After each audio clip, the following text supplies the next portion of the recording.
who is breathing and who is cognizing.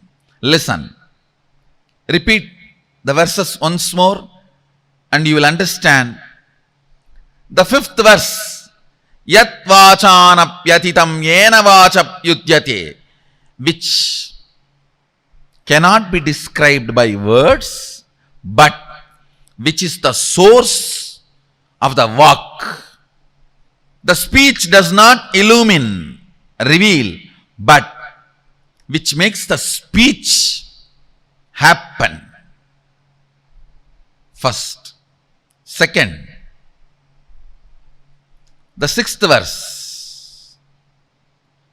Yan manasana manute yena hurmano matam, means cannot be cognized by the mana, but which makes mana cognize, which makes mana operate. Next. Yat chakshusha napashyati, not which can be seen, but through which the organ of seeing is lit, functions.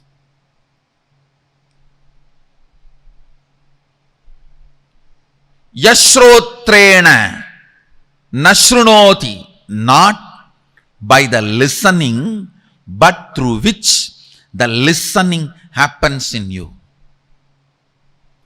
Yat pranena na praniti, ena prana praniyate, not which can be breathed, but by which the breathing happens.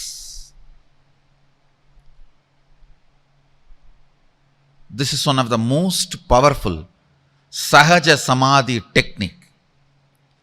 Constantly try, whole day whenever you can, just try to remember, who is making me see? What is the energy in me which makes me listen? What is the source of me which makes me cognize and think? What is the source of me which makes me breathe in and breathe out? Suddenly you will see, your eyes will be open, but you will be sitting like a hatching mother bird whose eyes are open, but she is not looking outside. The mother bird which sits on the eggs for hatching, her eyes will be open, but she will not be seeing. Your eyes will be open, but you will not be seeing, because you are seeing the seer. Whenever you find time, just try to sit, even for a few minutes. You will pick up Sahaja Samadhi. Your eyes are open, but you are not seeing. Your ears are open, but you are not hearing. You are not sleeping. Your cognition is alive, but you are not cognizing. That is the state called Sahaja Samadhi. After some time, even if you are cognizing, you will not be moved out of that state. You will continue to be in that state and you will continue to cognize. That's a perfection of Sahaja Samadhi. Understand these 5 verses of Kenopanishad is the most powerful technique, method for Sahaja Samadhi.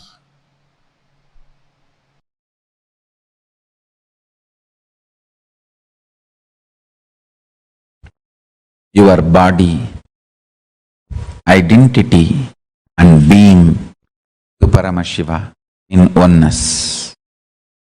I tell you, Paramashiva is a pure being, pure identity and pure body.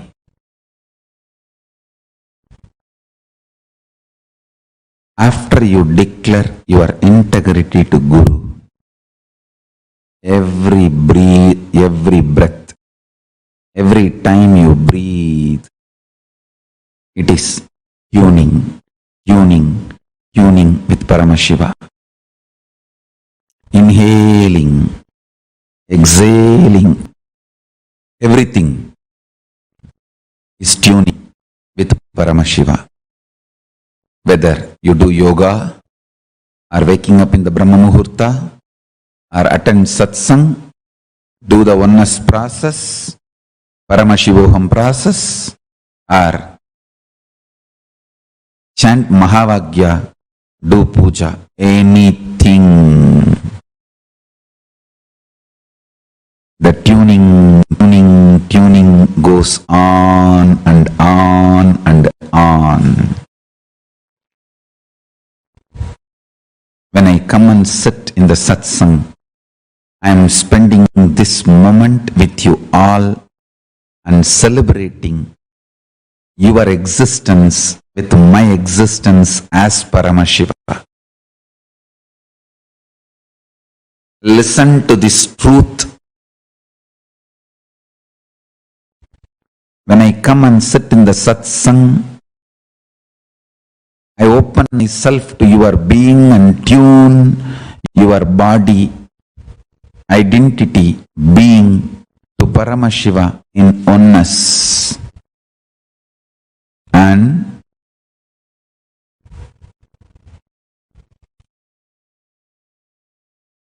make you experience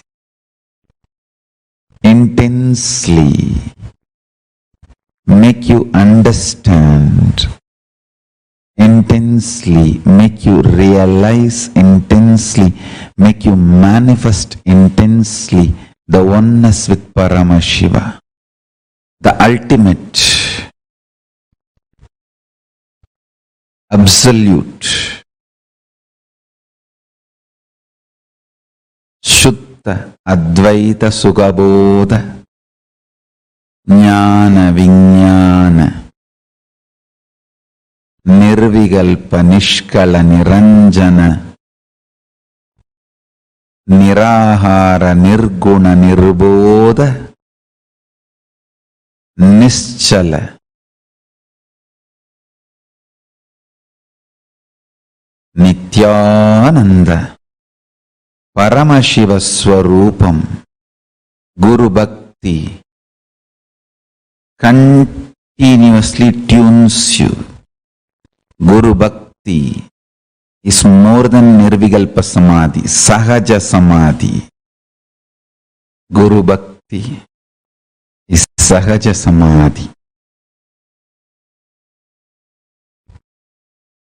Vegaha nimitta apekshat karmano jayate niyatadikriya aprabandha hetu.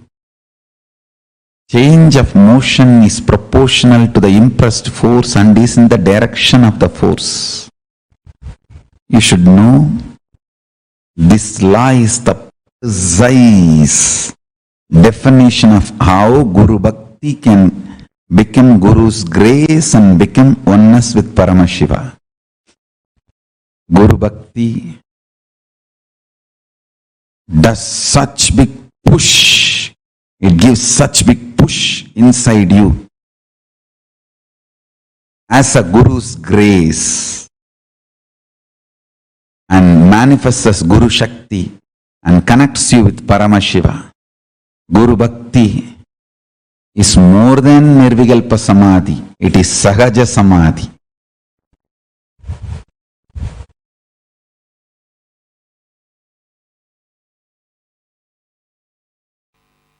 Let me explain that word Guru Bhakti. Being authentic to Guru. Look into your inner image. See how much of your inner image is influenced by Guru's presence in your life. Look into your inner image. See in how much you are still stuck with your old stupid identity and inner image, how much the Guru has influenced, Guru's presence has influenced, and how much of your idea about you has changed. Please understand, your inner image is not you. Not only your inner image is not you, what you think as your inner image is a screen, iron curtain, stopping you to experience the real you. See how much your inner image has been influenced by your Guru's presence in your life. If you continue to have your inner image without changing, you are living your logical life. Yesterday you have been sick. Logically today you will be sick. Logically tomorrow you will be sick or more sick. Till death. That is supposed to be the logical life. Inspiration and energy of the Guru enters into your inner image. Life will not be any more logical. It will become just magical.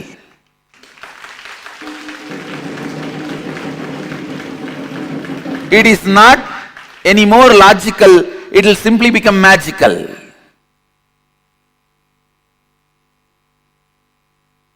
How much your inner image is inspired, influenced by your Guru's presence in your life. How much your outer image is inspired and influenced. What kind of outer image you show to your Guru. And how your Guru holds you. What is the anyakara he is having about you? Have you taken responsibility for it? What kind of an image you hold about Guru and the life around Guru, the Sangha. Understand, Guru Bhakti is bringing authenticity in your relationship with Guru. Let your inner image be as your Guru wants.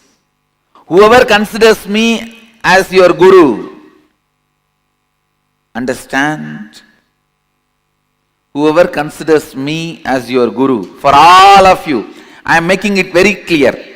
The inner image I expect from you. I want you to have the inner image of Shivoham.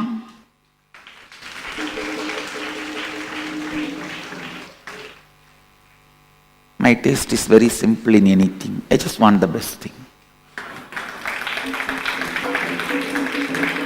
My taste is too simple.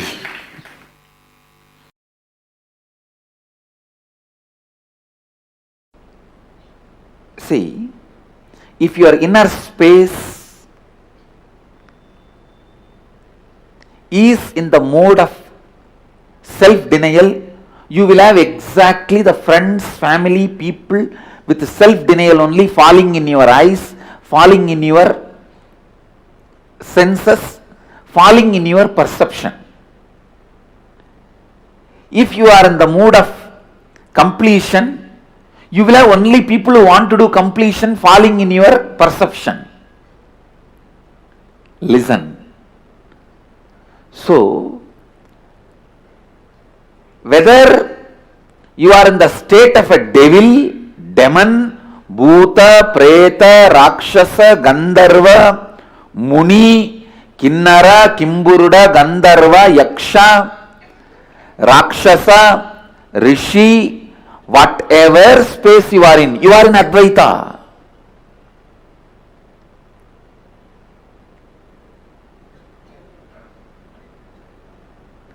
So that can never be lost.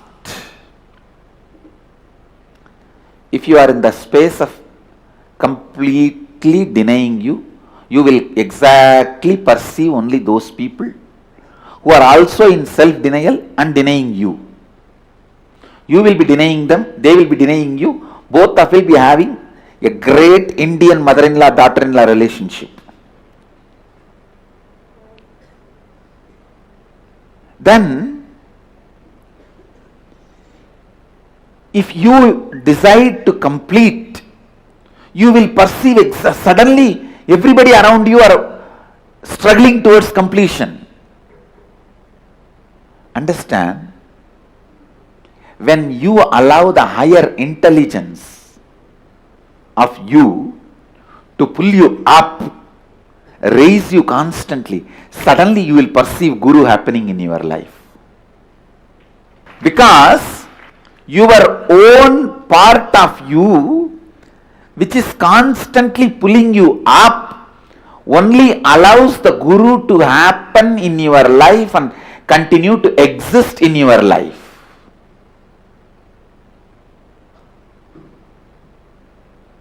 Only then you perceive Guru in your life.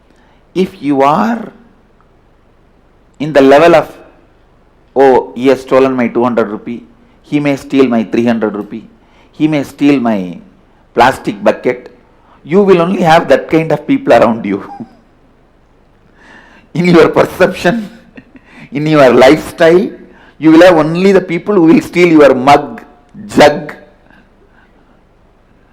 the cloth which you kept without using, or the shampoo packet cover you hid under your pillow. You will exactly have only this kind of people in your perception. And when you start perceiving, oh, I will defame this fellow, I will destroy his identity, you will see exactly that kind of people happening around you, who will be defaming you and trying to destroy your identity.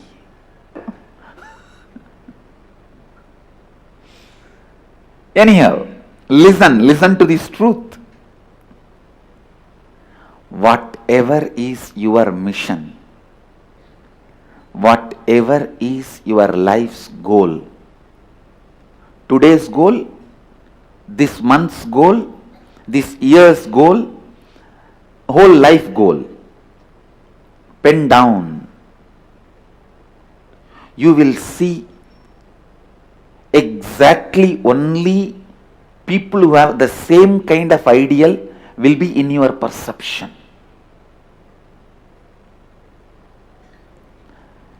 Today's goal is just to get out of this problem. 1 month's goal is how to get out of this reporting system.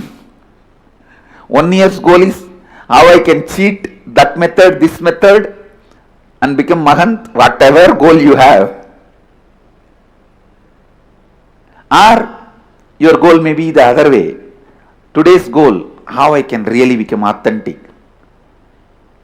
1 month's goal, how I can become authentic and integrated. 1 year's goal, how I can become authentic, integrated and responsible. Life's goal, how I can be enriching. You will see exactly those kind of people will be in your perception. You don't need to show to anybody what you are penning down. But pen down your today's goal, 1 month's goal, 1 year's goal, life's goal, purposes, and look around. Whoever is in your perception, means whoever is impacting your inner space, all of them will be struggling with the same thing, same frequency. Whether you see Amavasya or Purnima, moon is full. Your perception only changes. Whether you are in the space of my shampoo bottle has been stolen, my chappal has been stolen, or in the space of Advaita Satya.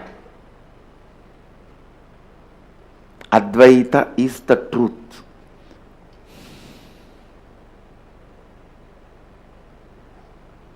Listen.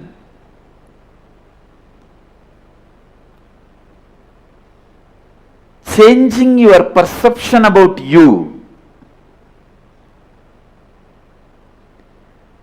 changing your perception about you is the most important, most powerful. Listen, most important, most powerful, most authentic, Advaitic sadhana you can do. Because Advaita is existence. Even if you are suffering in the worst physical problems, mental problems, you are in Advaita. Because that is what is your perception about you, your inner image about you. That kind of people only you will attract. That kind of situations only you will attract. That kind of experience only you will attract. Change that. Whether you are in the space of a complete, perfect health, perfect happiness, perfect relationships, perfect wealth, and ultimate enlightenment and the contentment, you are in Advaita. Or you are in the space of worst suffering, physically, mentally, emotionally, psychologically, nothing worse can happen to you anymore. Even then you are in Advaita. Because what you decide to perceive as you perceive that as everything. If you perceive yourself as Sogam, you will see everything as Sogam around you. If you perceive yourself as Soham, you will perceive everything around you as Soham. If you perceive yourself as Shivoham, you will perceive everything around you as Shivoham. That's all. If you put Vibhuti on your forehead, you will see simply everyone around you. You will have people with Vibhuti as everyone around you, and they will be in your perception. If you put Namam in your face, you will see that kind of people in your perception around you in your life. If you put Kumkum, you will see that kind of people around you. If you keep it empty, like atheists, because inside is also empty, they keep outside also empty as a symbol. See, when we have Mahadeva inside, we put sacred ash outside and tell the people Mahadeva is inside. When Devi is inside, we put Kumkum and tell the people Devi is inside. When Vishnu is inside, we put Namam and tell people Vishnu is inside. When everything is empty inside, they tell people by not putting anything empty. And if you keep it empty, you will exactly get the people who will also have emptiness around you. It's up to you.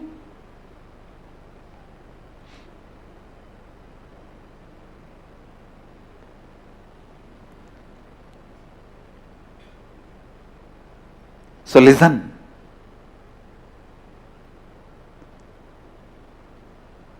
The perception about you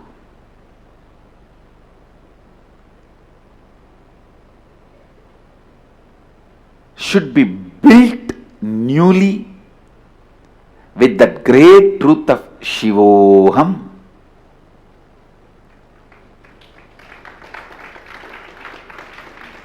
Decide. If you want to cook, you have to burn the firewood. If you want to create that Shivoham space for you, you have to burn all the incompletions. Decide. Good news is, it is possible. Best news is, it is very easy. Good news is, it is possible. Best news is, it is very easy.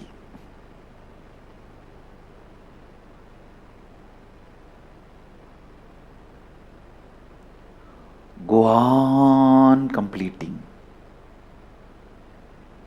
Decide very clearly, till I am perceiving myself as Shivoham, I am going to be doing completion.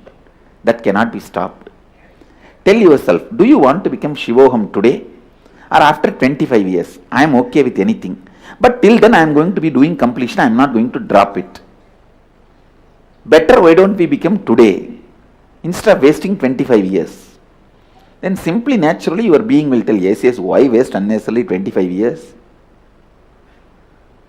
To celebrate the truth which already I am. And simply you will see, all your inauthenticities will be burnt, simply your biomemory will be purified and cooked. The cooked biomemory is only called as Siddha. Siddha means in Sanskrit boiled. In Bengali they say Siddha Alu, means boiled potato. A cooked biomemory is Siddha. If you cook your biomemory with Shivoham,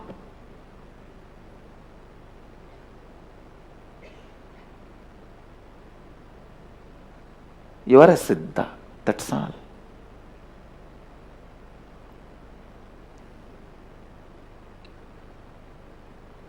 Cook your biomemory with Shivoham, Shivoham, Shivoham. Shivoham, Shivoham, Shivoham. Simply you will see, you become Siddha. You become Siddha.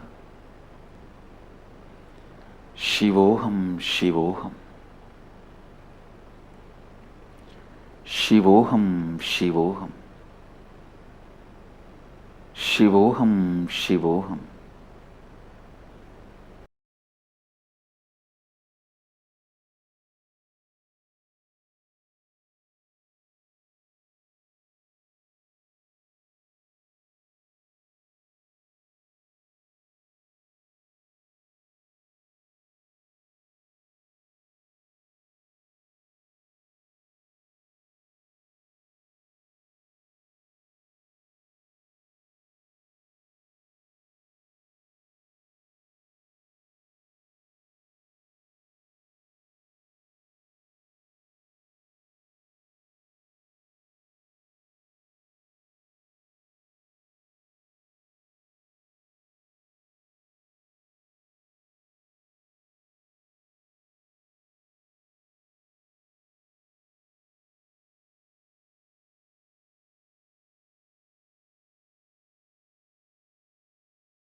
Yes.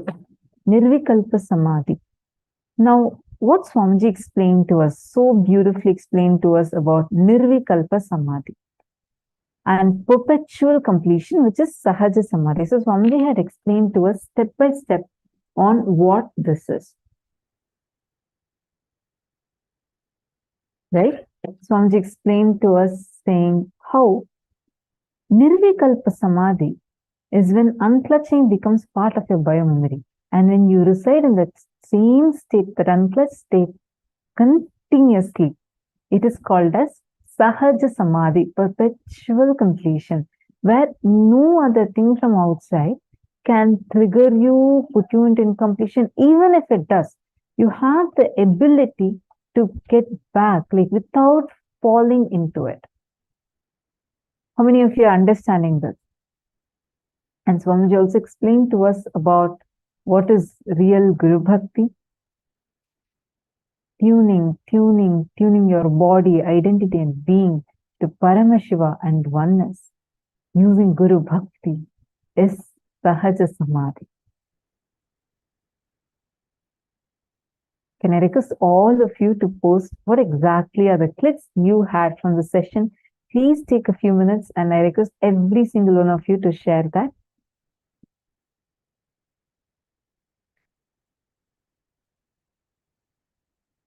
Please take a few minutes. All of you post.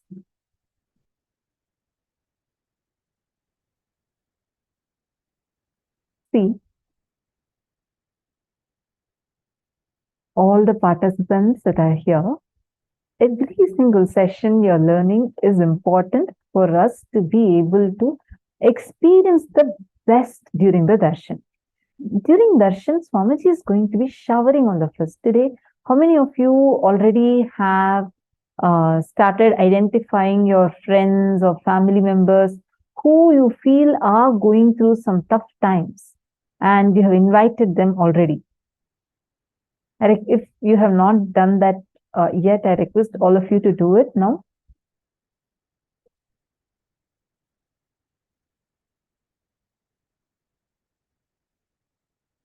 It's your perception about you that needs to change. You need to cook using Shivoham.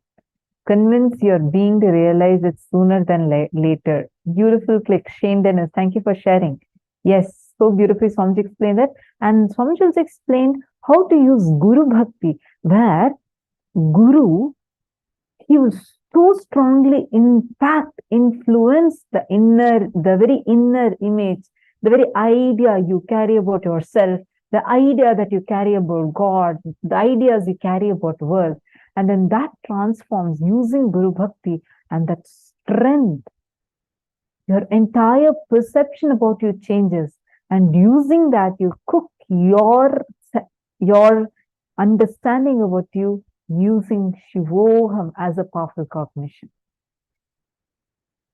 What else did each of you click with? I request every one of you to please post. Perception about us should be built with the greater truth of Shivoham. Vimalanam, that's right. Diana's below. Can I request all of you to please post? Come on.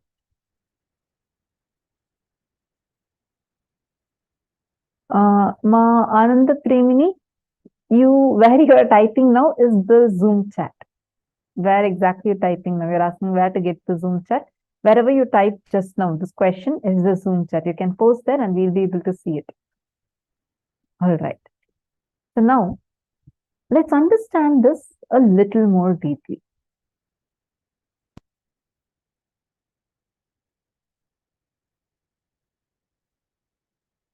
See, this is Swamiji at the age of 12. And next to that, you can see Annamalai Swamigal. He's a direct disciple of Bhagavan Sri Ramana Maharishi. And he's also one of the gurus of Swamiji who taught the science of enlightenment to Swamiji. And I'm just going to read out exactly Swamiji's words. I can't even imagine somebody beyond Annamalai Swamigal in Vedanta. He can just sit in Nirvikalpa Samadhi and Sahaja Samadhi forever. Unbroken Sahaja Samadhi. The most powerful, unclutched being I have ever seen is Annamalai Swamigal. Even when his eyes are open, you can look into his eyes and see that he is unclutched. He is in Nirvikalpa Samadhi. He will be just seeing, but no reaction from inside. Such pure Nirvikalpa Samadhi. This is one of the most powerful Sahaja Samadhi techniques that you can practice the whole day whenever you remember it. Let us say you are seeing a hill, large hill ranges covered with snow, which is the world.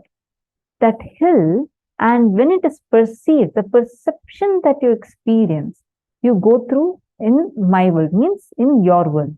Both are not ultimate. See who is perceiving inside, my world, and who is showing outside as the world.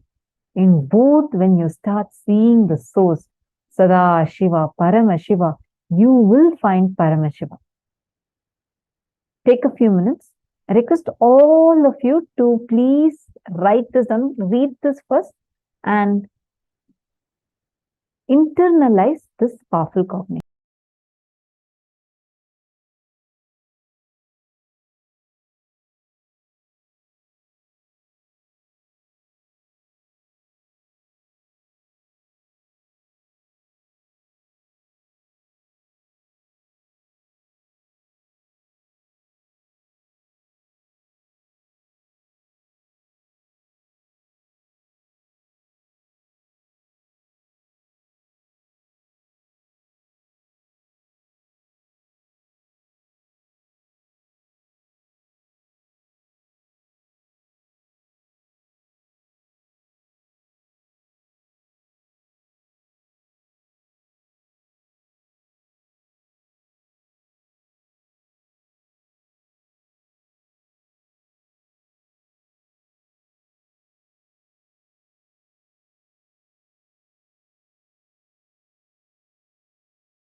you will see that automatically all your attention will get centered on something which cannot be verbalized.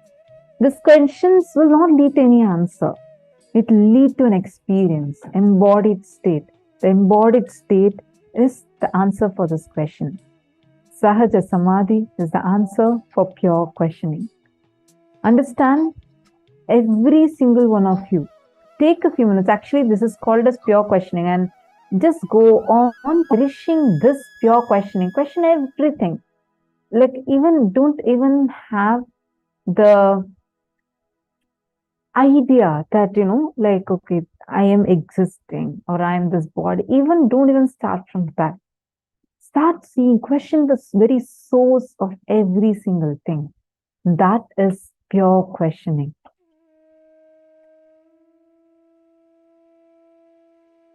And we also have a special ebook as a gift from Swamiji for this session, which is the Sahaja Samadhi, the perpetual completion.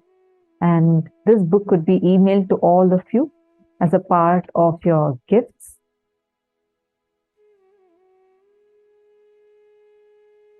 All right. So now, let's all enter into the power manifestation session. And understand, today all of us are learning the science, some of the most important truths, how you can go beyond what you think or how you exist as you, right?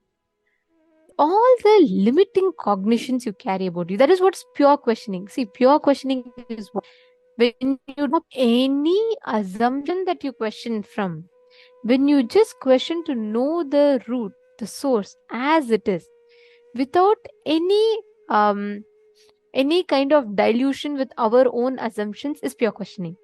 Now, whenever you are in listening to life, only when you are in listening to life, you will be able to get answer to the pure questioning.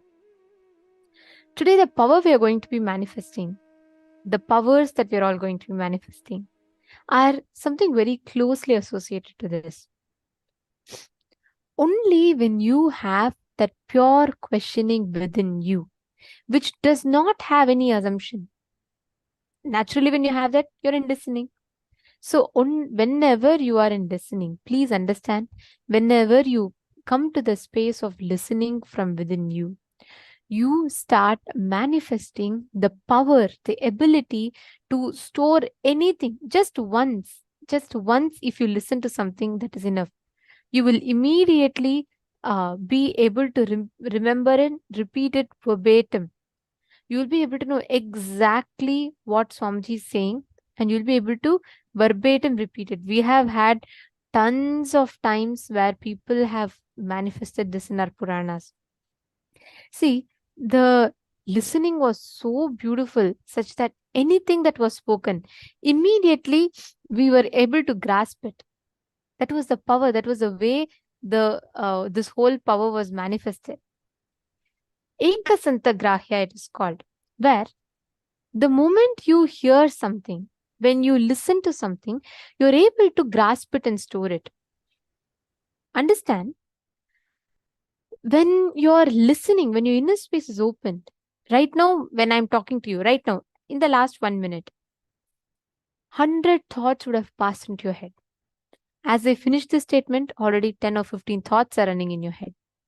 We are so busy with the inner chatter in us most of the times, 90% of the times, that we miss what life is showing us. We do not have the listening to grasp what life is showing us. You're all getting it? That when you drop the inner chatter, when your whole inner space is settled in the space of listening, even once someone tells something, you'll be able to grasp it. You'll be able to remember it. It will just automatically get recorded in your memory.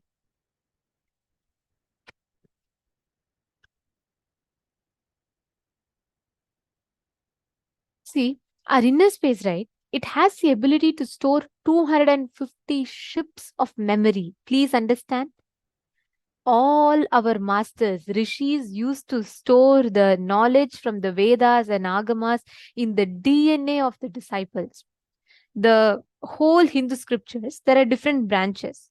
First whole is Shruti, the second is Smriti, then Itihasa, Puranas, and so on, it goes on.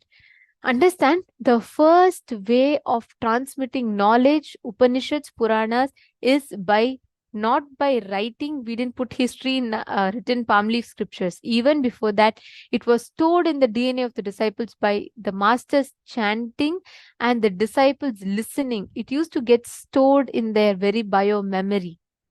Understand, anything you hear, automatically you can grasp and it is stored in your system. The only thing is, most of the times our listening process is so unconscious.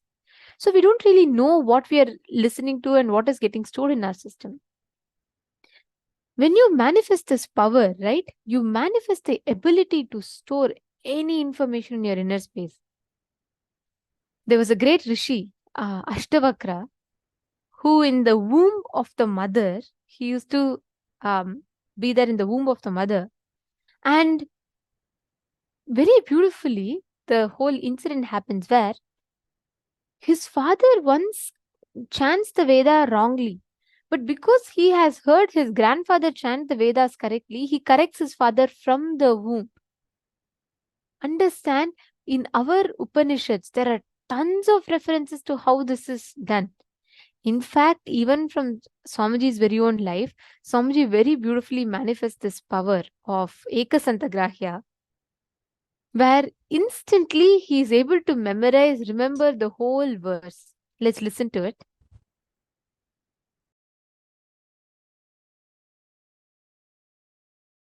I still remember once that there was a power manifestation. My Guru Kuppammal, she was making me manifest the Ekasantagrahyam. Ekasantagrahyam means listening once and repeating the whole as it is. That power.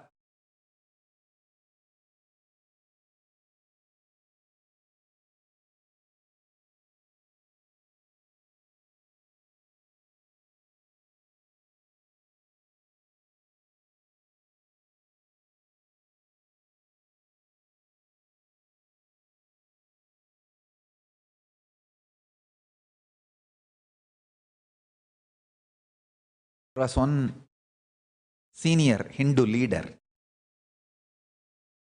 who was visiting Tiruvannamalai, and my Guru Kuppammal has taken me to meet him. There she told me that I have to demonstrate this power. I said, your blessings, I'll do it. And that Swami was asked to choose. First he chose Shiva Puranam.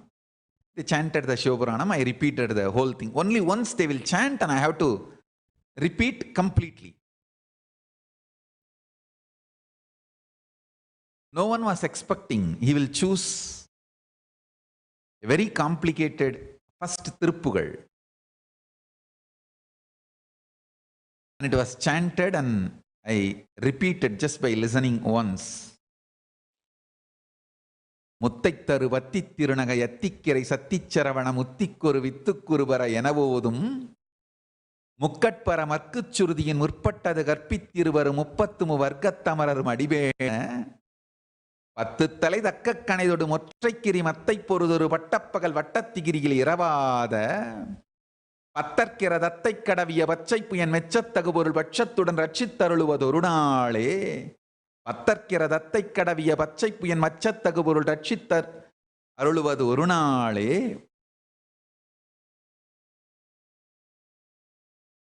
சித்தித்தைய ஒத்த பரிபுர நிறுத்தப்பதம் வைத்து பயிரவி திக்கொக்க நடிக்க கழுகொடு கழுதாட திக்குப்பரி அட்டப்பயிரவர் தொக்குத்தொகு தொகுதொகு சித்திரப்பவுரி திரிகடக எனவோத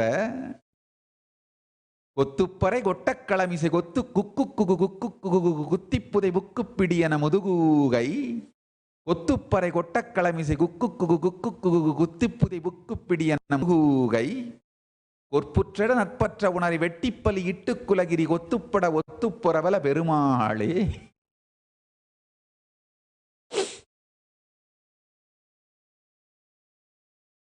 It is a song somebody recited, and only once I heard and I recited the whole thing as it is.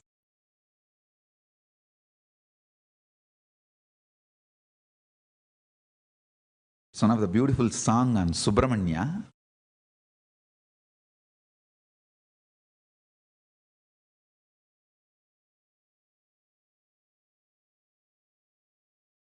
Power manifestation of Egasantagrahya.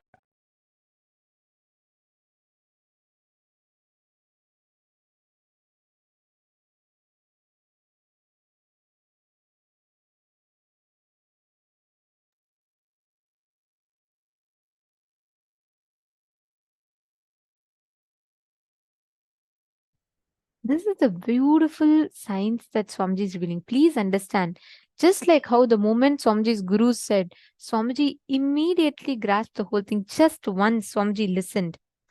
And like Swamiji said, this is exactly how Ekasantagrahya is manifested. When you manifest the experience, whenever Swamiji is, when Swamiji tell, every time his guru tells something, he was in complete listening to it. So the moment his guru chanted just once, he immediately grasped it and he was able to repeat it in the exact same way. See, the science is very simple. You all just need to be in complete listening. Are all of you understanding?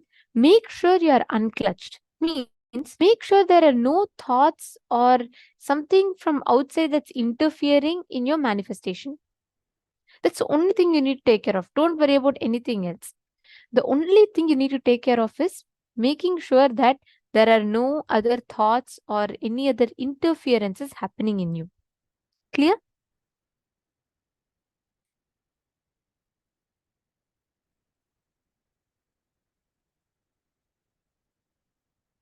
Okay, so my Diana's fellow was asking, I don't know, I leave to hear what my brain is saying. Is that common? Just noticing this. Okay, listen, Ma. That is called inner chatter. All of us carry this inside of us.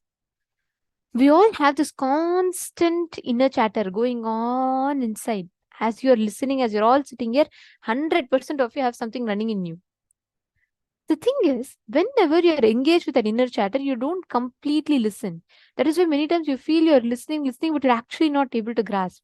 Because inside you constantly kacha is going on. You need to unclutch. When you unclutch inside, you manifest whatever you want as a results outside. Catching it? Okay. Now let's all test it out, okay? So I'm going to play a video clip for all of you. I want all of you, I just like to request all of you to completely unclutch, sit in that space of listening. You're going to listen and try grasping what exactly the video is saying. The whole trick here is don't fall into thoughts. Be in thoughtlessness. And I'll now be showing you all the question.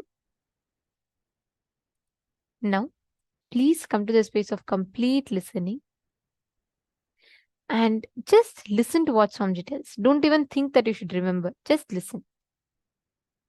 I wanted all of you to know some of the important things about aging from the Siddha tradition. The knowledge now I am revealing is the most sacred secret from the Siddha tradition.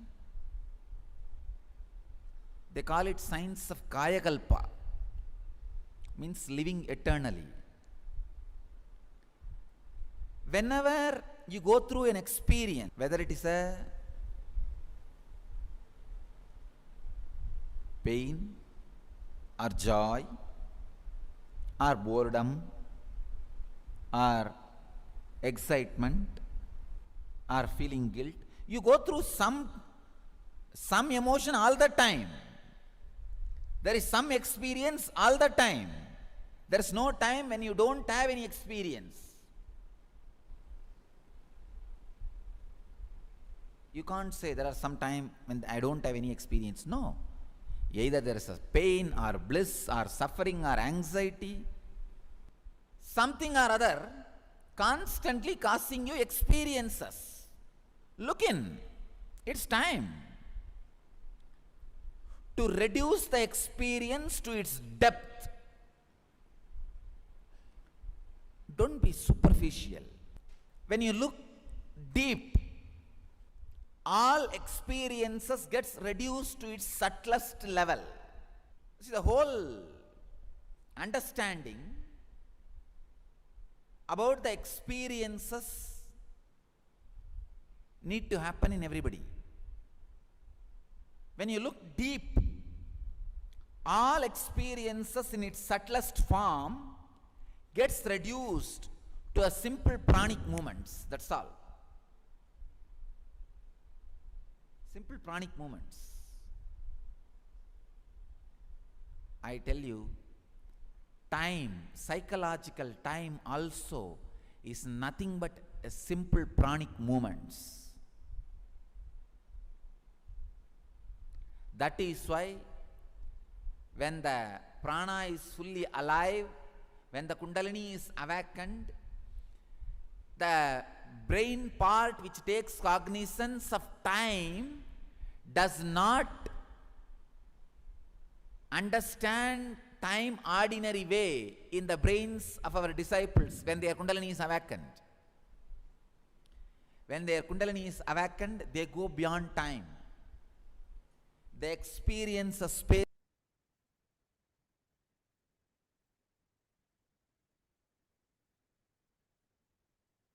Just write down whatever you listen to. Just pen down.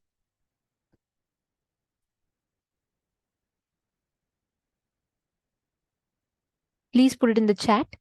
Write down the exact words. What did Swamiji tell now? Line by line.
Yes. So hope all of you posted. Yes. Okay. Shall we verify now? Okay. See, now whenever you drop your non-listening, right, the constant chatter that goes on, you will actually be able to precisely remember. I'm going to now show you all the transcript. You all can keep your paper against it and you can verify, cross-verify it.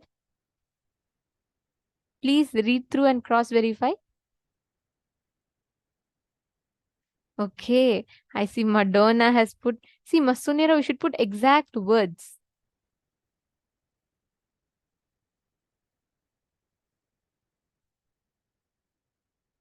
See, Ma Priyatma Surupini, okay, I see your message. Now do we understand our listening does not go beyond one line.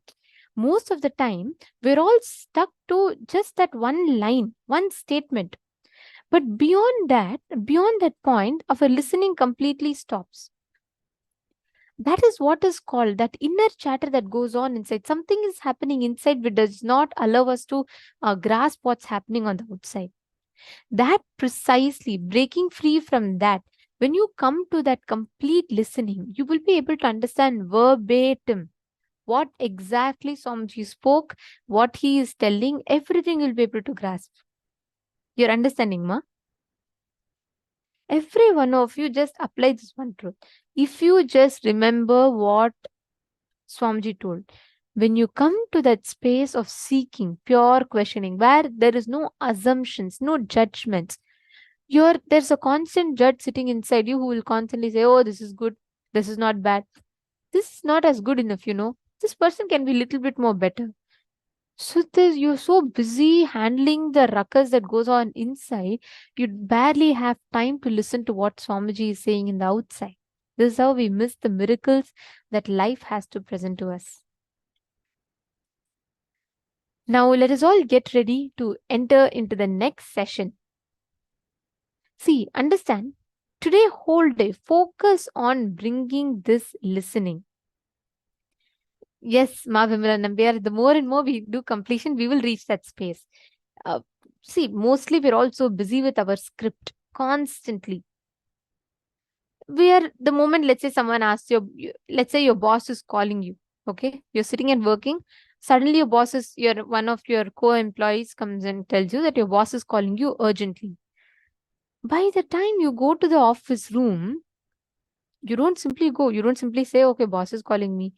There are 100 possibilities. You say, oh, okay, this could be the situation. Maybe he's calling me because I didn't finish. There's so many things pending in my plate. And then you'll already prepare an answer for that. If he asks about this, then I'll tell this. If he asks about this, I'll tell about this. Or you'll say, oh, maybe he's calling me trying to increase the time I work. He wants me to work for more time. Then I'll tell him this reason. You are so busy thinking about what you have to talk, but poor guy would have called just to give you a gift for your birthday, which he forgot. But constantly we make everything of ours with our written scripts.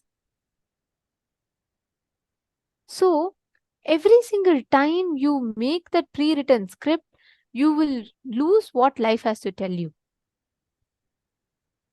Now, we are going to be entering into the next session where we understand about one of the most important things. There is something called as soft suffering. Swamiji is now going to be explaining to us what that soft suffering means and how that soft suffering is a boon for us. So let's now listen to the revelation from Swamiji.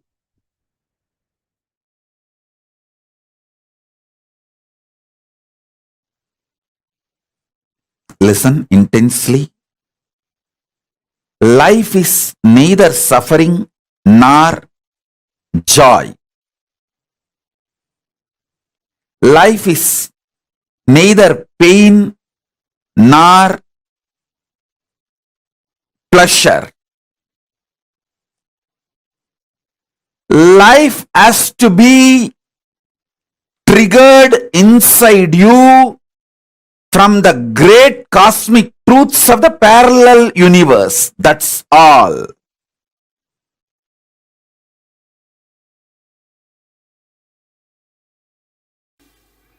the moment you feel the suffocation, liberation starts in you. Okay. It is like a gold touching the mercury. The moment gold and mercury comes in contact, gold starts melting. Same way, the moment you feel the suffocation, it starts melting. And sometime we ourselves as Sadashiva, this as a boon, I may not be able to handle myself pushing me towards liberation. You better appear in the form of suffocation to me and go on pushing me towards liberation. Why Tirunavukkarasar got the stomach pain? He actually asked Sadashiva, till you fill my heart, let my stomach torture me. So that is the way he got that disease. He feels in the world I may forget the whole purpose. So better you be available in the form of this suffocation. So till I become completely enlightened, you be driving me from the stomach. Oh my God. Sometimes even we ourselves make this happen. And we will not be aware of this at all. I tell you, there is something called soft sufferings. Soft suffering means actually without any problem you will be suffering. Those soft sufferings are usually boons. You take it and come down. Okay. For example, actually somebody is handicapped. Actually somebody is in the poverty. Actually somebody is like a mad or that and all is actual karma. But there is something called soft suffering. Actually there is no reason, but you will be going on suffering. It's called soft suffering, which is boon. It's like a for alarm clock, you give the key, and this is the key you give. Okay. So you yourself decide, I have to become enlightened within this birth. Okay. So my acceleration speed is not enough. Okay. Devi, please accelerate me. Oh. Whatever it may take, I am ready for that. Whenever you give that kind of a commitment, she gives soft suffering. Okay. She will never give you hard suffering. Hard suffering comes by karma. Okay. Soft suffering comes by boon. Oh. All soft suffering is come only as a boon.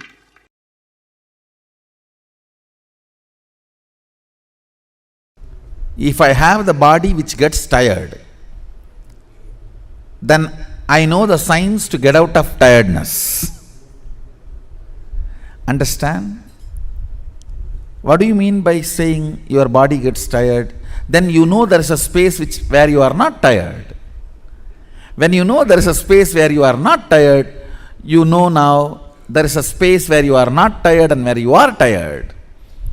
Now, it's only a simple science we need to manifest, where we are not tired. You may just have to find out the basic secrets. What keeps me not tired? Physically, simple things, pitta. I tell you, almost 99% of your tiredness, boredom, depression, all are physical problems, not mental. Actually, if you are depressed, the best way to get out of depression is tell 2-3 people to torture you. No, really. When you have a real problem, you will not create this soft suffering. You just need a strong 2-3 people to torture you. Then the whole problem will be solved. Because there is no suffering from outside, you just go on torture yourself.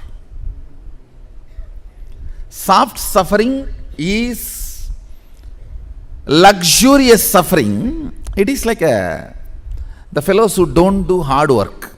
The fellows who don't walk to go and buy vegetables in their real life try to run on the cycle which does not move from one place.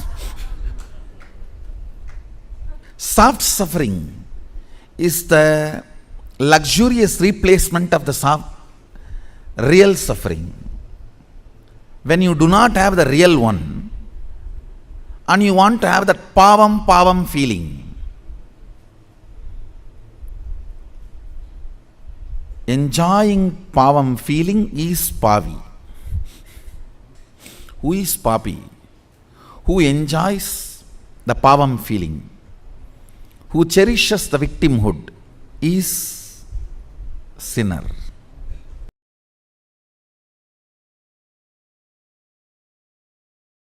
I'll tell you one small incident.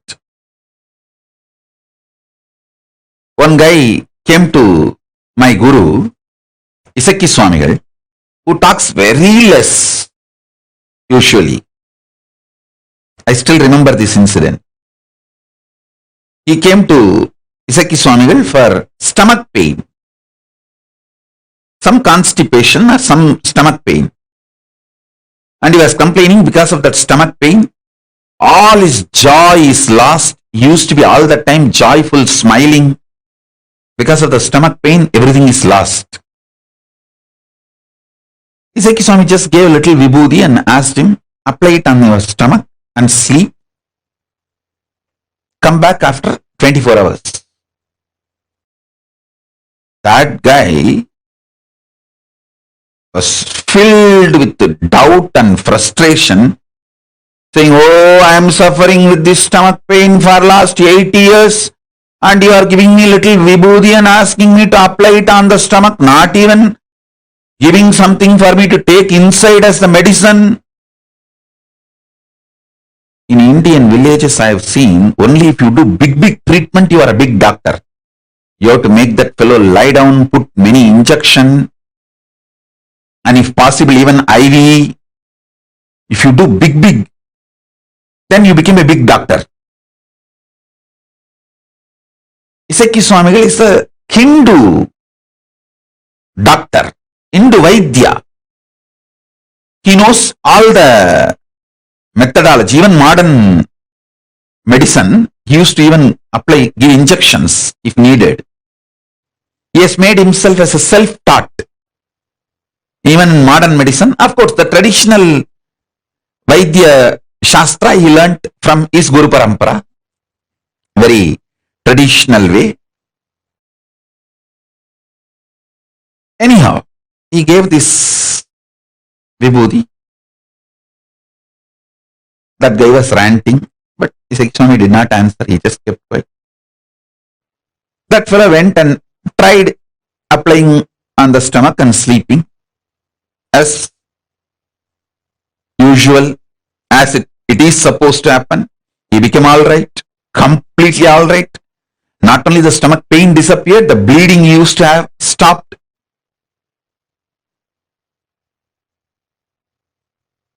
He ran and came back. He said, I'm completely alright.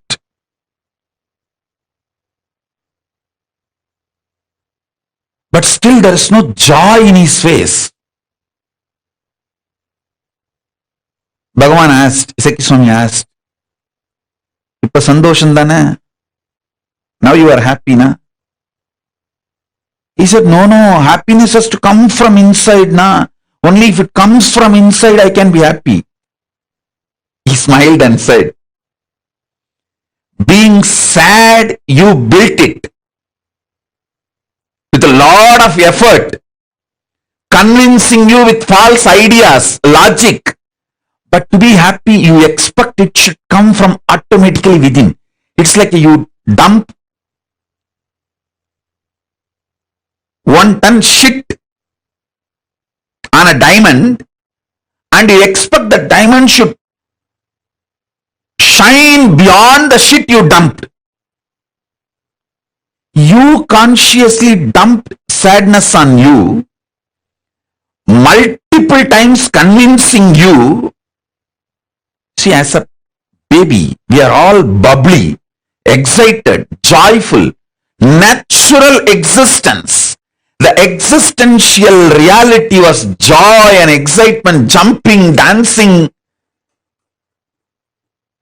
You convinced yourself with millions of ideas, millions of times to become sad, and after you are successful in making you sad, you expect joy should come automatically.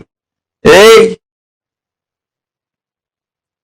jump like a baby, laugh, roll. That is your natural existence. That is your natural way. See Papa's Kandamata and do. That is your natural way of existence.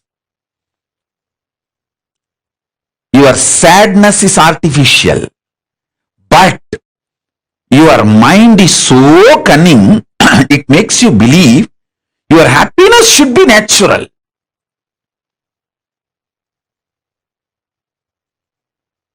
Your happiness is natural, but you dumped so much sadness on you, you made your sadness like natural. Then naturally you have to break it and reclaim your joy as natural.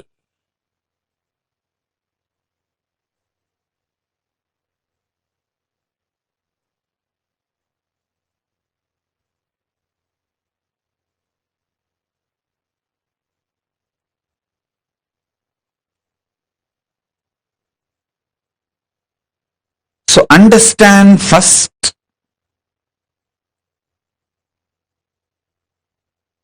your joy, jumping, excited, inspired state is your nature.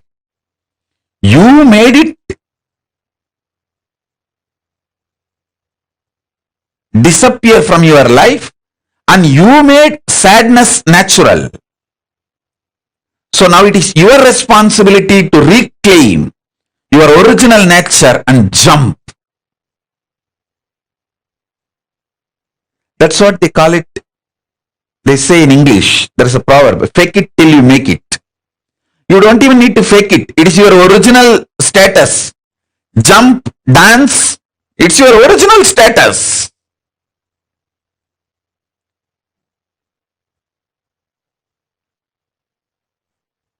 Be blissful, it's your original status. You just need to reclaim.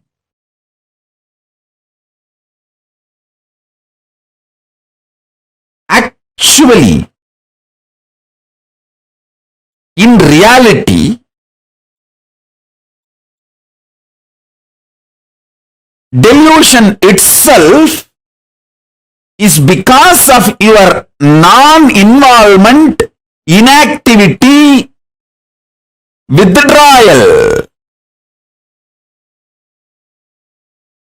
When an elephant sleeps, even a wolf and fox will try to bite his leg.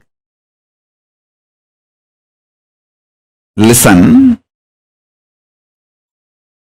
When an elephant sleeps, wolf and fox will try to bite his leg. When a lion is fast asleep,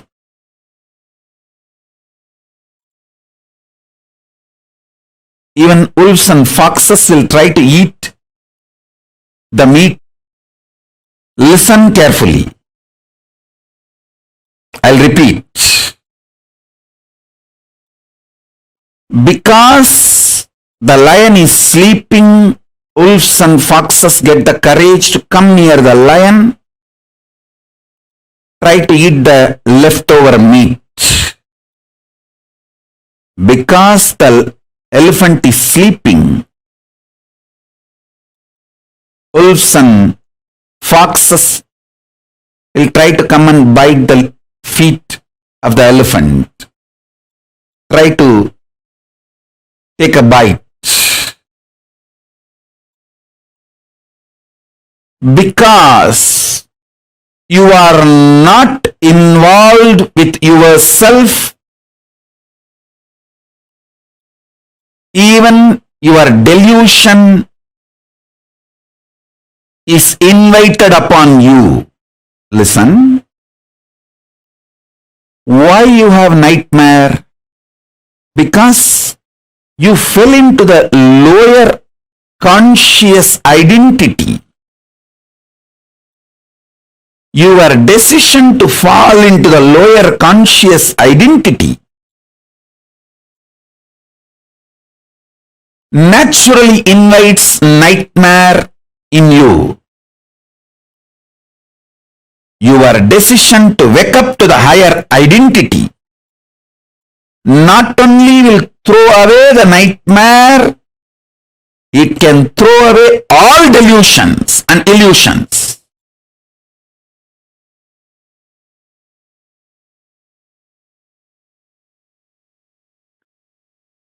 You get multiple types of emotions, almost all emotions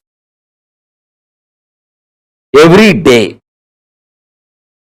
Sometimes lust, sometimes greed, sometimes fear, sometimes the multiple versions of fear, sometimes worry, sometimes love, sometimes attention giving, sometimes attention asking, sometimes jealousy, sometimes comparison.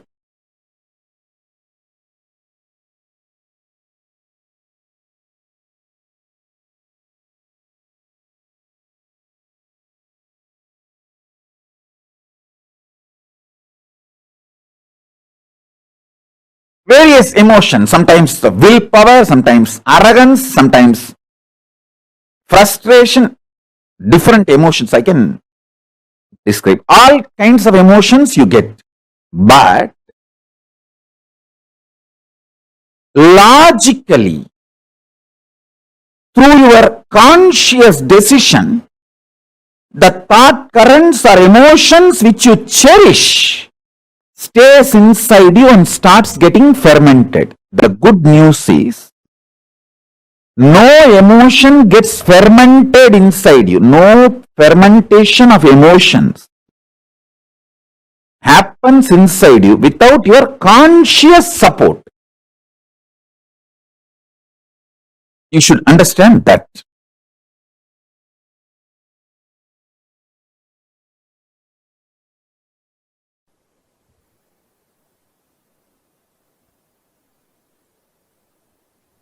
Due to the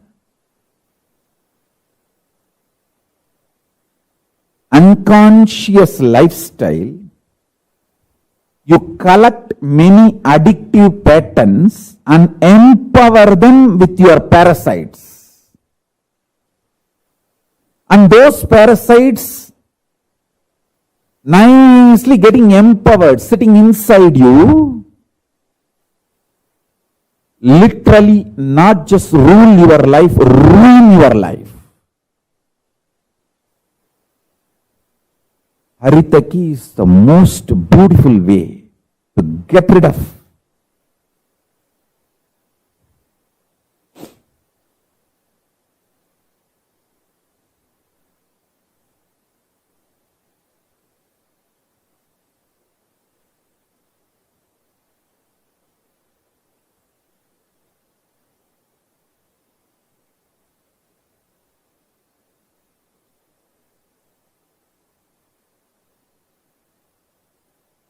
multiple parasites sitting in your muscle memory. I can give you lots of examples. If you are married, you know backseat driving. How your spouse sits in the back seat and drives you. Same way, the parasites sit inside your stomach and drives you. It drives you crazy. I don't need to tell that. You know it.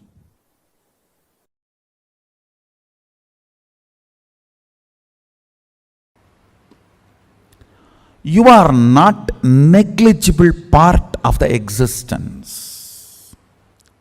When you consider you are a negligible part of the existence, or you are an accident, or you are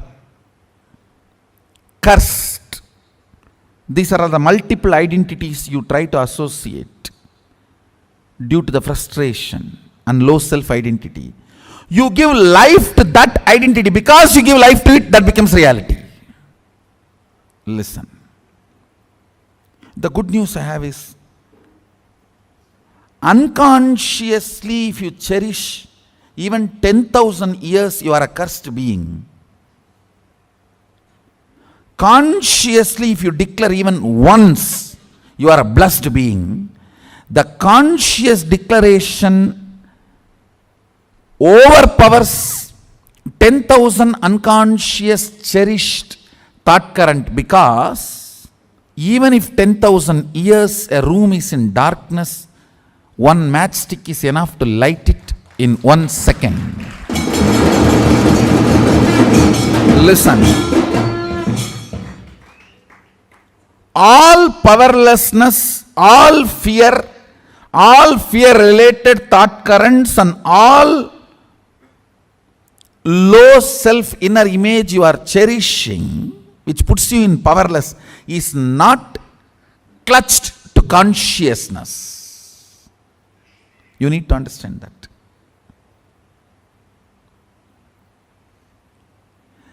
They are all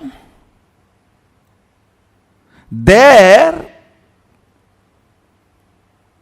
indirectly receiving or sucking the energy from consciousness, but they are not supported by consciousness. That is why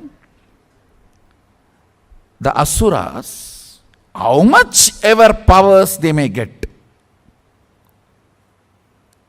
finally they do not exist.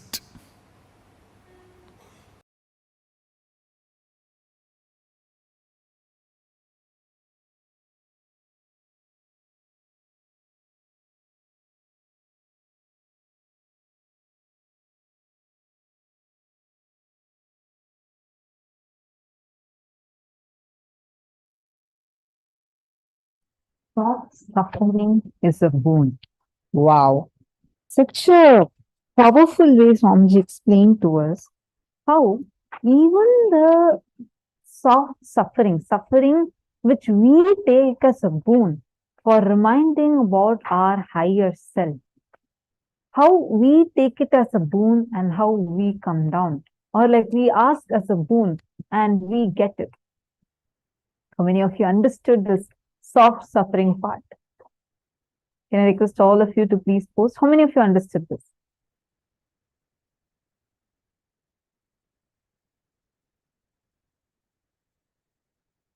See, like how Swamiji so beautifully explained to us, right? Soft suffering means actually without any problem, we going on suffering. You will be suffering. It's like a luxurious suffering that we have.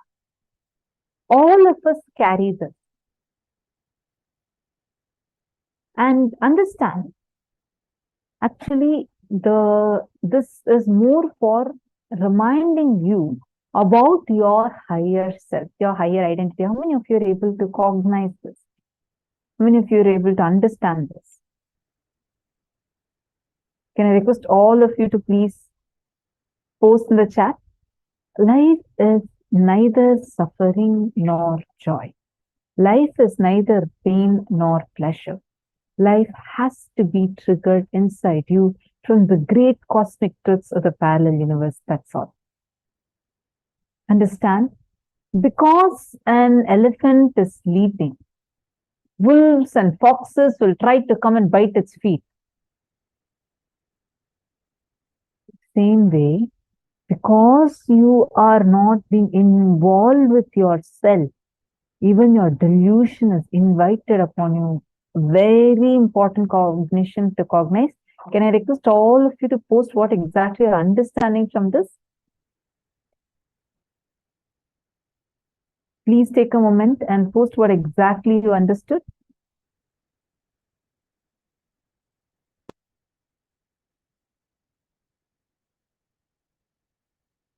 What do you understand as how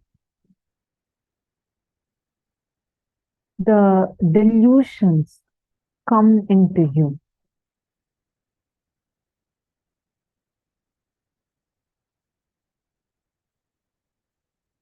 How do you understand as, what is this? Like, listen carefully. When an elephant is trying to sleep or it's sleeping, wolves and foxes will try to come and bite its leg, trying to take a bite of it. Same thing.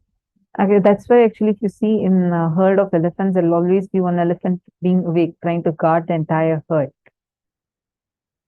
Same way, because we are not involved with ourselves, the delusion comes in and tries to take over us.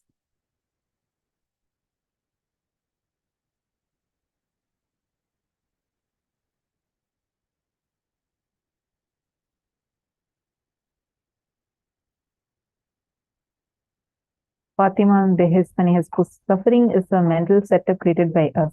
Suffering is not our nature. Being not joyful is our nature. Absolutely. Diana's below, you have posted that delusion bites us when we aren't looking. See, when we are not involved. It's when we are not involved. Meaning, it's much deeper than what you understand. Go a little more deeper. Find out, in many areas of your life, wherever you were not fully involved, be it your business, be it your health, be it your relationships, in any aspect of you, look at where you've not been involved. You would see all those places you would be struggling, suffering, but for no reason at all. Like you would actually not have a reason, but you will still going on be having, it's like unconsciously living, like unconsciously if you cherish, even for 10,000 years that you're a cursed being.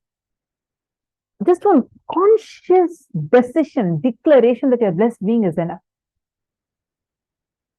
The conscious declaration overpowers 10,000 unconscious cherished thought currents. Because even if 10,000 years a room is in darkness, like how Swamiji mentioned, just one matchstick is enough. It can bring the light immediately in 1 second. Look at your life. Take a few minutes, spend a few minutes.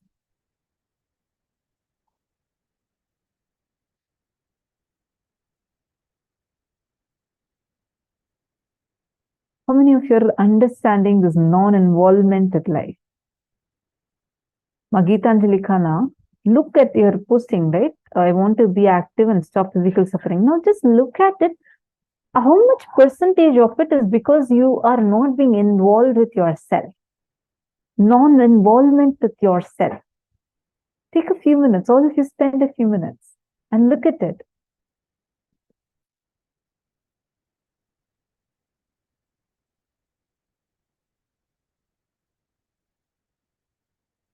Very beautifully, Swamiji shares from his very life. Life is neither suffering nor joy. Life is neither pain nor pleasure. When I was hardly able to walk along with my mother and my Guru Mataji Vibhutananda Puri, I did fire walking in Draupadi Amman temple in Tiruvannamalai. Wow, Swamiji, this is the age of 3. Wow.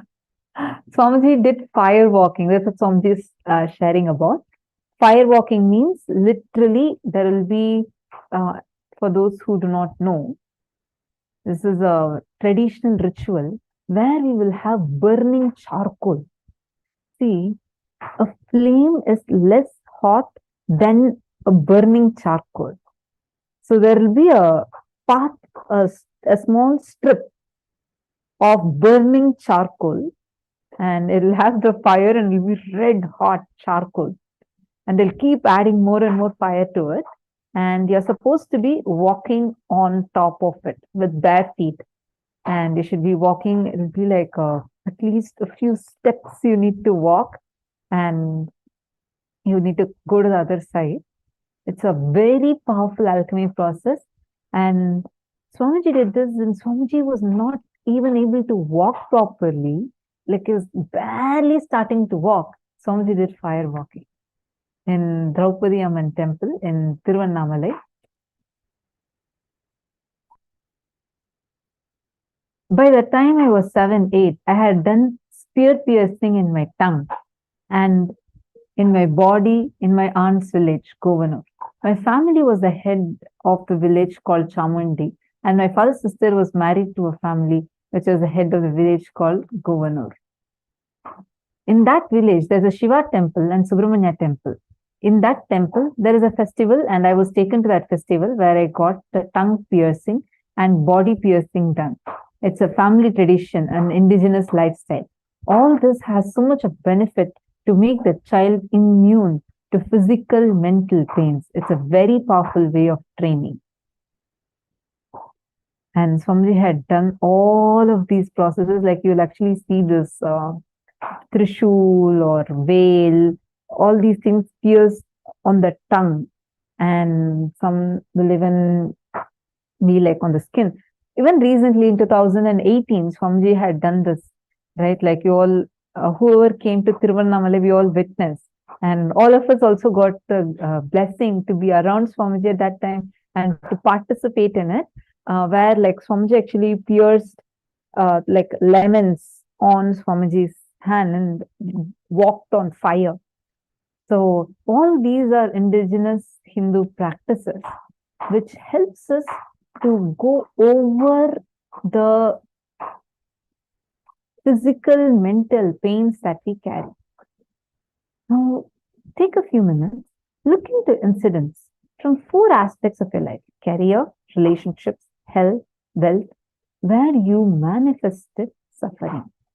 Take a few minutes and please start penning them down.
Yes.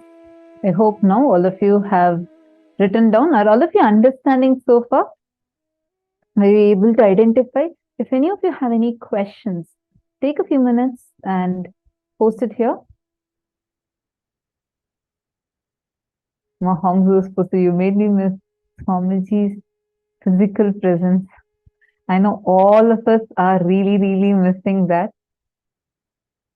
Actually, the Sarvanya Pita Yajaman, Sarvanya Pita Kartas, and Sarvanya Pita Dishwars would be the first set of people to very soon receive the physical darshan of Swamiji. Actually, Swamiji said that I actually see Mohangsu tearing up. I know when I was sharing it also, I missed deeply inside, like, because there was such a sweet moment to see Swamiji do fire walking. And I remember, like, I was there. I thought first I didn't know that fire walking was going to happen. I was around, like, slightly behind where the temple things and all were going on. So I was with that team. And all of a sudden they said that everybody is going to do fire walking. Whoever wants can do. So all of you quickly go and gather in the front. And I went. And I was very afraid. I thought that, fire walking, lemon piercing, like, are you supposed to actually pierce your skin? I was so afraid, thinking it's going to pain and all that. So I was like scared.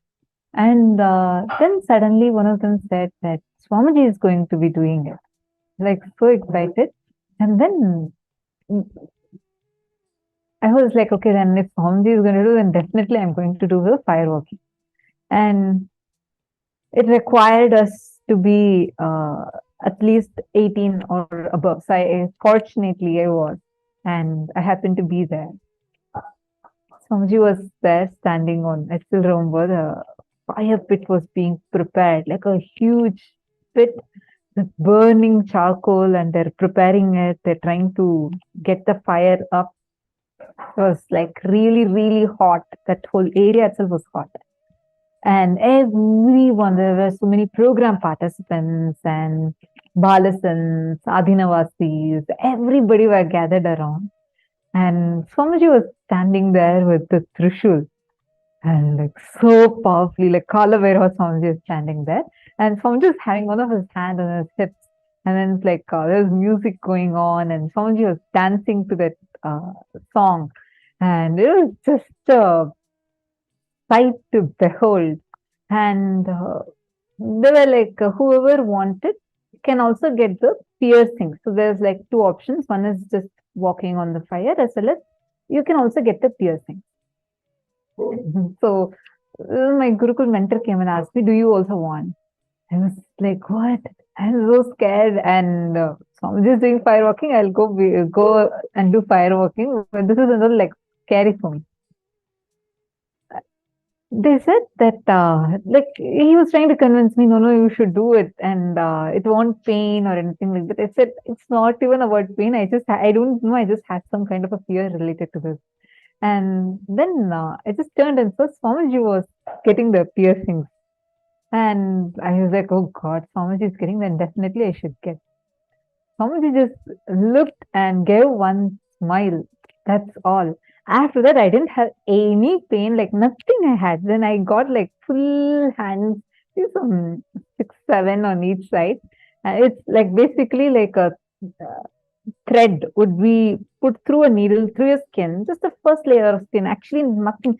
It does not even feel like how it feels when you're thinking about it. It actually does not pain at all. Everybody did it.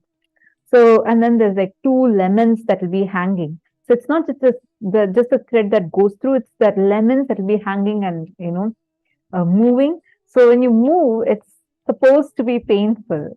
But since it's an alchemy process, and Swamiji himself conducted it, and he himself, like full hand, both sides, Swamiji got it, got like the piercings. And Swamiji was dancing with that, holding the Trishul. I still remember with all Swamiji set us out with a white smile, And Swamiji was keeping his hand on his hips and like moving to the beats. The songs were going on, kirtans are going on.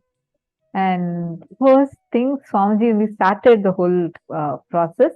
And as soon as they said that the fire pit is ready, Kalabhairava entered into Swamiji and like literally, Swamiji didn't just walk. If you all have watched that fire walking video, you'll know what I'm talking about.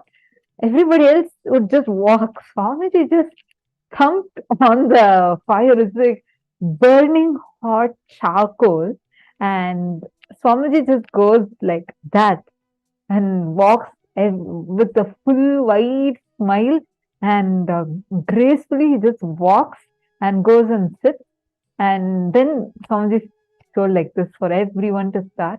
And that was like the very first time, and I think so far the only time I had done.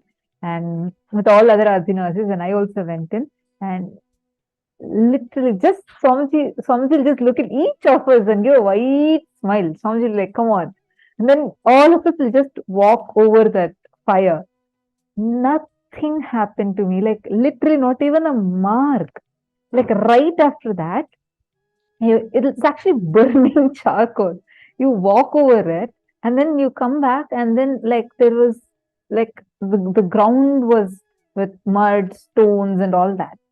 We came back and all of us were jumping and dancing. Nothing happened to me, not even a mark, not even a slight mark or even no burn. Forget about burn. No mark even. It was like such a sweet moment. Even now I just miss it so much. Like how Swamiji was, doing the fire walking. After that, it's available. You all can actually go and look up at YouTube and search for Swamiji's doing fire walking. There's a oneness capsule that's available. It's just so beautiful. So beautiful just to watch it. You'll actually feel your Kundalini getting awakened when you watch it. So, Mahong Zu, since you told this, I just wanted to share that. Yes. So now, any of you have any questions, you can post here. Any of you have any questions related to the workshop that we just did?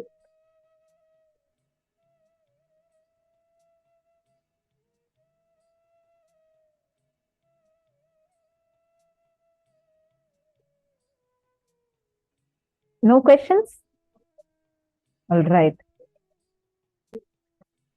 In the male team, I see Shane Denizaya continuously posting. Can I request all others? See, I see many of your Chinese participants. It's okay. You can also post your cognitions if you're only comfortable in typing in Chinese. It's okay, post it. Not a problem. And it's for you to understand, for you to internalize. All right.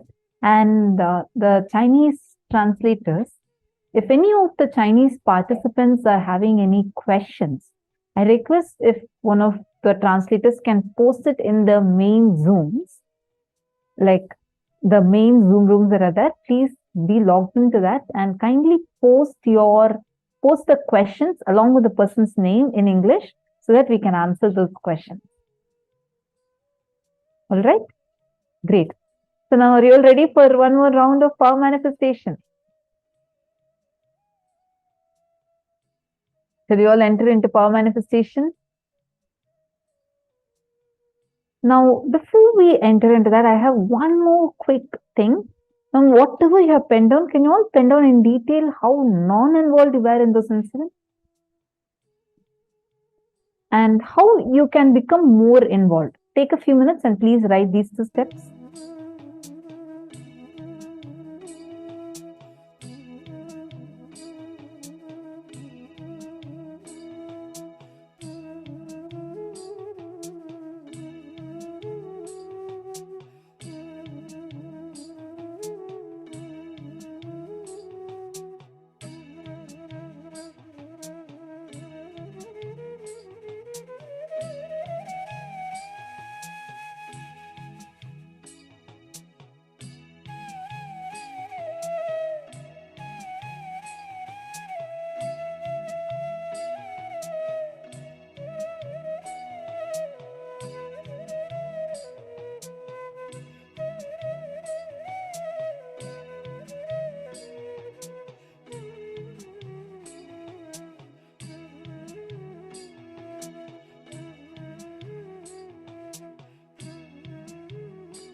Hope all of you have written. Have all of you finished writing?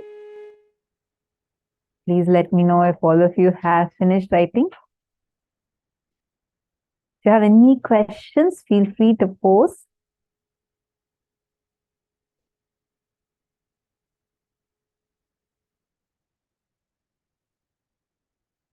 Sri Nitya Krishna Priyan. I'm just going to read your message.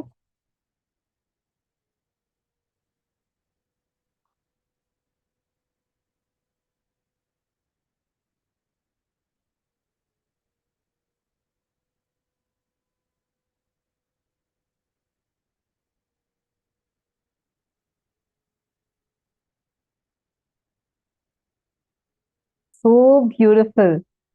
Srinitya Krishna Priyan, very, very beautiful post you have posted. I think you should also make a video, and would be really good if you can make in English. But if you can't make in English, at least make it in Chinese. But definitely make a video about this. You don't know how many people are suffering with this. There are so many people that are suffering, like with breakups, relationships. Relationships are in a very dire state today. And the experience I shared is so sweet. And just the cognition shift you're having is really good. Take a few minutes to record your experience. Okay, now are all of you ready? We're going to do one more round where we're going to play a satsang clip. You're going to intensely listen and you're going to grasp. Ekasantagrahya. Just listen and grasp. And whatever you remember, you're going to write it down. Ready? 3, 2, 1, start.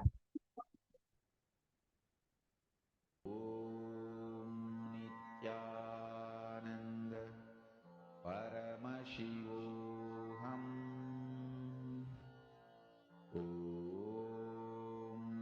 Nithyananda Paramashivoham.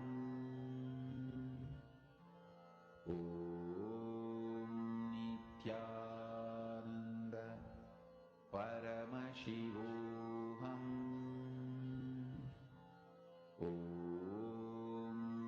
Nithyananda Paramashivoham.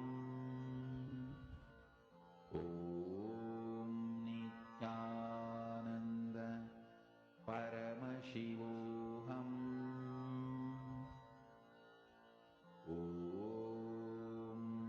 Nithyananda Paramashivoham. Nithyananda Paramashivoham.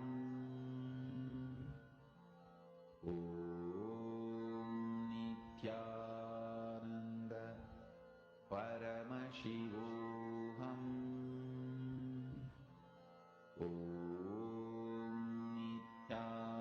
Nithyananda Paramashivoham. Nithyananda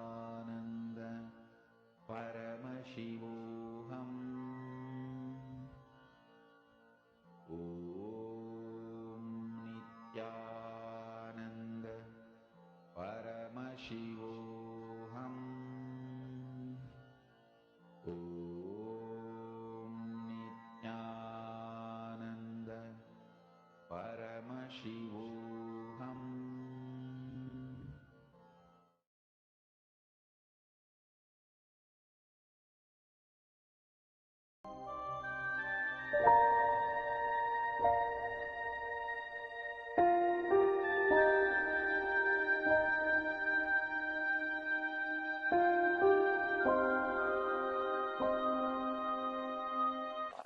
And I saw the size of the food. Oh God.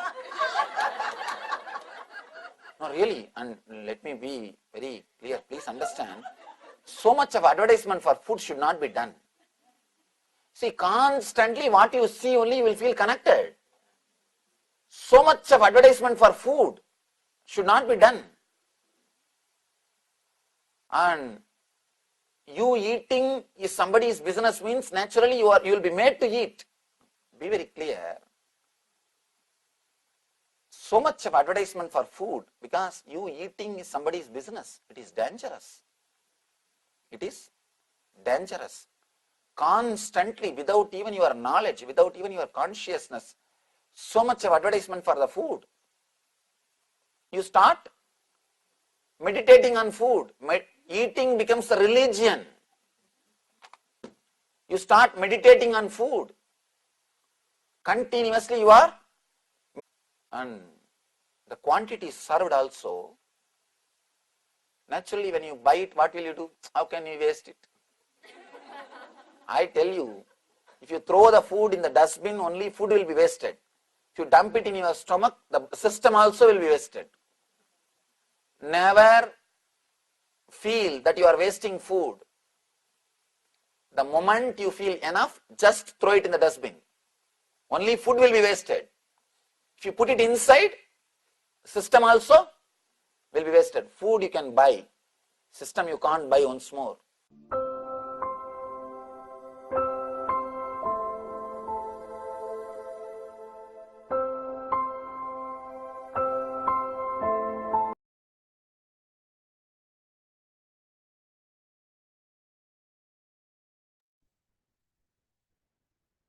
Yes.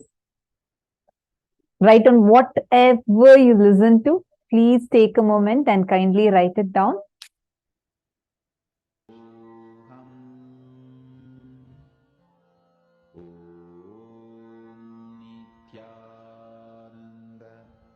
Write down whatever you listen to, whatever's formally revealed. Start typing it down.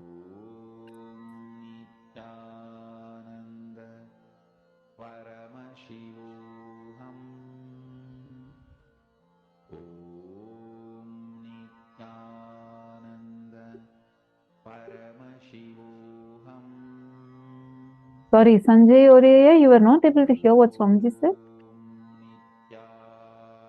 I'm just seeing your message.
Have all of you finished?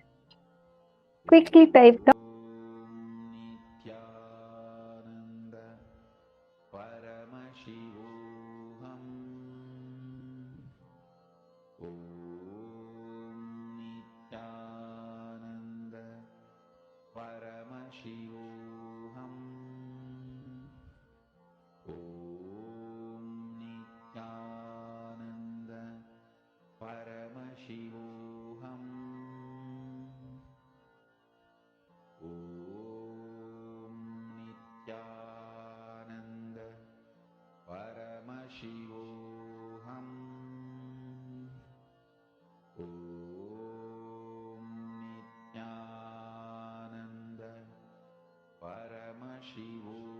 All right, so let's now see what the answer is. 3, 2, can I show the answer?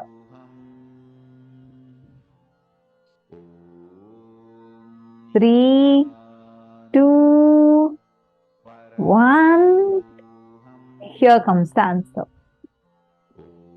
I request all of you to know, I'm not going to read it out because it's exactly like we heard it directly from Swamiji.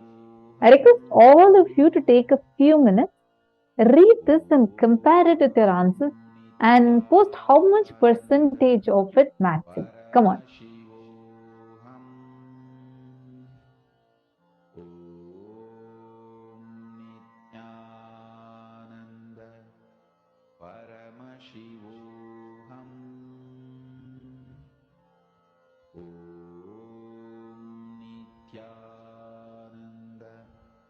Paramashivoham.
Paramashivoham. Om Nithyananda Paramashivoham. Om Nithyananda Paramashivoham. Om Nithyananda Paramashivoham. How many of you are seeing that your listening has increased? At least you were able to get much more rightly.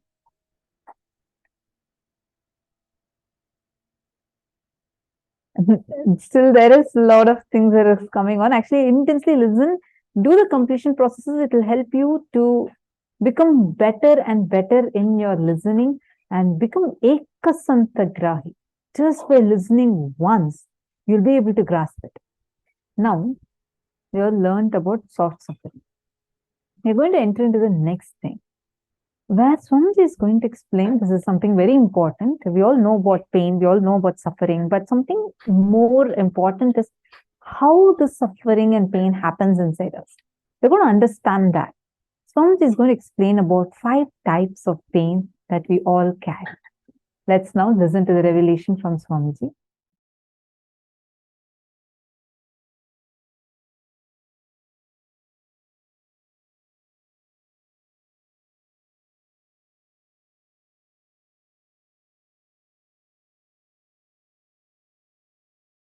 Reason for patterns that are passed through generations.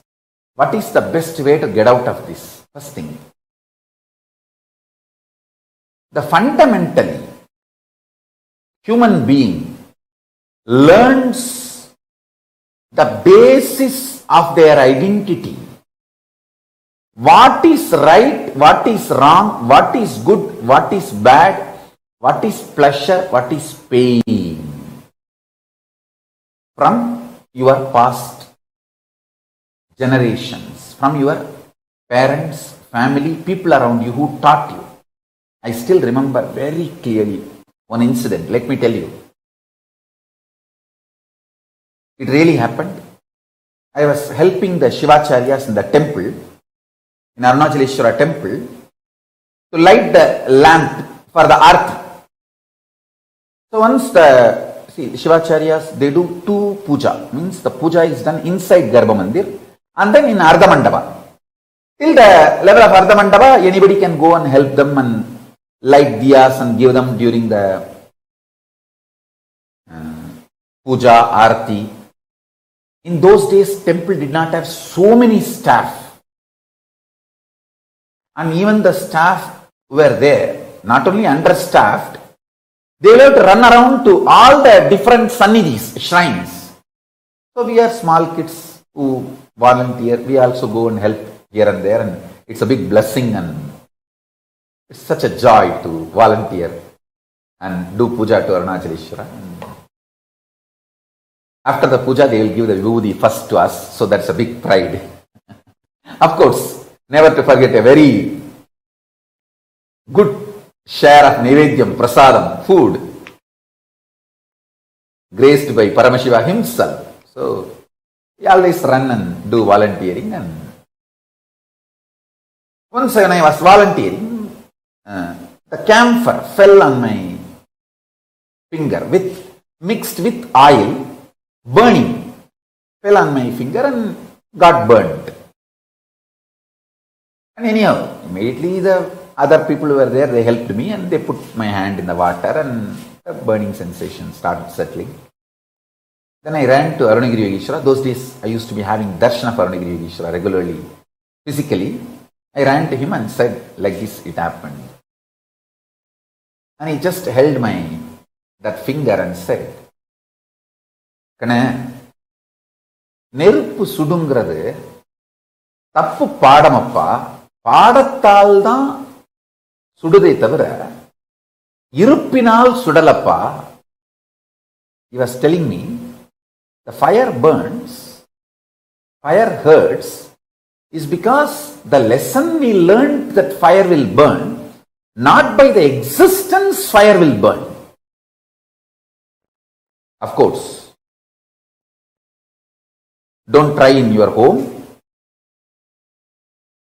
Just listen to the whole story. Then he got a little camphor and he held that finger which got burnt with his hand and asked me to touch the camphor with other hand. And he held my hand continuously. Slowly I could see from my stomach the fire spreading all over my body. The heat was increasing. But it was such pleasure, intense, pleasant experience and pleasure from inside. And it went, the temperature went to the extreme. The camphor which was touched by my other hand just lit up.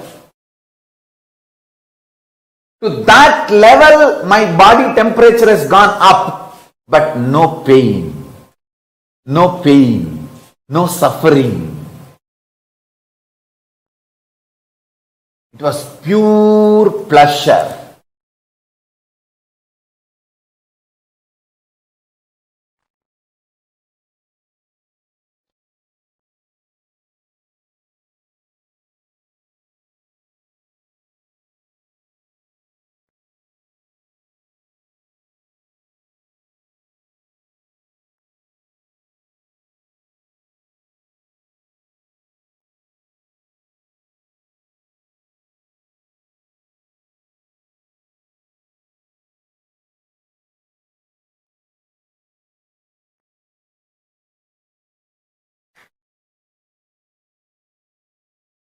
I still remember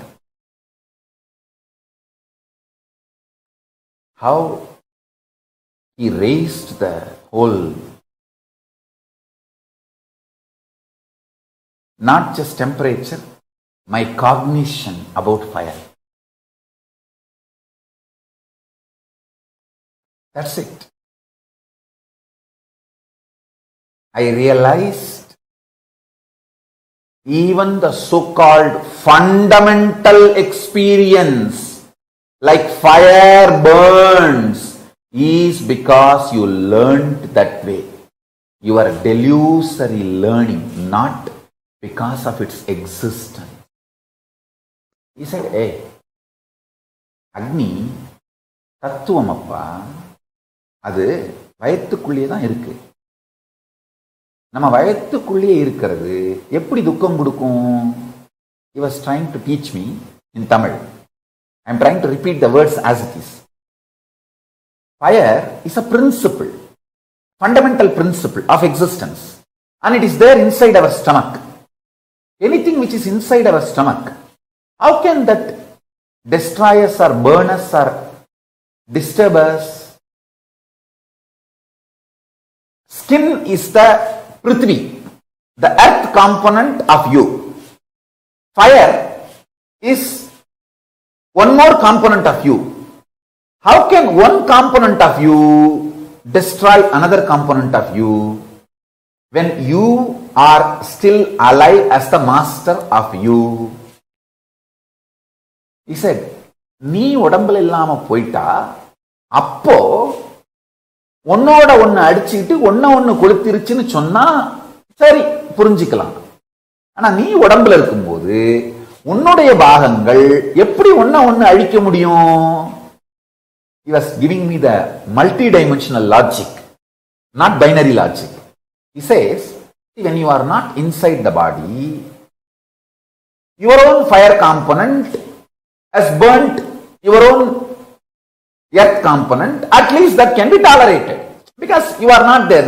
The head is not there. When the head is not there, the students can, it's like if the teacher is not there, the students can fight amongst each other and burn the classroom.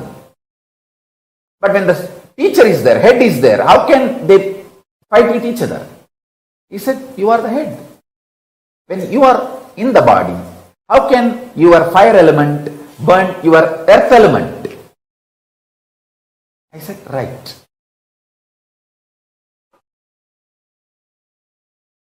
Correct, Swami.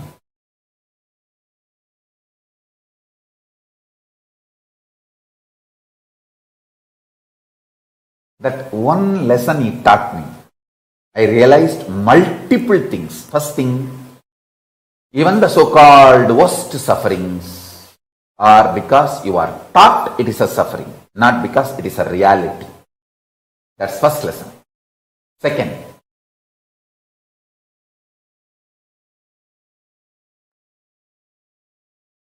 the hydrophobic material which keeps your DNA together, that hydrophobic material is filled with sound. See, being becomes identity through sound. Identity becomes physical expression of a person through fire. The person manifests is good, bad, right, wrong, everything through earth, the Prithvi element. See this satsang again to understand what I am saying. The sound component, Nada Tattva, sound principle, keeps consciousness and matter together, means that is the first intervention into the hydrophobic component which keeps DNAs together, DNA's spare parts together. Guru, by giving the right sound, vibrations, cosmic principles in the form of Anagata Dvani, he gives new birth and breaks all the patterns passed through the generations inside you.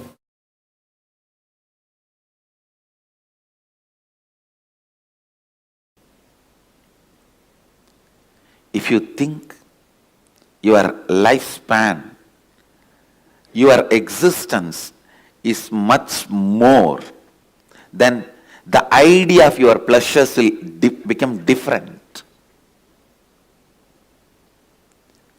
The ideas about your pleasure will become different. Understand? If you think you are going to be having births and deaths, that's the truth. Till you are enlightened, the births and deaths is going to be your life cycle. Then simply you know what is going to be your pleasure, what is going to be your pain, what should be your pleasure, what should be your pain.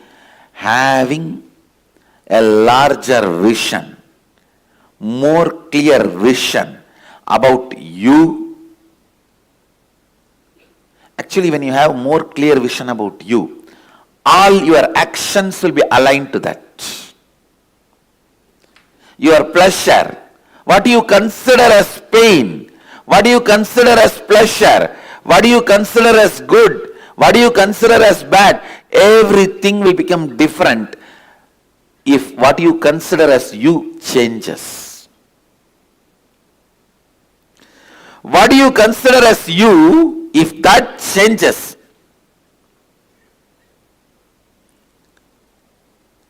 if you start understanding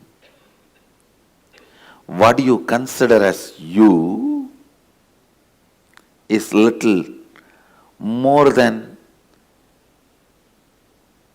the immediate life you are observing. A common man looks at only that 20-25 years he is supposed to live healthily with all the so-called pleasure. By the time 25, he will have little money and freedom to do what he wants. And by the time he is 50, over, everything. So this 25 years only you consider as life. That's if you consider only these 25 years as you and plan, that is what I call very, very short vision. Then all your strategies about you, life, everything will be vinasamcha, means destructible, based on destructible.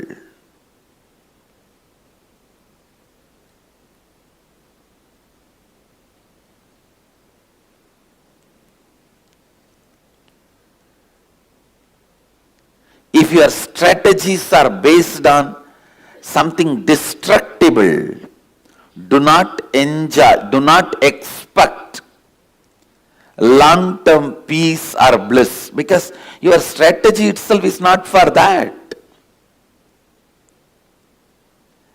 When you are building your house itself, you are building with bamboo concrete, which lifespan is only 20 years. And then you expect your fourth generation to live in that house. You make a wall. This is for the photograph of all my first generation. Then this is my sons and daughters. That is for my grandsons and granddaughters. That is for my great-grandsons and great-granddaughters. The house itself is going to live only 20 years.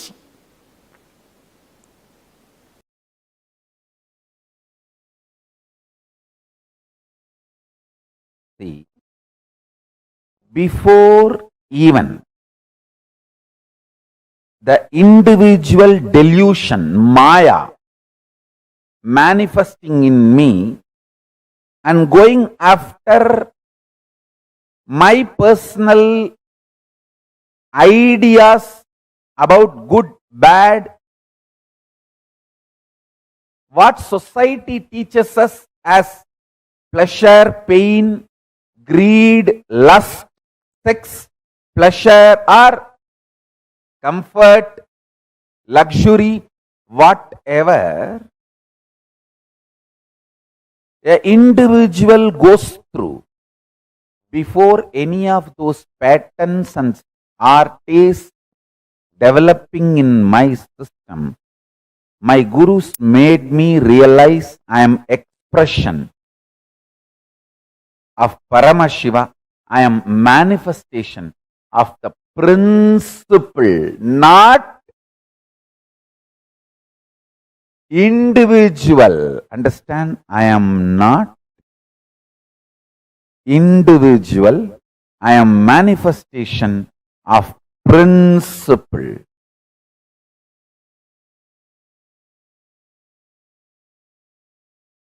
You need to understand. I am a manifestation of principle. Tattva, not an individual. Before even any identity or desires, fears of individual developing in my system, my gurus made me realize I am a principle, Tattva.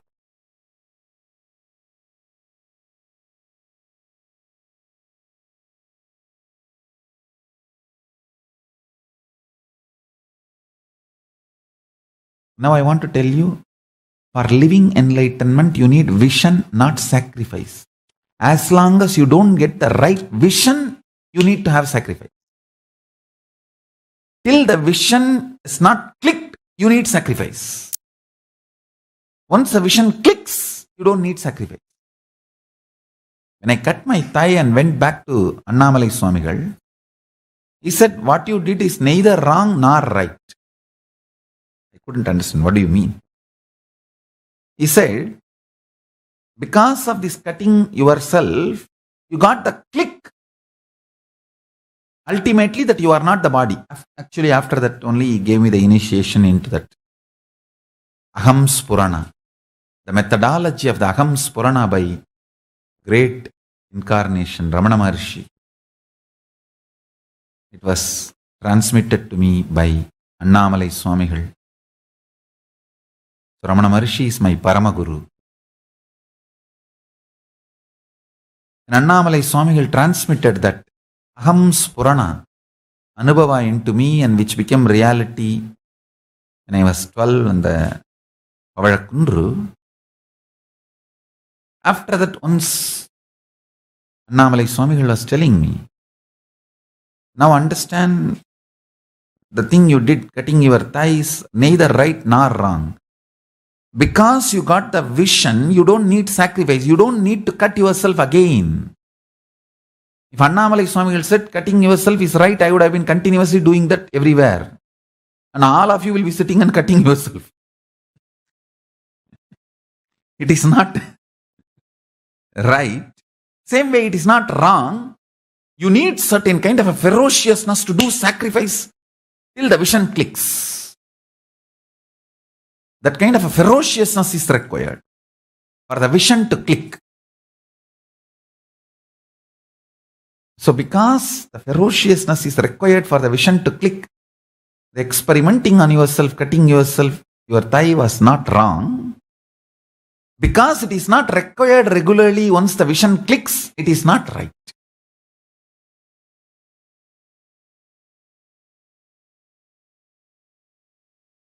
Understand it properly. Sacrifice is required only till the vision clicks. Once the vision clicks, you don't need sacrifice.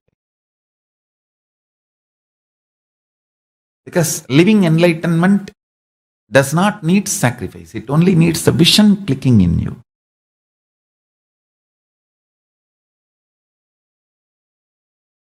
But till the vision clicks, you need to have the passions and perseverance, will, persistence. For that, you need sacrifice.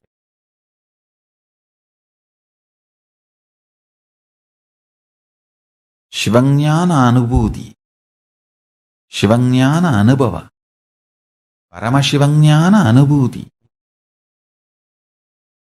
is a vision manifest, not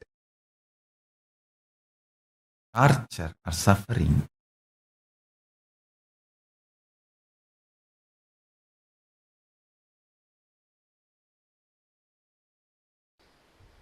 The sacred truth of the source of seeking, please understand. Your very biomemory vibrates. Your very biomemory actively functions only with some of the basic questions about life.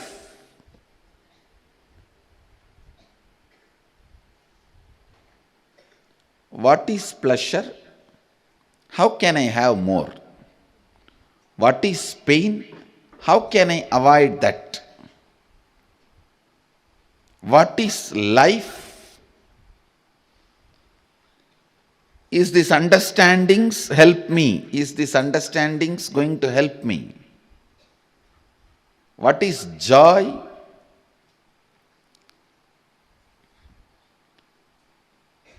All these basic truths, basic understandings,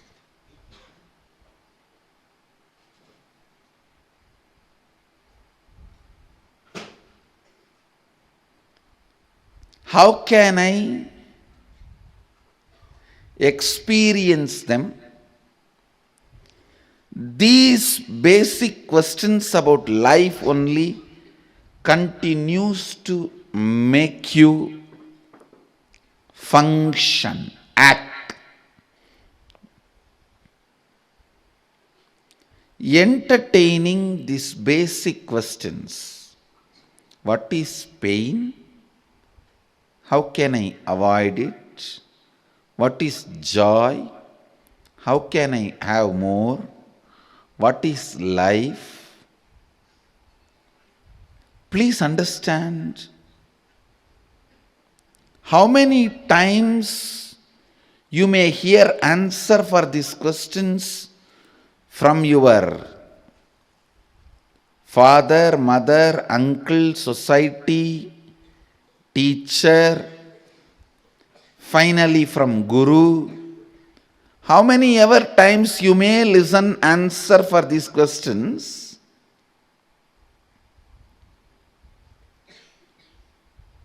listening to better and better answers for these questions and clicking with them is maturity. Listening your own answer and experiencing once for all is enlightenment. Understand? It's nothing but basic questions. What is life? What is death? Why suffering? Why pain? What is bliss? What is joy?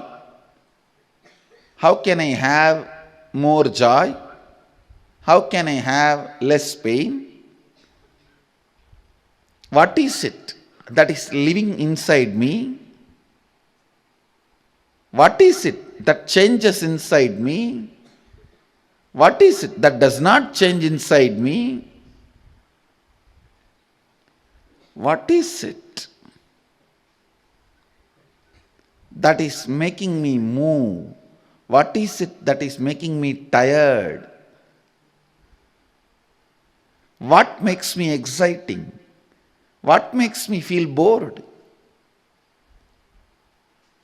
For these basic questions, if you have better and better answer and click with the better answers, that is called maturity. Naturally, the answer your friend gives when you are 5-year-old will be different. Your mother gives when you are 6-year-old will be different. When your father gives when you are 14 will be different. Finally, when you reach your guru, the answer he gives will be different. So, clicking with better and better answers is maturity. Ultimately, clicking with your own answer, experience, and the question disappearing once for all is enlightenment. That is enlightenment.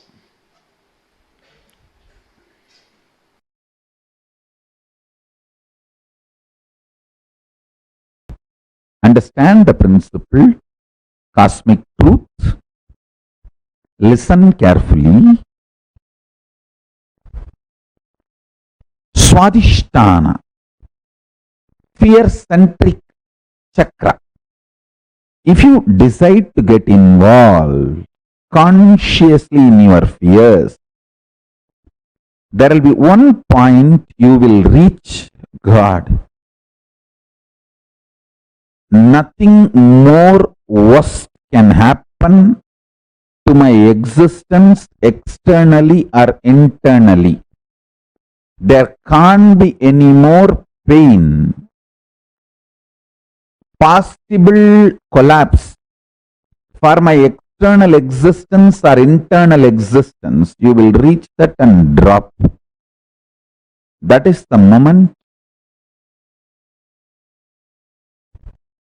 the beautiful, powerful cognition will rise in you. From now, every second I am alive internally and I feel I am alive externally. Itself is a blessing. Nothing more is needed. I neither need bliss, joy inside me to be blissful, to feel fulfilled, nor I need something externally to feel fulfilled and complete. That experience will happen in you if you consciously involve with all your fears, fear fantasies, the patterns, the way the fear manifests in you.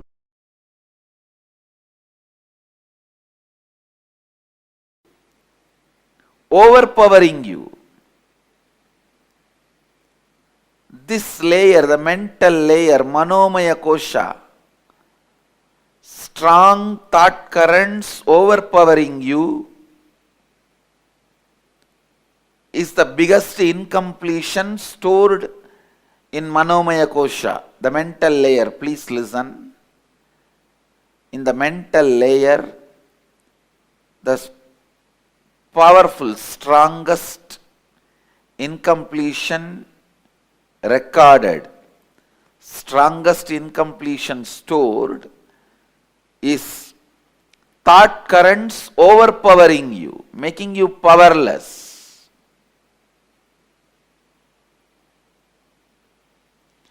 In this layer, we store all the pain patterns. We store all the pain patterns. Physical pain, mental pain, emotional pain, spiritual pain. All the pains are reduced to mental pain and recorded in your being. Please understand, physical pain also, when it is recorded in your mind, it becomes only mental pain. It is the mental pain about physical pain, that's all.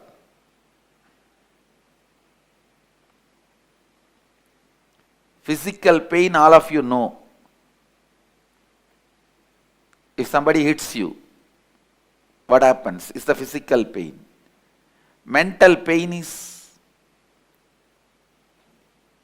if you are not respected somewhere the way you expect to be respected.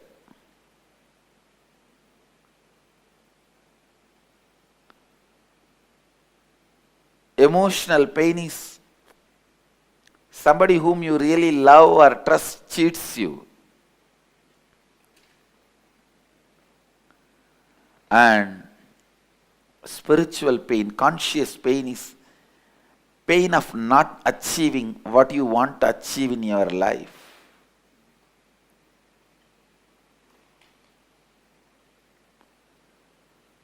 Listen, these four major pains get stored in your pain body, in your mental layer. Mental layer is pain body. That is where all the pains are stored.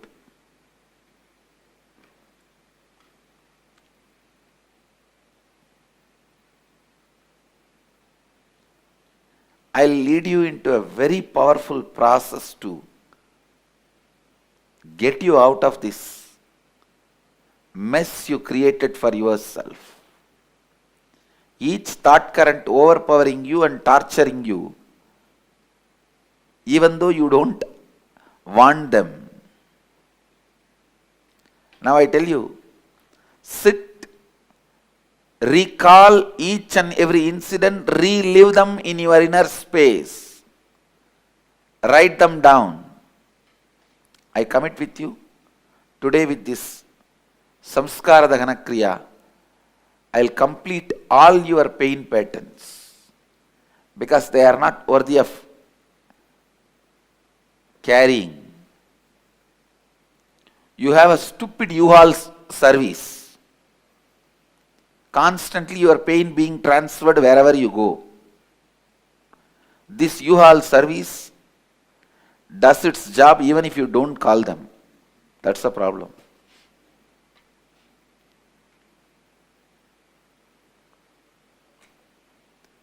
The unique process we will do now, you are literally going to write your autobiography. Understand? This process is called Samskara Dahana Kriya. Start with the earliest memories of your life. Recall all the unpleasant incidents of your life. The ones that brought you mental, physical, emotional, conscious pains. Recall each incident. Relive it in your inner space intensely. Go back to the same situation, same emotion, same thinking pattern, same understanding, same experience. Go back to that age. Bring that same emotion, bring that same experience. After reliving, write down each incident clearly as if you are writing a story. Do not censor anything. Do not avoid any incidents. Write each and every incident. Don't censor. Do it really, really sincerely. Go ahead. Let's gather for next session. Thank you. Be blissful.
Yes, Nithyanandam.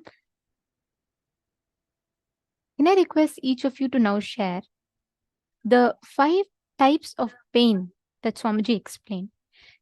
The whole incident about that fire burning that Swamiji shared, right? It was so powerful. Just the way Swamiji described, just the way that Swamiji explained the whole thing.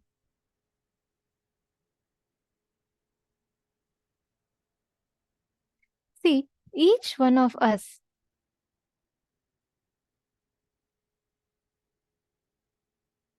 understand, if each of you just grasp this one thing, the moment you understand the 5 types of pain, the moment you understand what this pain is, like Swamiji said, pain is a teaching given to the body, psychological. It is not physical. It is purely psychological, 100% psychological. It's an experience that you teach yourself. See, when a child is born, right, you will understand. If you just see the child, you'll understand that the child has absolutely no sense of suffering, no sense of incompletion. The child has absolutely no sense of any of this. When even a child smiles, its whole being smiles, isn't it? The way the whole being just enjoys, the whole being is totally into it. Like, if we look at a nature, we'll just probably we look at it and we look away. It's not much. But when a child looks at it, its whole being will enjoy it. The difference here is the child is not taught the social conditionings of what is good, bad, right, wrong. You're supposed to get angry for this. You're supposed to get sad for this. You're supposed to get upset about something. Actually, this whole thing that Swamiji is explained, This is what Swamiji revealed just now. It's an amazing boon for us to understand. If we grasp these types of pain, the way we experience the reality will be so different, completely different. Pain. How this pain happens inside of us? It's a conditioning. Now, let's say when you are young, your mom tells you don't go out in the rain and play. Don't go out in the rain and play. You'll catch cold. Because you keep hearing that, it becomes a cognition for you. So the next time you actually go and play, you catch cold. Same way, all the so-called worst sufferings in life is because you are taught it is a suffering, not because it's a reality. Understand, it's not an random statement. It's a very powerful truth if you look at it. The same thing, you can look at it as a push for you to expand to a higher reality. When you see it that way, the experience will be different.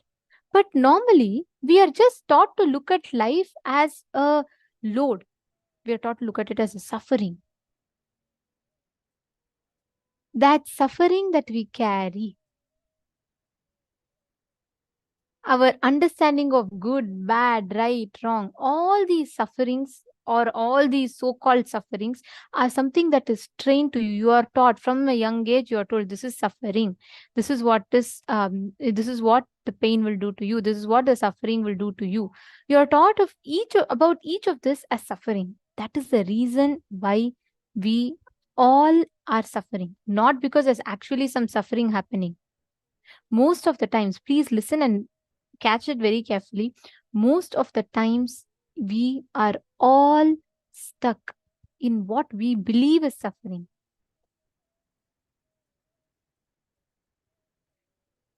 The whole experience that Swamiji shared, right, with Arunagiri Yogeshwara, Swamiji literally has given this same experience to all of us in Gurukul. Just by having the right question, starting to ask the right question to ourselves. We are not taught suffering. We are not taught in Gurukul. Even pain we are taught is a lie. We are not conditioned to believe the right and wrong that society has imposed. That's the best thing to learn. But to understand this further, we must first know what are the pain that we are cherishing inside. What are actually the pains, different types of pain we are cherishing. Complete all the pain patterns because they are not worth carrying. Listen, I'll explain it and I request all of you listen to it very carefully. For you to first understand it is a delusion, you need to first know what are all the pains that you're carrying. Let us pick any 5 incidents. Write down. Recall the unpleasant incidents of your life, whichever caused you mental, physical, emotional, conscious pains. Write down all of that. Just 5 incidents. In each of these types of pain, write down one incident. Let's start with that. I request every one of you to take a few minutes and pen down.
Now, in all the incidents, relive and relieve.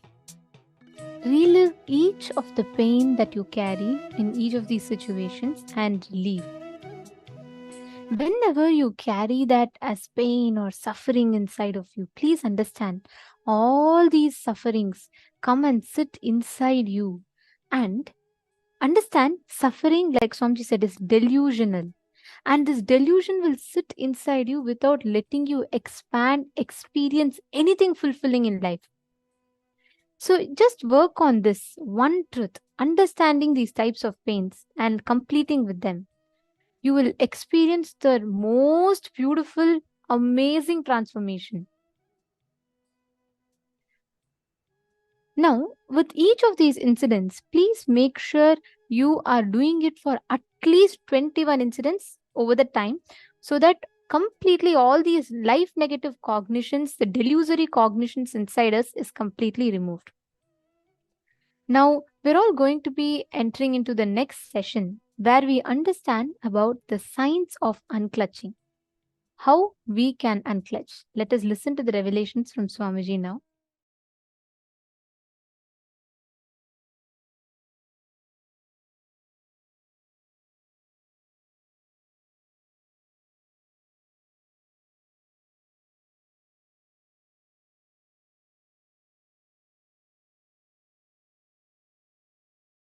I tell you, each of my gurus, they poured their life on me. The clarity with which I can grasp all the great spiritual principles and explain. That is because of my ability to unclutch, which is the pure gift from Annamalai Swamigal. It is just a simple gift from him. My ability to operate in Sahaja Samadhi, space of Paramashiva, gift from Isaki Swamigal.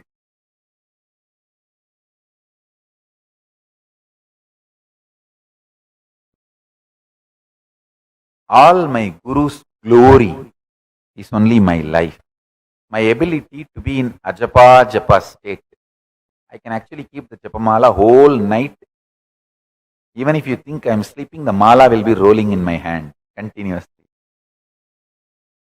That is the gift given to me by Yogi Ram Surat Kumar. He is the Ajapa Japa Purusha. He is actually the embodiment of Ajapa Japa. He gave me the gift of Ajapa Japa.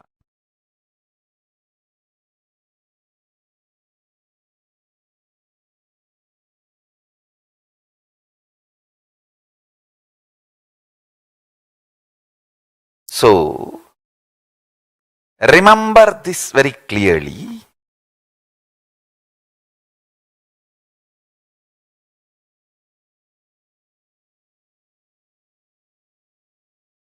Peace alters the very DNA structure, genetic structure, the core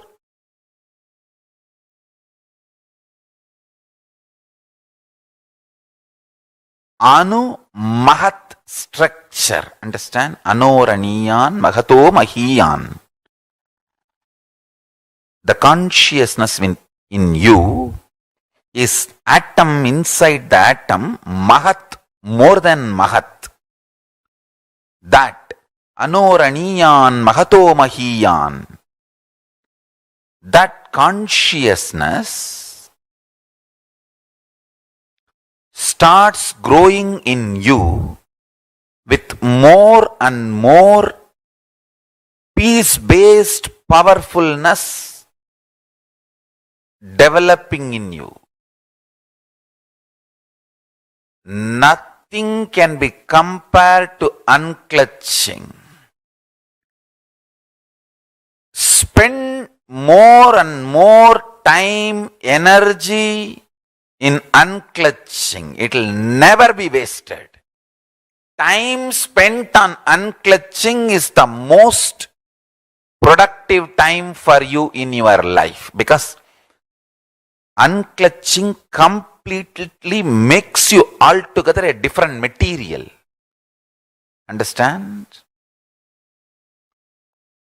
It makes your very biomemory, muscle memory, core structure, molecular structure, genetic structure, DNA structure, everything, all the 8 energy flow circuits, 7 energy flows, 1 the pure conscious explosion. So totally 8 energy flow circuits exist in you. All the 8 explodes when you unclutch. Understand? Unclutching is the space of Sri KAILASA.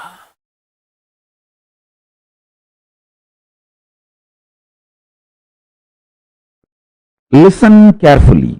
Categorization, generalization, judging. All this is taught to you as a science of life. But all this leads more and more delusion. Listen carefully. I wanted to put this on record clearly. Generalizing, categorizing, classifying, passing judgments about people, about situation, about communities, about societies, about political parties, about the world happenings. All this is absolute delusion due to non-involvement. Delusion-based decisions are bound to lead to suffering and more ignorance.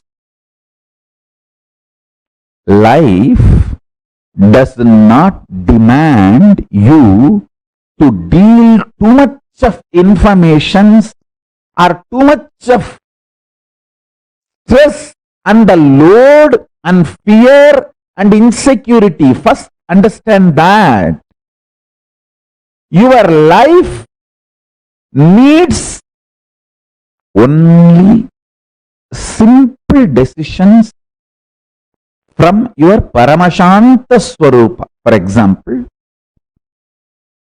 when you are thirsty, water bottle is there in front of you, just pick up the bottle and drink.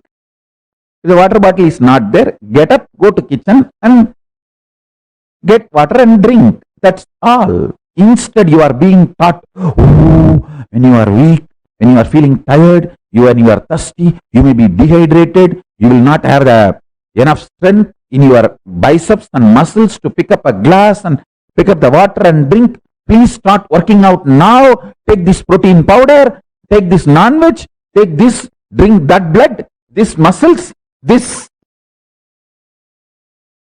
flesh, and build your body. So when you are thirsty, you can just get up and without any dehydration, difficulty, you can start drinking water. And to substantiate the statement we are making, we have thousands of studies, researches done on people.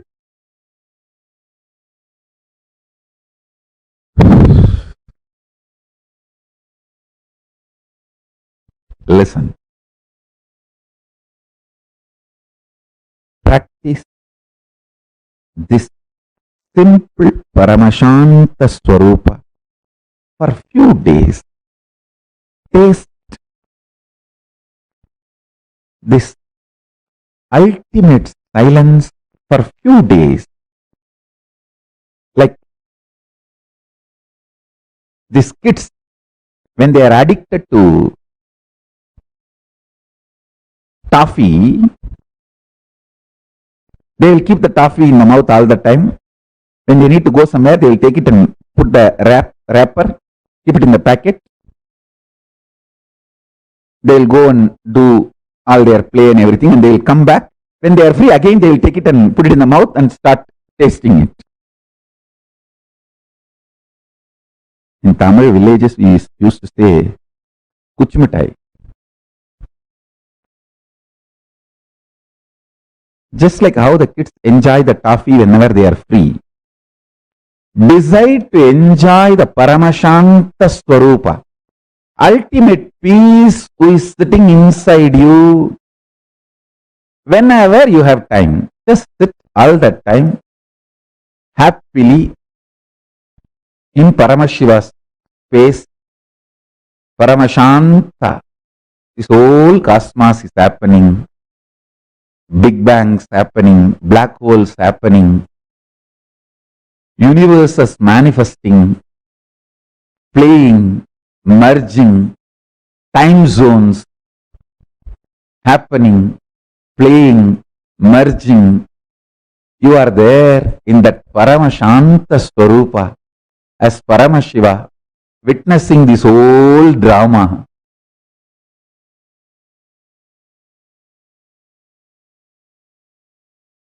If you just bring the oneness to your intellectual understanding and your inner cognition, apply that in every aspect of your life, relationships, health. Even if you have a simple headache, apply oneness as the first solution. You may ask how to apply oneness on headache.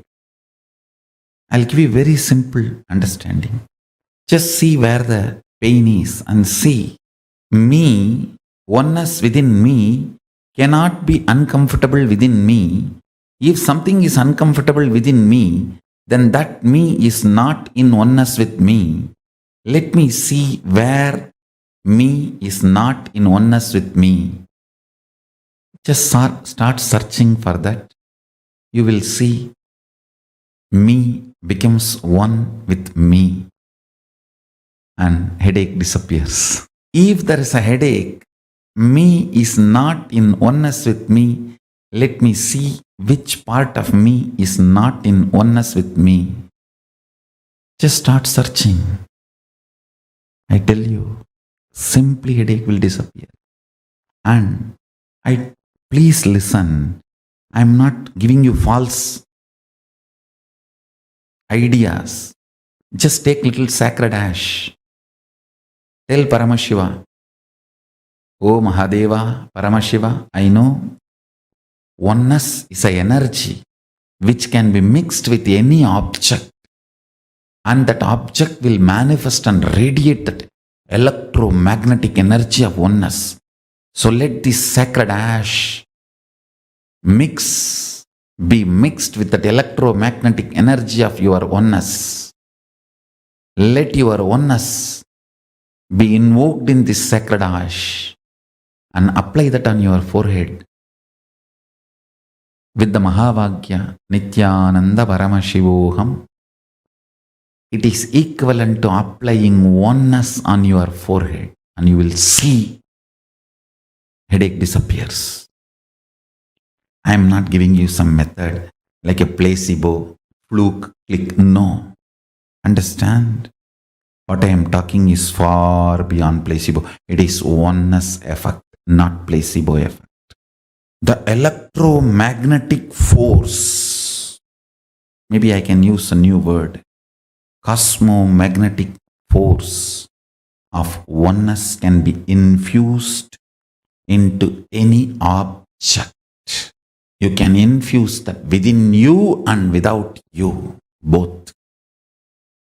Within you and without you, both. When I lived my Parivrajaka life, means body was moving around without will, devoid of will, just with the flow of Paramashiva, Prakriti and Purusha, Paramashiva and Parashakti. The sacred ash is the only medicine. That is the mosquito repellent. That is the blanket. That is everything. Cold, apply sacred ash. Mosquitoes, apply sacred ash. Animals are in the forest and they may attack you, apply sacred ash. For anything, Applying sacred ash was the solution. I'll take the sacred ash, invoke the powerful oneness cognition into it, the electromagnetic energy of oneness. Infuse that into that sacred ash and apply all over the body. That's it.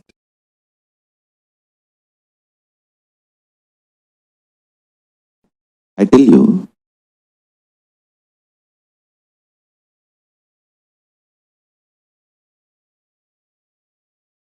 this is one of the powerful Mahavakya I received from Annamalai Swamigal. This is, I should say, that from the Ramana Sampradaya, the tradition, ecosystem of Bhagavan Sri Ramana Maharshi. Very casually, he put this in me. Deham naham, koham soham. Like how in the schools you learn Baba, black sheep. See, the rhymes you learn plays a major role in your thinking. Don't think rhymes are just funny. This is the most beautiful rhyme for enlightenment I learned. Deham naham, koham soham. Deham means body, naham, I am not. Then koham, who am I? Soham, Paramashiva is me. I can say that I just can build full-fledged temple for Annamalai Swamigal just putting this one rhyme inside my head. Even while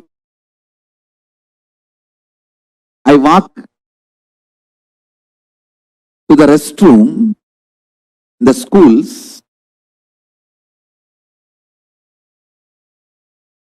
they will give an interval break. 10 minutes, you have to run to the restroom and come back. Even while running to the restroom, I will sing this only. Deham naham koham soham.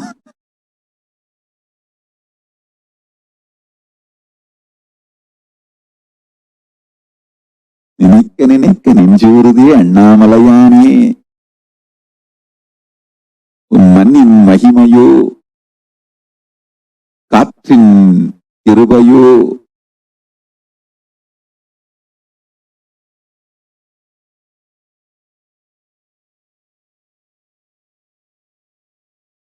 Listen, the rhymes you cherish inside you matters.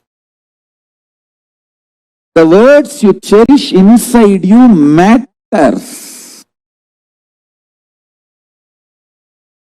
The words you cherish inside you for 6 months will become reality within a year. At least it will become like a echo chamber for you. ECHO. Echo chamber for you, around you.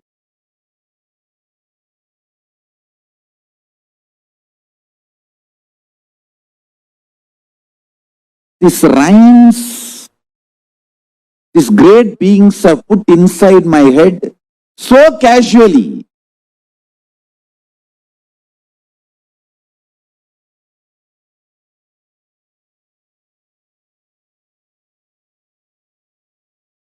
I started going to Annamalai Swamigal because he will give that candy and all that for the kids. Whoever brings to have his darshan, candy and other sweet, he will give it to all those kids.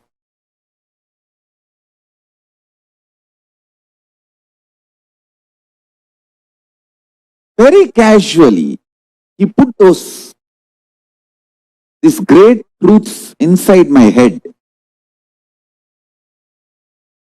If you know little Sanskrit, you will understand this 4 word is the essence of whole Hinduism. Deham means body.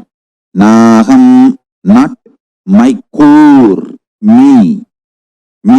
Deham is mine, but not me. Naham, koham, then who am I? Soham, Paramashiva. Even when I am running to the washroom, from the class to the washroom, I will try to run. Deham naham koham soham, deham naham koham soham, deham naham koham soham. And run. Finish. Run back. Deham naham koham soham, deham naham koham soham.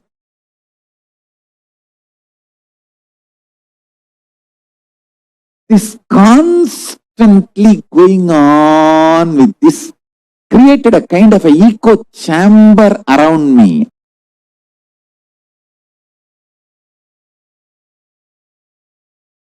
And if you remain hungry and put Mahavagya and powerful cognitions into your system, so much detoxification will happen. Literally 90% you will get established in oneness and enlightenment. You do not need mental work, you need physical work. Means we need to work only on your body. I have given you too much initiation, too much of powerful cognitions, and from here itself I can give enlightenment to you left and right, just like that. It's not at all a big job. In English, what you say, piece of cake. You use any word. Just, I need your body to be detoxified, so when I pour me in you, you can hold. It is literally cosmic union. I can make the cosmic union happen with any one of you at any time now, especially with this whole vibration of that love. That is why I insist on you moving to liquid diet, at least next for 21 days. Liquid diet, chanting of Mahavagya. Vibrate yourself with the Mahavagya, Om Nithyananda Paramashivoham, and spend as much time as possible with oneness capsules and satsangs, these powerful cognitions. And I tell you, these powerful cognitions will get rooted in your biomemory. When you don't give the job of grinding food to your intestine, see, you have 3 things 24 hours happening in you. Blood circulation, breathing, digestion. You cannot stop blood circulation. You cannot stop breathing. But if you just reduce the load of digestion, both get impacted. The breathing becomes very deep and the whole blood circulation becomes so pure. Consciousness, the pure Paramashiva starts reflecting in your system more powerfully in a higher frequency. I am giving you all the real secrets of Raja Vidya. I am giving you all the original secrets revealed by Paramashiva to Devi, Devi to Vishnu, Vishnu to Brahma, Brahma to Surya, Surya to that whole Surya Vamsa. And what Krishna says in Bhagavad Gita, that he gave the signs to Surya, and from Surya to Ikshwagu, Ikshwagu to Manu, and the whole Sampradaya, Surya Vamsa, Sarvanya Pita. That whole parampara, whatever secret was stored with that kings, that Raja Vidya I am giving you. Work on body. Only middle class people work on mind. Kings, elite people work on body. Work on body, I am telling you. Middle class people eat and waste their life. Royal elite people don't eat. Just drink, build the body. Strong nervous system to hold the highest version of Paramashiva's love. The highest version of Paramashiva's love I tasted in my life, Arunagiri Yogi Ishvara, my Guru. The love was so much. Never I felt insecure that will I be able to execute all his instructions, all his command, all his words. I just know I have to make his words into reality. I have to strategize whatever he wants. I have to strategize and make it happen. That's all.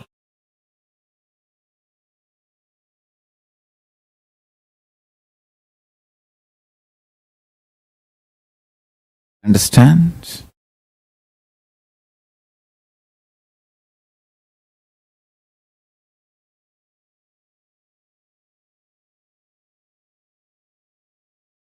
When you start talking intensely to Paramashiva, just these three, listen.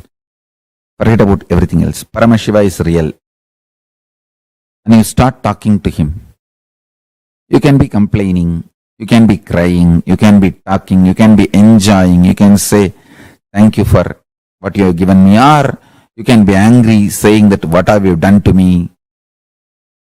Why is Australia fire is not getting put off? Why the animals are dying in Australia? You can talk anything you want. He's as older than sun and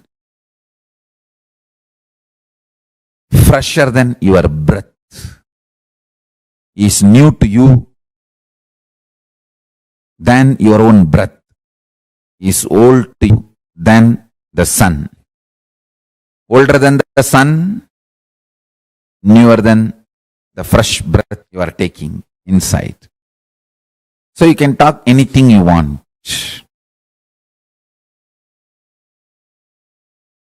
Remember one thing, cognizing is real, and then whatever you talk to him and whatever response he does, sometimes he will give verbal response, sometimes he will fulfill your prayers, sometimes he will pour intense Paramashanta state in you.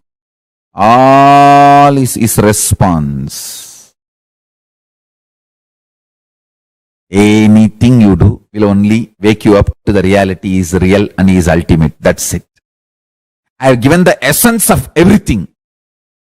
State, space, powers, being, superconsciousness and Sri KAILASA of Paramashiva. All the 6 aspects I have given in this 3 line. Paramashiva is real. The ultimate is real. And start talking to him intensely.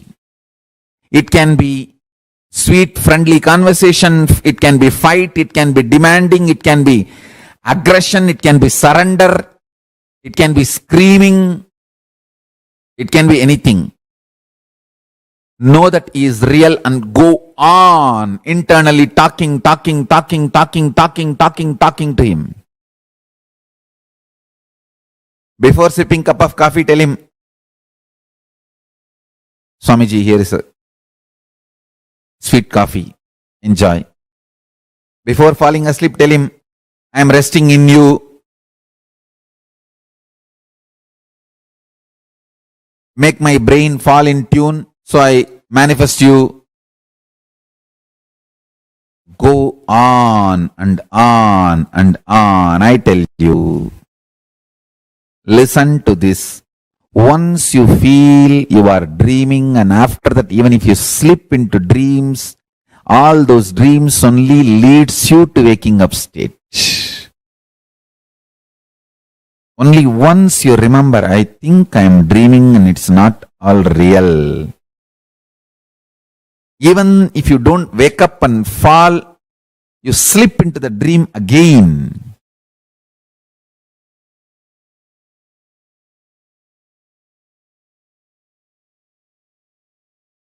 After that, every dream you go through,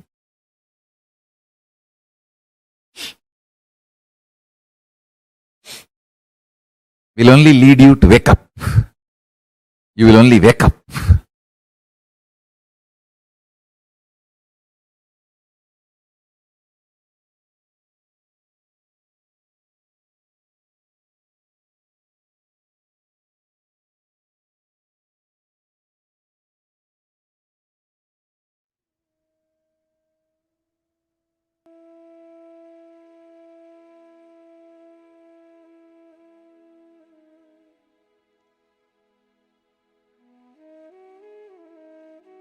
the science of unclutching. I hope all of us understood, because so beautifully, multiple levels actually, Swamiji had explained to us about what is unclutching and why unclutching, and how to do this unclutching, and how this unclutching can help you in various levels.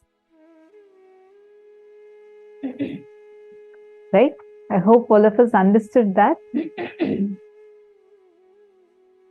Time spent on unclutching is the most productive time for you in your life. Understand? Because unclutching completely makes you altogether a different material. Unclutching makes your very bio, memory, muscle memory, the core structure, the molecular structure, genetic structure, DNA structure, everything. The 8 energy flow circuits that's usually there in the body, all of these to just explode. Unclutching is the space of Sri KAILASA. In Patanjali Yoga Sutra, the 14th verse says, Satu Dirga Kala Nairantarya Satkara Sevita Drida Bhumihi. Committed to an intense practice of unclutching makes one firmly established in a higher state of awareness. This is there in Patanjali Yoga Sutras, 14th verse. See, we all have heard about unclutching. We all learned about unclutching in the previous days, right? But one of the most important aspects is why and how is unclutching related to pain or suffering? Listen very carefully. Every situation in life, any so-called suffering, let's say someone comes and tells you something that's very, that you feel is very hurtful. The moment they throw their words towards you, you are clutched to a certain memory from the past, which gets triggered inside of you, based on which you react,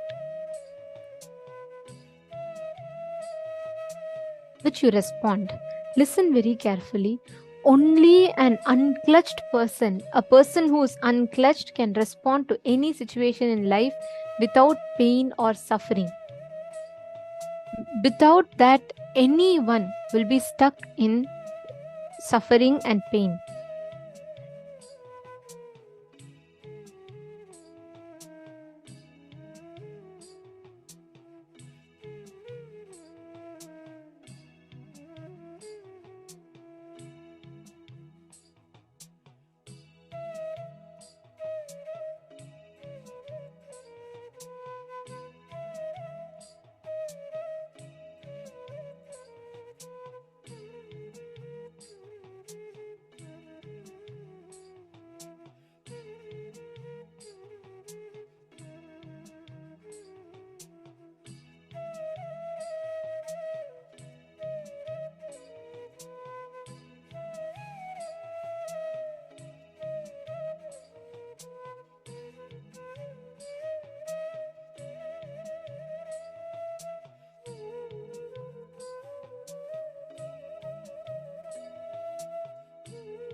See, there's a very beautiful example Swamiji gives, and I always remember whenever I talk about unclutching, right? I always remember this example. Let's say there's a painting, beautiful painting. An artist is standing next to it to sell it. A buyer is buying it. For the artist who's selling the painting, he will look at the painting as what is the maximum value that he can get. Right? Like how much money can he sell this for? Like what are the features of this painting? What are the different qualities of this painting through which he can make money? For the receiver, for the buyer, he will look at it as based on what are all the different things based on which you can, maybe bargain the price a little bit. And he will look at it more for is this painting worth the money he's going to spend? Only a person who's just passing by on the road and seeing the painting can see the painting and just enjoy as it is. He's neither overexcited about it, nor he's afraid or insecure about it. He is neither hurt by it nor he is fulfilled by it. He just sees it and moves on. This is the exact approach life. Just catch it. You will know how to deal with your pain. A person who is clutched, a person who is stuck thinking he is the one who is dealing with all of this. The person who is selling the painting, he is clutched to the money he is going to get.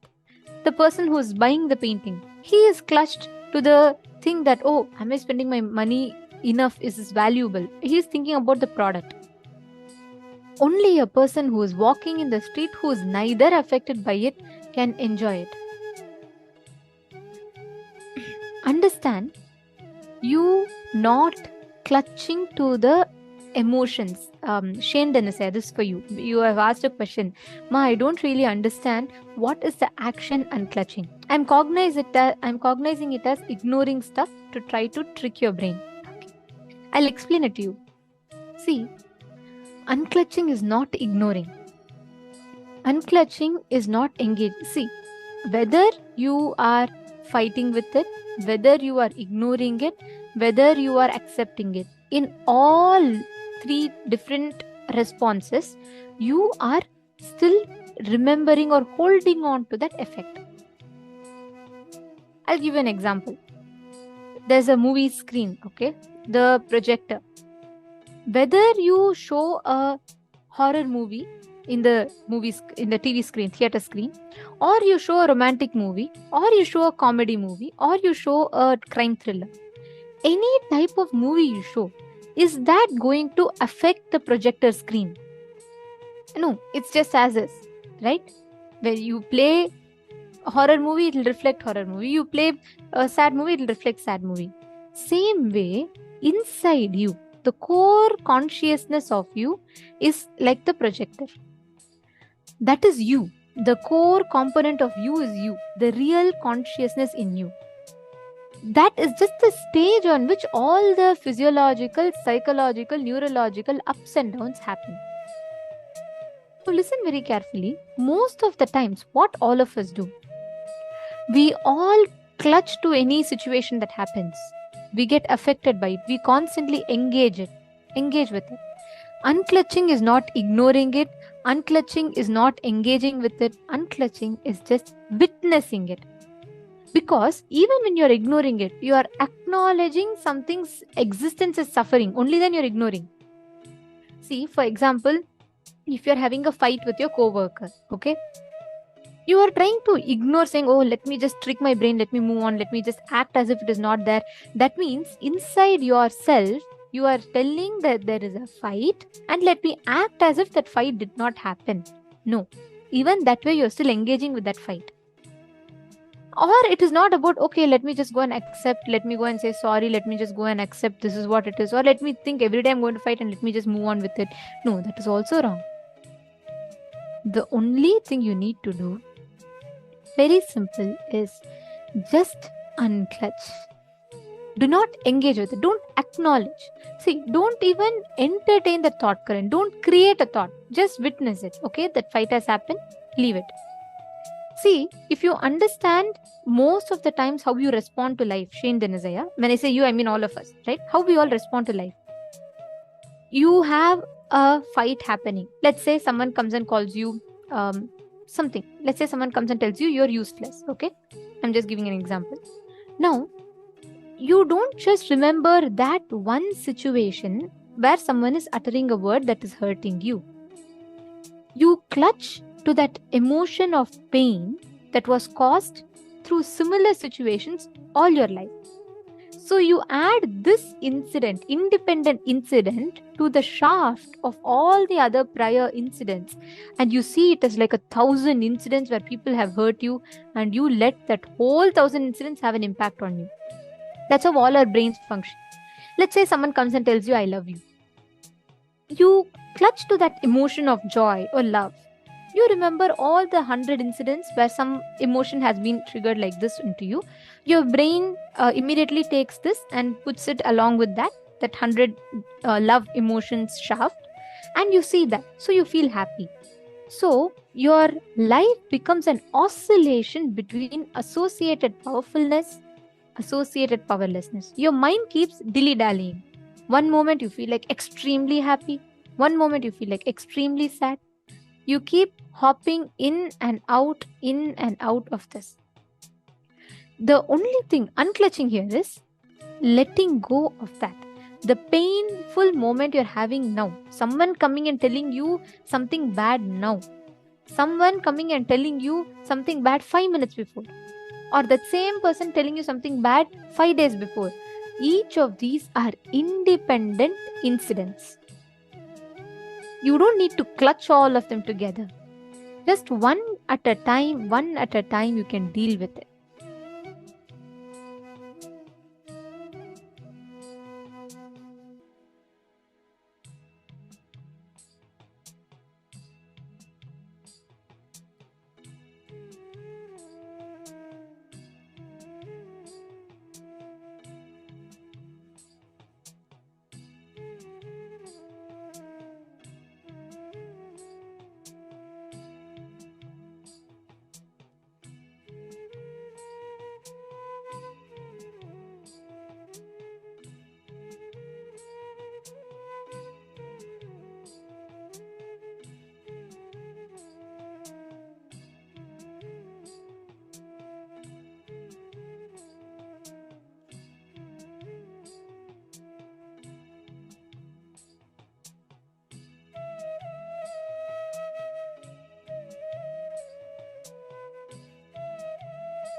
Sorry for that. Shane Dinazai, did you get it? Is this making sense to you? Are you understanding? Now, unclutching is not about you struggling to accept something or you struggling to reject something. It is just you're witnessing it. You are just watching it. Okay, this is happening, this is happening. Watching your inner space like that. 5 minutes, try to look in. Always, all our thinking, there is some emotion constantly, every thought triggers in you. You suddenly remember a moment of joy, suddenly you remember a moment of pain, suddenly you remember something that you really enjoy, you're really missing. Your thought, second after second after second, keeps agitating some or the other emotion in you. It is like constantly someone or the other keeps nagging you, coming and asking you. Suddenly one person will ask you to give some money, someone will ask your time, someone will ask some choices from you, someone will ask some advice from you. Each one wants different things. Right? Constantly every thought is like that. One thought wants your anger, one thought wants your joy, one thought wants your pain, one thought wants your memory, one thought wants to just put you in the nostalgia. Like this, each one wants to give you something. Unclutching is just disengaging from that reactions. Thoughts will still happen, but you will not engage with them. Slowly, the thoughts happening will completely die down in you. That is the goal of unclutching. When you are unclutched, all the thoughts happening inside you will just slowly die down. And at the end of it, you will be completely, absolutely liberated from any agitation or suffering. Okay, so Mashante Fields posted. Okay, I think I'm getting this. Thank you so much. I'm a neutral projector. When I engage in situation, create what the experiences like my mind and emotions. When I engage over and over, like I do, I am clutching. When I let go and return to neutral, I am unclutching. Yes, unclutching is a neutral space. And you have to witness it. See, only when you start becoming a witness, you will not get involved into it. The understanding, you should unclutch means how you sit, watch the clouds passing. I don't know about now, but just even few years back, before the social media became a very big thing, this was also many people used to do. Just sit and look at the sky, the clouds passing. How you would look at it, right? You'd be unclutched. the clouds passing by will not create a reaction or anything in you. You're just watching it. Or how you look at a rose, you're just watching it. So, like that, it's just passing.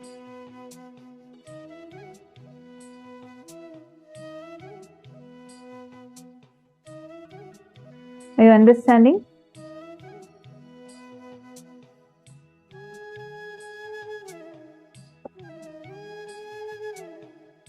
Now, I request every one of you sit now with this understanding. Just sit and unclutch. Just sit and try now. See, with the right understanding when you do, the experience will be different. Just sit now, spend 5 to 10 minutes, unclutch. I request every one of you, do not create a thought. Do not make sure one thing. Simple oneness means just don't clutch to anything. Witness the whole thing. Any thought comes and raises in your inner space, decide you're not going to support that thought. If something is saying, hey, come on, such a happy moment, remember, enjoy, just watch it. If something is coming and saying, such a suffering moment, remember this, just watch it. No reaction to anything. Shall we all try this? If you all understood unclutching, can you all put yes in the chat? It is not an action, it is a decision to just witness. It is just your understanding to just witness the thoughts that are happening in you. If you all understood, can I request everyone to put yes in the chat? Ma Jennifer Poirier, okay, Ma Kalyani is putting yes. Ma Alizu is putting yes. Ma Donna is putting yes. Come on, all the other rooms.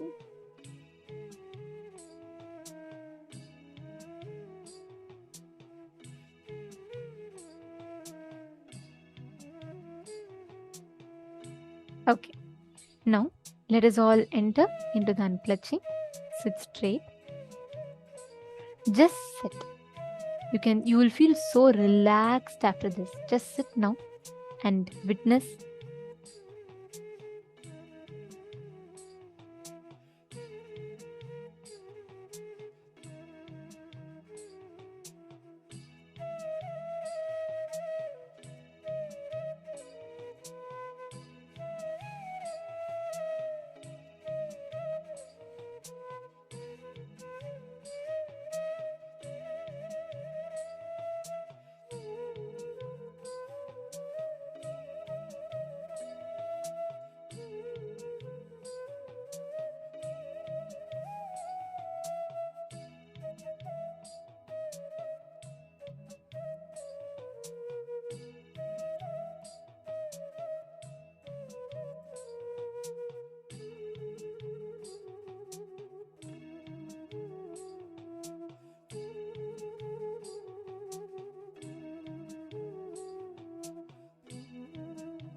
thought. Do not sustain a thought. Do not destroy a thought or do not rejuvenate a thought. Just sit as a witness to every single thought as it raises in and out in your inner space.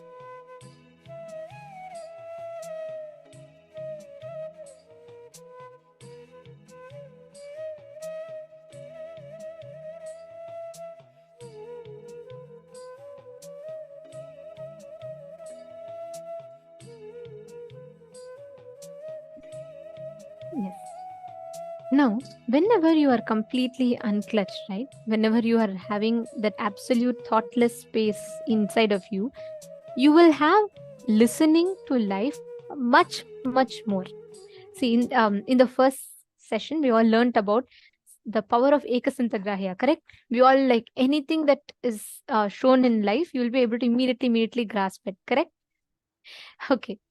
Now, in this session, we're all going to be manifesting the power of being able to see anything that is happening in a distance. Let's say now, Shane Denazaya, you're sitting somewhere in the US, correct? Let's say your friend is sitting somewhere in Australia. Without you even calling or listening to that place, you will be able to exactly identify what the other person is telling. And listen very carefully. When the inner chatter in you, the noise inside, when I say noise, literally every passing second, there are like hundreds of thoughts running in your head. Every second you think about something. Your mind constantly engages you into some or the other, tug of war. The only thing here you need to be aware is, do not let your mind play the trick on you. Do not let your mind catch you. You're only going to be unclutched. See, whenever there's complete silence inside, right, you will be able to precisely know what exactly is happening in another place. Understanding? Now, all of you are going to be manifesting this power with us, which means I'm going to be listening to a certain audio here, and you're all going to be scanning and identifying what is the exact sound I am hearing. Are all of you clear? If you're all clear, can you all please put yes, you understood in the chat? This is the power of Dura Shruti, being able to hear what is happening in a remote distance. Can I request you all to put yes in the chat if you're all clear? What the power is about?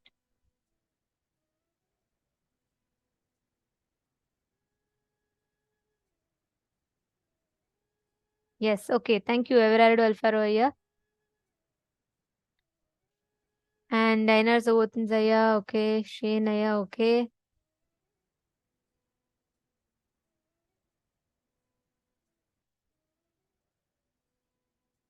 Einar Zawotinzaya, okay. Keegshin Wong, great. All right. Now, listen very carefully. I'll give you all an example. Let's say you're in a mall, okay? You're on the first floor and your friend is at the entrance of the mall, somewhere down. There's so much noise, there's so many people talking, everything. Your listening or hearing capability is not affected by external noises. More than that, your hearing capabilities are disturbed by the internal noises in you. Let's say 100 people are talking, your friend is at the entrance and your friend is whispering something to you. Let's say she's telling you, hey, can you please come? Let's leave fast. It's been too late. You're on the first floor. There are so many other noises that's going. There are sound waves. But human ears has the capability to only pick and hear the frequency in which your friend is talking, which means you will literally be cancelling out all the other noises that are happening completely, and you will only hear what your friend is whispering at the other end of the hall. That is the power of Dura Shruti. Are all of you getting it? You're going to manifest the exact power. Forget, see, next to you, someone might be talking. TV might be running. Your washing machine might be running. Someone might be singing something. Still, you will be able to hear precisely what I am listening to hear, because if you cancel, it is not the external noises. If you cancel the internal noises, you will be able to precisely identify. It's a very cool power to manifest. This will really improve your listening 10 times more. So very good power.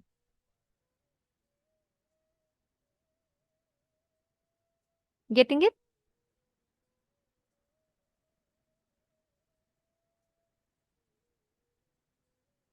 All right. Now let's all enter. Okay. I'm going to be listening to an audio now. And you all will not hear anything. It'll be absolute silence. So, don't feel like you're missing something. I will be muted. I'll be like completely muted in the count of 3. What you're all going to do is you're all going to scan and exactly identify the music, the sound. It could be anything. I could even be hearing some random noise of some truck. It could be any noise. But what I am hearing, you're all going to scan. All right. So in the count of 3, I'm going to be muting. 3, 2, 1. Let's start.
Yes. Now all of you can post.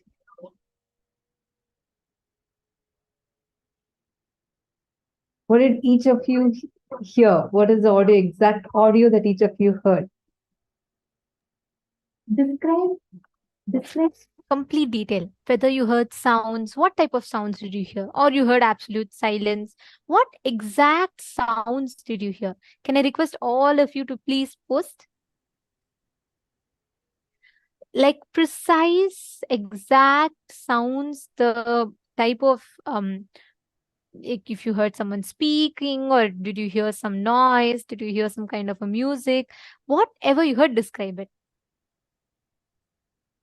Come on, I request each of you to post. Let's see. Okay, Jnana Pradayini has posted. Swamiji showed me praying hands with a crystal, verses from Bhagavad Gita and mantras. Okay, Madhyana's flow, no voices. Mahavakya, no sound, but it came obvious. Okay. Birds, okay, ocean, Meenakshi Darshan, Mahavakya, piano. I hear light, airy music. Okay. Ma Priyatma Surupni has posted. I saw a trumpet. It's a trumpet, instrumental music. Okay. Nijavatara, Parashakti, flute music. Okay. Om, flute music, shooting up, drum, female voice, more drum or beats, or bhakti for devotion.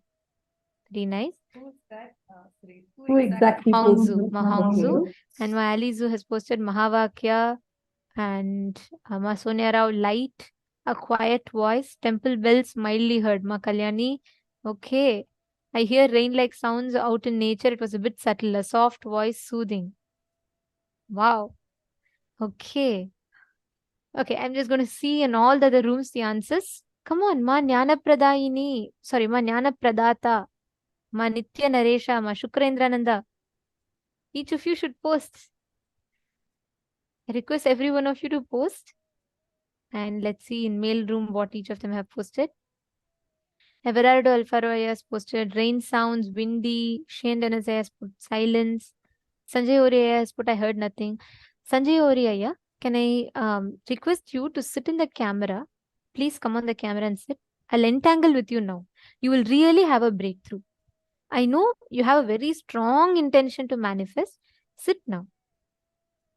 I only request one thing from you. Drop your judgment that you cannot do it. See, that is the most difficult part to break. Drop your judgment. See, Swamiji tells, even if you're 500 kgs, he can make you levitate. But even your 1 gram of thought, he can't lift it. It'll be very difficult for him to lift. So I just request one thing from you. Please do not have the constant thoughts of incompletions running in you. Just sit. Connect to Swamiji. Go on typing whatever you're hearing. Okay? Okay. Since many of you have posted, I am going to share the answer. And it's amazing the way many of you have precisely identified the exact sound that I played. I'll play it now for you all to check it for yourself.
Now, actually, how many of you see that so many of you have really manifested? Oh my God, it's so amazing. So many of you have actually manifested. Ma Hongzu, you have precisely described. You said, I'd like to read out the answer Ma Hongzu has posted. So, Ma Hongzu had posted about a female voice. She said it was a female voice. And Om flute. She said it's a flute music, shooting up, drum, female voice, more drums and beats, and for bhakti and devotion. Precise description, Ma. Exactly you have described. And Ma Maheshwari Kumara Vinayagam has also posted sound of air, morning breeze. And Ma Hongli Wong has posted flute music. Wow. Ma Mihri has posted birds. She also heard birds. You all can see everyone who posted nature sound. Even Ma Kalyani, I think, had posted nature sound. How many of you feel that, yes, I have really manifested it? Clap. Give nice round of applause for yourselves. Very nice. So nice to see like how each of you are manifesting. It's really, really amazing. So it was a mix of all these things. Yes, Ma Sonia Rao, it was. And so many of you have really manifested it. So that's really amazing. Jayoriaya, Shane Denizaya, all of you listen very carefully. I'm going to be playing again. We'll do one more round. I request one thing. Sanjay Oriya, now sit. I'll entangle with you intensely. Connect to Swamiji and just see what exactly. Drop your thoughts. With too much of noise inside, you can't hear what is happening on the outside. So I only request one thing. Drop your expectation or any of these whole thing. Drop any of the expectations how you wanted. Don't have anything. Relax. Just sit. Connect to Swamiji intensely. And you will see whatever you're hearing, you keep typing it. Okay, great. You're showing a thumbs up. Thank you. I'm going to be muting now in the count of 3, and I'm going to be playing the next, whatever I need to hear next. I'll be listening to that now. 3, 2, 1, start.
Yes.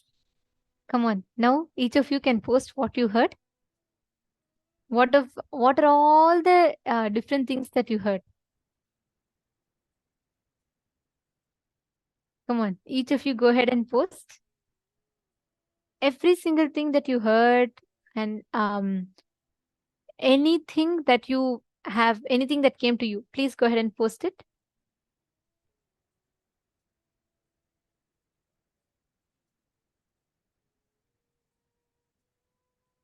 Let's see. I'm very excited to see each of you beautifully manifesting.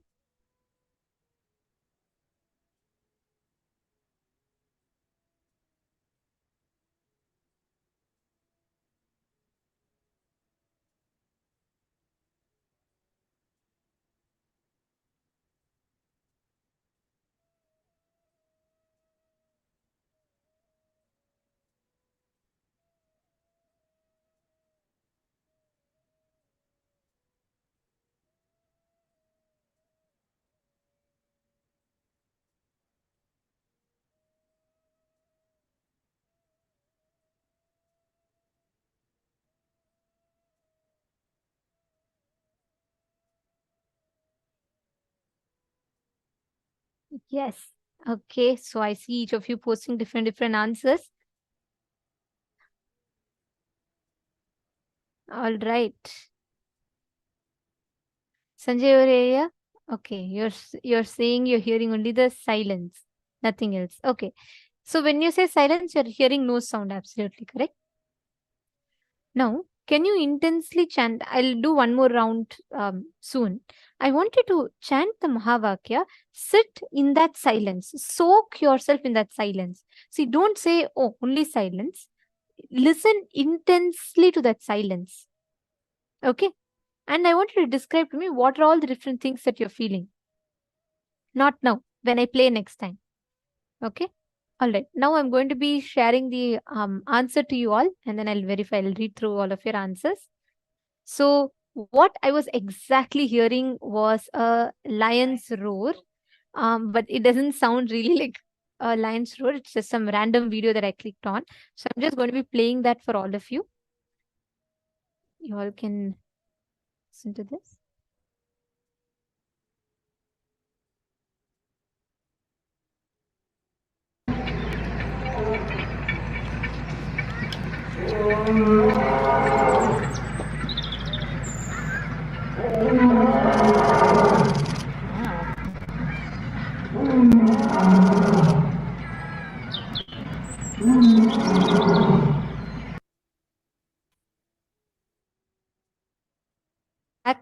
Exact sound that I heard. So it's basically birds chirping. And I'll tell you something, Sanjay Oriya, the first 10 to 15 seconds of this video is only silence.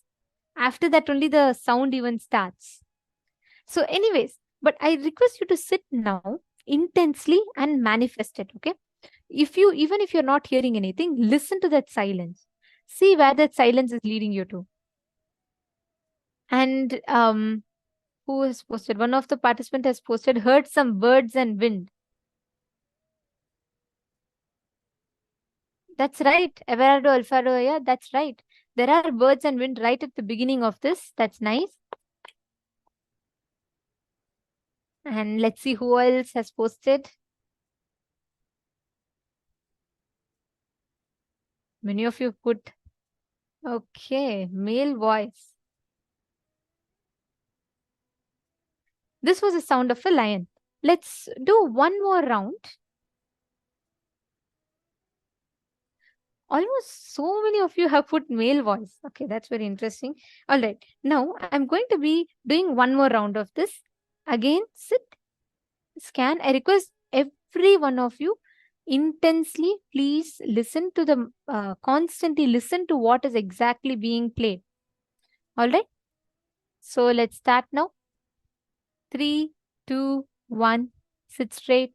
Sanjay Oriya, this time even to the silence you're going to be listening to, okay? Let's start.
Done. Now I request every one of you to scan and describe what is the exact thing that you heard. Come on. Post whatever you saw, whatever you listened to, go on describing it.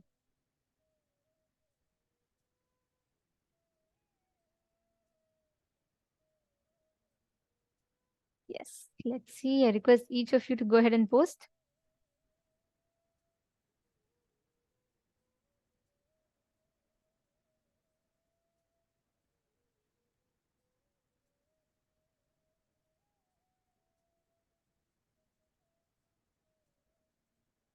Let's see what each of you are describing. Wind, train, Swamiji's voice, bell, chime sound. Okay.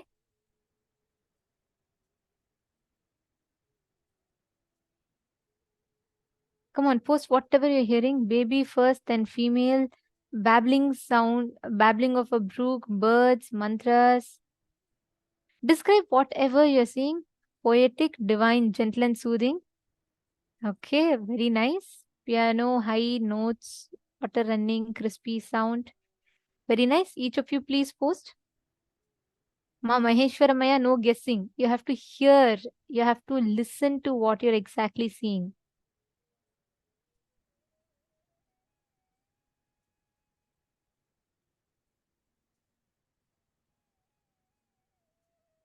Words for a few seconds. Okay.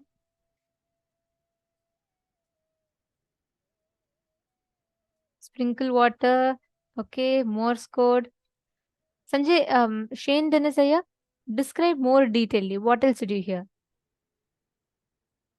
No problem. Sanjay Oriaya, I just want you to stop becoming incomplete about it. Don't become incomplete about that silence. Don't resist. Just flow with it. It's okay. It's okay. No problem. Even if you take till end of the day today, if you're only sitting with silence also, it's okay. Sit with that. See, I'll tell you one incident, Sanjay Oriaya. This was a very powerful incident that really changed my perspective about power manifestation. Swamiji had initiated us into the power of materialization, okay? And that time I had this thing. I was sitting, I could manifest all the other powers other than materialization. Somehow I could not, nothing, no solid objects would come. So I was sitting. One of the Adinavasis shared her.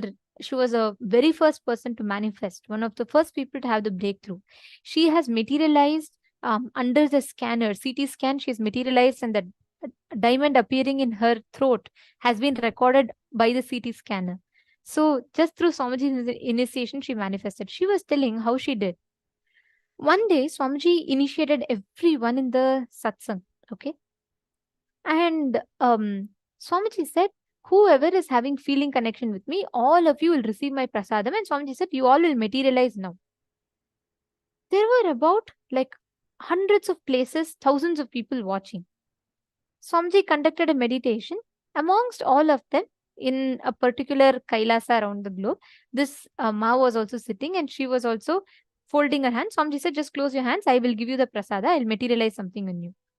And everyone were waiting. Everyone sat through the process. Then Swamiji concluded the satsang. Some people manifested. But she could not manifest. All the others also did not manifest. They all moved on. They all went after the satsang. They all did the normal namaskaram and they all went. But this Ma, who did not manifest, for her it was extremely, she could just not take it. She said, how come? Swamiji said, everyone who's having feeling connection will get. Then why am I not getting? What? There is something that I'm missing. And she was so intense, she decided, I will not move. I have feeling connection to Swamiji. That means I have to manifest. So I will not move till I manifest. She sat there. 1 hour passed. 2 hours passed. Slowly, all the others completely dispersed. She still continued to sit in front of Swamiji's murti. 3 hours passed. 4 hours passed. 5 hours passed. Whole day passed. She didn't even open her hand to drink water. Night, day, the whole day passed and it became night. And night, she fell asleep. Suddenly, she woke up and opened her hands. She found completely her hands filled with kumkum. That was her first ever materialization. That intention became intensity. The moment intention, see, Swamiji told the same statement to 100 people. But she took it as her very being. From that day onwards, that night onwards, whenever she wants, she'll just say, I want to materialize now. And she'll just, her whole body will just levitate once and she'll materialize diamond. She'll materialize pearls. That is how materialization happens. That's the same for all the powers. don't become incomplete with it. It may take time. You may sit till today, you may sit till tomorrow, you may sit till next 30 days. But I'm not saying power manifestation will take time, but for that incompletion to crack in each of us, it will take that time. So you need to only have one thing. You just need to stop resisting it. You just need to stop saying, oh, okay, I sat, it's not coming. Then maybe power manifestation is not for me. Just drop that. Okay. That's the only thing that will delay. You're understanding? Okay. Thank you, Aya. Now I'm going to be showing you all the answer. Interesting. Many of you have posted some answers, and I'm very eager to.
Yes. So now, how many?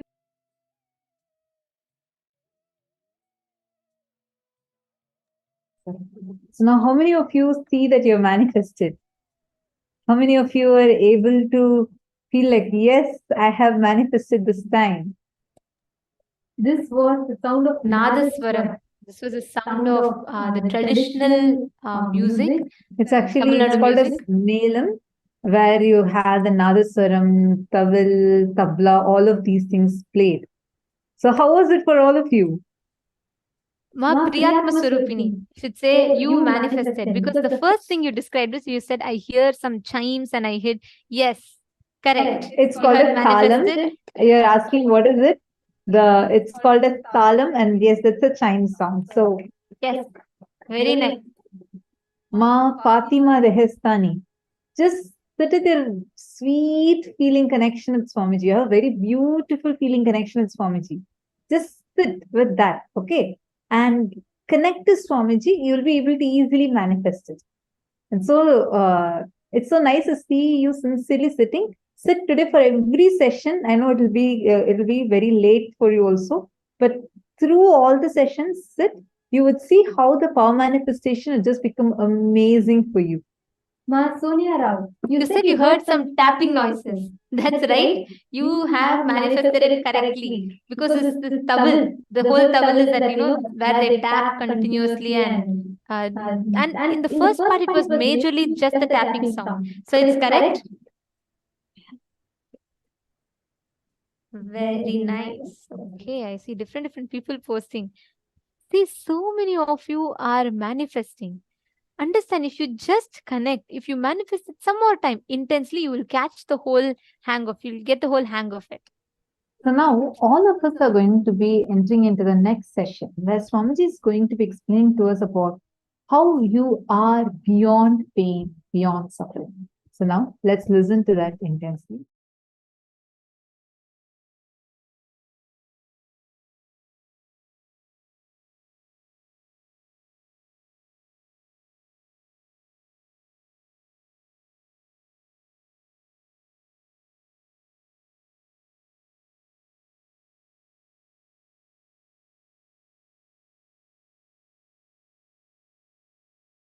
The first sutra, deny the existence of all pain and suffering, all dimensions and aspects of pain and suffering.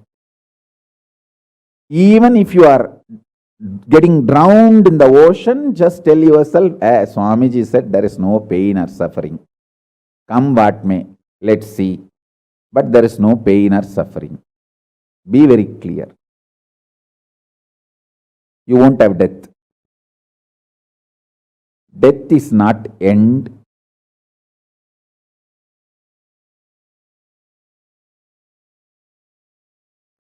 Losing the truth is the greatest loss than death.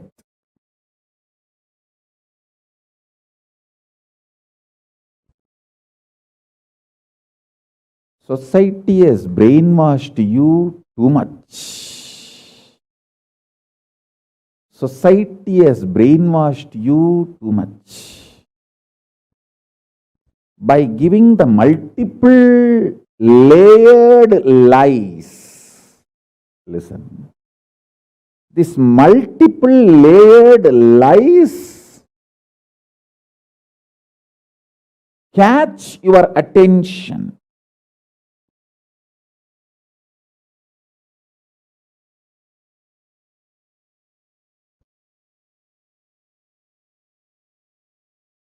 Even if you are convinced about the one lie, gone. You have put your leg on the slippery rock and you will land in the end delusion.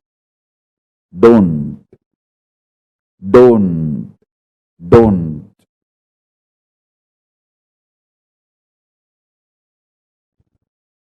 Deny the fundamental, foundational brainwashing technique used by society, deluded society on you about the existence of pain and suffering.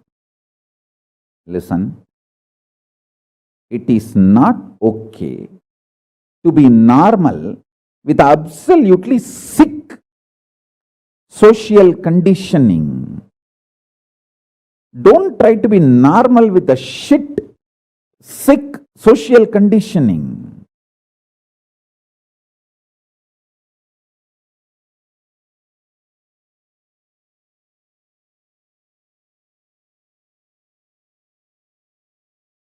Meditate, contemplate, internalize all the statements today I am making.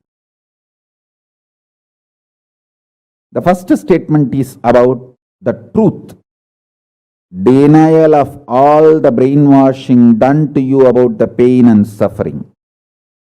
Second statement, this decision to be in truth will expand your brain's ability to reflect, radiate, manifest superconsciousness with the powerful cosmic space and this cosmic nada, Shiva, Shiva, Shiva, Shiva, Mahanada, Shiva, Shiva, Shiva, Shiva, Shiva, Shiva, Shiva. When your brain develops the capacity to reflect and radiate the cosmos in the pure conscious form, your mind can never take possession of your brain and brainwash you to believe into anything called pain and suffering. This is the greatest liberation. This is the greatest liberation. Now, third statement. Listen to this third statement.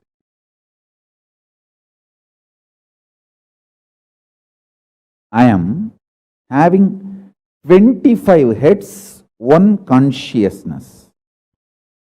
In you, you have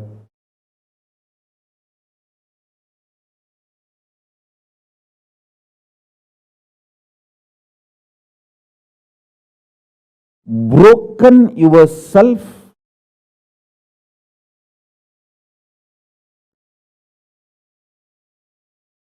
into 25 consciousness, even though you have only one head. One head, but working in 25 different, getting pulled and pushed in 25 directions.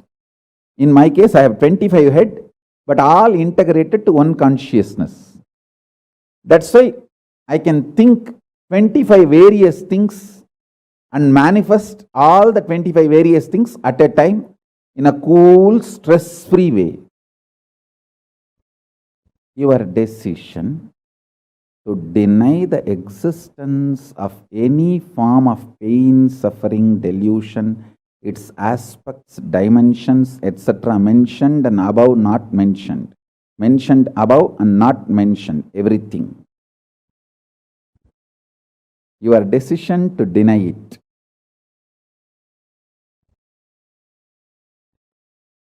makes such beautiful space in you. Simply start manifesting powers and play with the powers. That will give you tremendous confidence to strengthen powers and powerfulness and deny the existence of pain and suffering and the lower way of existing.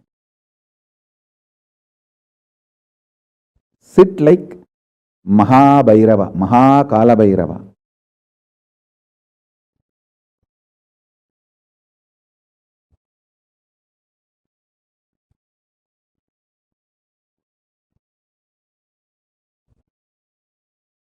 Hey, I am telling you the truth. You are Mahakala-bhairava. I am not brainwashing you. Actually, if I want to exploit you, I should tell you you are something lower than God.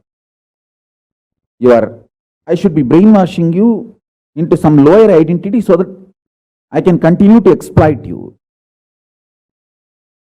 But I am not interested in exploiting you. I am interested in expressing through you.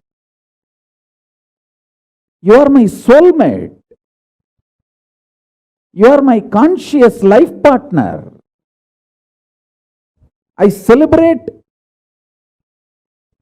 when you are liberated. Anyone who is now catching what I am saying and saying, yes, Swamiji told, I have no suffering, no pain forever. And I am deciding I have no suffering, no pain. You are my beloved now. I just want to hug you. You are my own.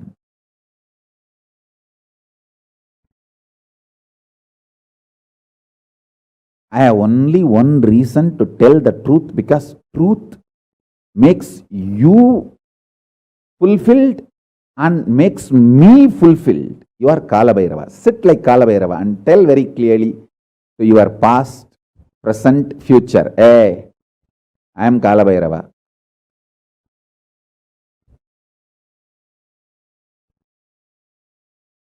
Anyone tries to do good to me, they will be given good.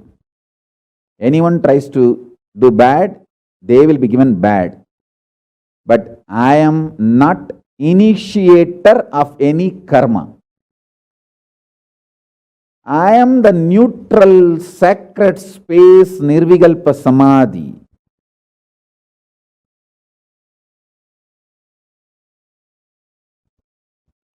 If you throw laddu on me, you will get the laddu back.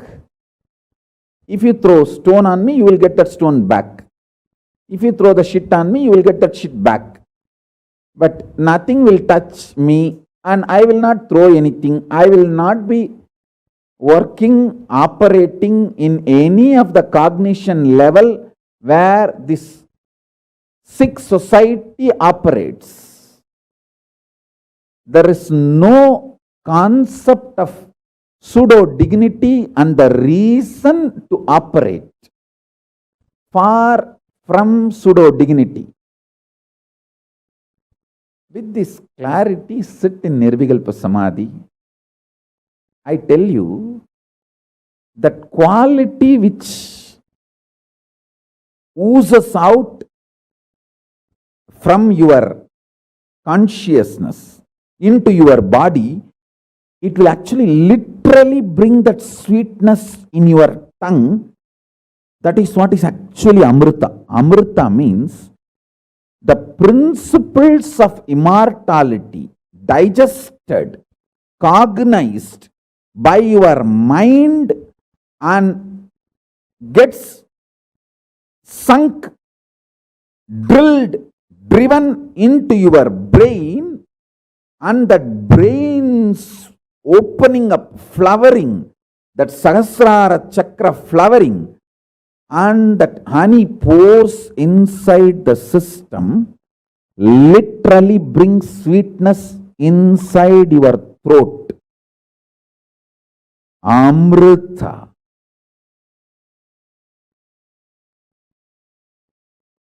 Principles of immortality. Truths of immortality. When they are chewed by your mind and gets into your brain, the chemistry, alchemistry happens in you, in your biology, is nectar. Actually, I am tasting that this very moment. That's the reason I am taking a few seconds to settle down and speak.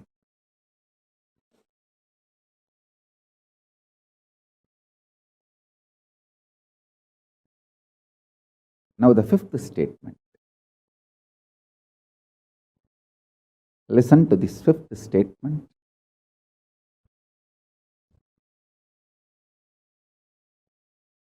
When you start actively practicing this truth, express it in your inner image with yourself, through your outer image with others, all the conflict will become irrelevant.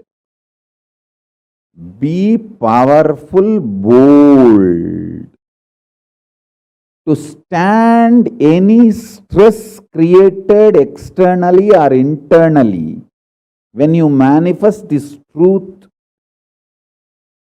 and demonstrate your vairagya and will persistence uncompromisingly. Vairam vainda vairagyam. Vairagya like a diamond. Vajra. Vajra vairagya. That's all. That's all.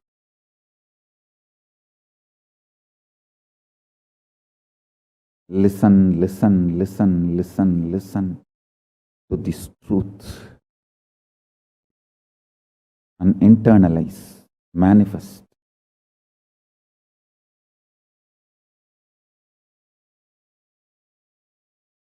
The beautiful mantra, Mrityunjaya mantra. Trayambagam yajamahe sugandhim pushti vardhanam Urvarugamiva bandhanan mrityormukshiyamamritat. See the word pushti vardhanam. When ripe, it relaxes. If you are ripe from all the needs of the world, your demand from the world, if you feel you have sucked the world enough, you have taken all the possible juice and you are matured, you have nothing more to demand from the world. Pushti vardhanam. Pushti vardhanam. Then you decide to operate on gratitude. Understand you decide to operate on gratitude, you have not yet completed your commitment, means immature relationship with the world, till you are in the mood of sucking, till you are in the mood of demanding. I tell you, as long as you are in the mood of demanding, sucking, you are a child, minor. You are not adult. You are not matured. You might have been grown, but not matured. When the gratitude becomes your fundamental cognition to operate with you, with life, with humanity, and with the universe, I tell you, no suffering can touch you. Always you will be powerful. Everything you do will become historic. Because matured things are cognized by matured people. Fundamental quality of maturity is your cognition for operating will be gratitude. Gratitude will be your cognition of operation. I tell you, my masters invoked that in me.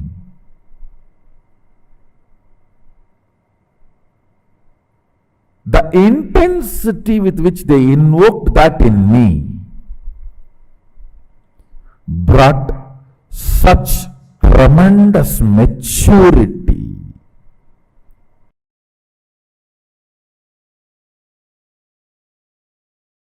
Listen, matter, the external matter, because it is already dead, it functions only based on certain law of life. It does not have flow of life. Listen. It has a dharma, it does not have yama. Listen.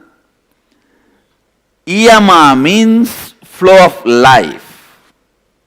Dharma means law of life.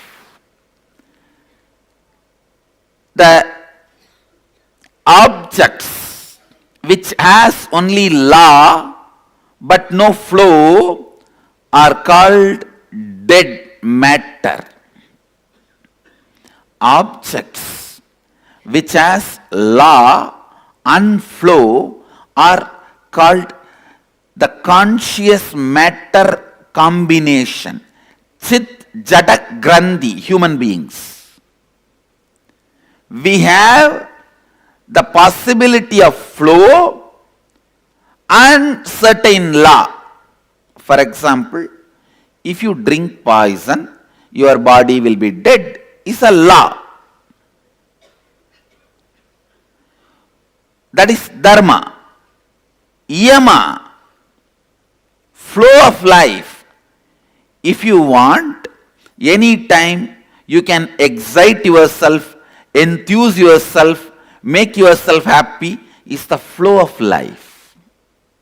Understand? Flow of life is free, joyful, exciting, enthusiastic expression of you. Yama. Flow of life is your freedom. Yama. Law of life is simple, straightforward rules. Dharma. If something functions only based on law of life, it is dead matter. If something can play between both law of life and flow of life, functions as straight dead matter.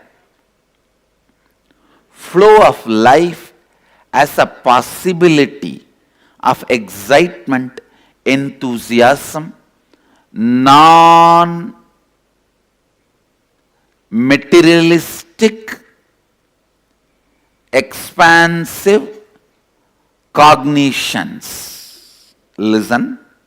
Non-materialistic, expansive cognitions are possible with flow of life. Yama. Yama, dharma. Please understand this word. The flow of life belongs to consciousness. Law of life belongs to matter. Human being is a possibility. He functions with the flow of life and law of life both. But unfortunately, he overlaps the law of life and forgets, misses the flow of life. All your pain, all your suffering, all your pain, all your suffering is because you think flow of life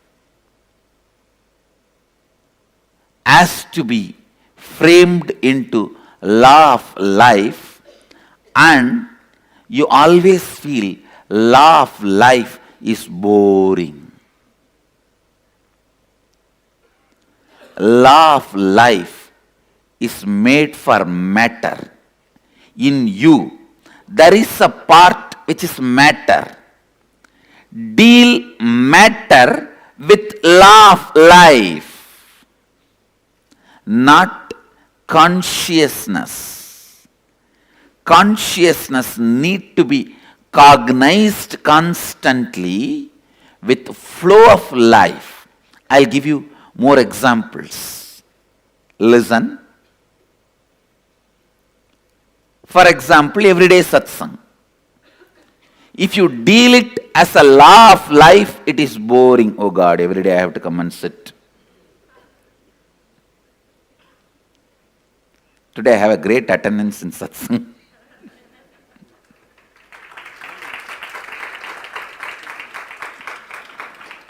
But instead, if you look, no, it is not same every day.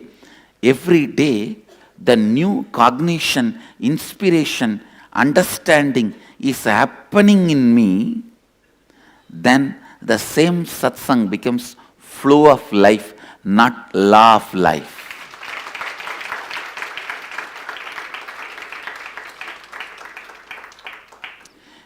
Even food can become boring if you cognize from the angle of law of life. Please understand. So many youth who are born with silver spoon are committing suicide by middle age because they feel everything is boring. They've seen enough of food. Just for food, they fly hours together from country to country. They've seen enough of liquor, enough of drugs, enough of women, enough of everything. They feel bored. What to do? Let's do something new. Commit suicide. No, really it is happening. Some places where you are not courageous enough to commit suicide, just fall into depression. Law of life, good, as far as you deal the matter. But if you project that on the consciousness, it makes life bored. No work, no working day is same. But you go on believing. You are constantly made to believe. Monday to Friday, it is all same. All the system which makes you a number. Listen, all the system which makes you a number tries to put you just into the law of life, dharma.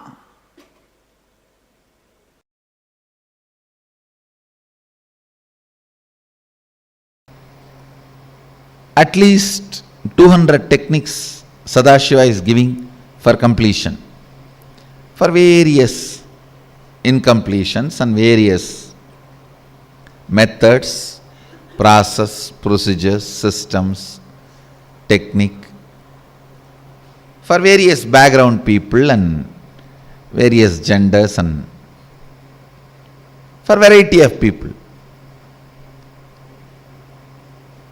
But let me put it on record.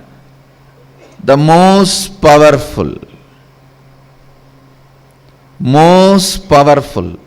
completion technique is declaring with your will. I tell you, if you learn that through your willful declaration, bringing completion, you have mastered the science of completion, and no suffering can come to you anymore in the life. You have reached a space where all sufferings are redundant and irrelevant to your life. And it is not difficult. That's the good news I have for you guys. It's not difficult. It is like you always think, oh, I can't even lift 5 kg and work out. How can I lift 100 kg and work out? Only if I lift 100 kg and work out, the model's photos I see, my body can become like that. Fool, don't you understand?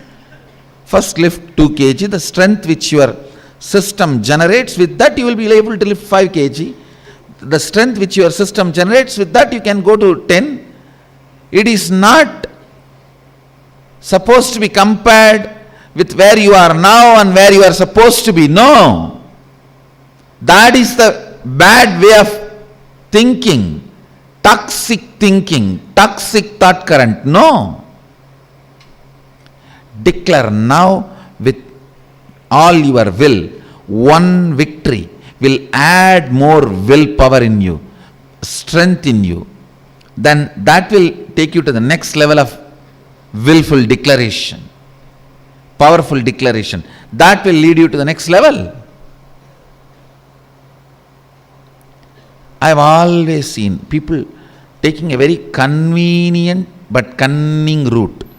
Oh, we can never reach where you are.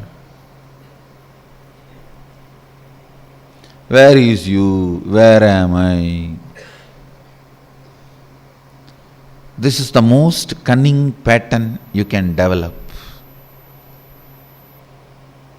And never allow me to influence your life. I have seen people do that. How can we compare ourselves with you? Listen. Listen. The other day, somebody was asking me a question about this will. One of my team members asked, how can I get out of some patterns when I know it as a pattern? Understand. Be grown up. Be matured adult. When you know it as a pattern, just break it.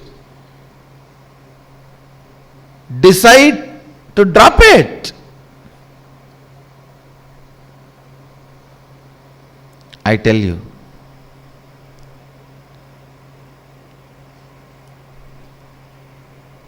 just by your will you can have completion.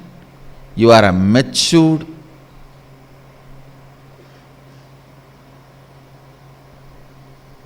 grown up adult.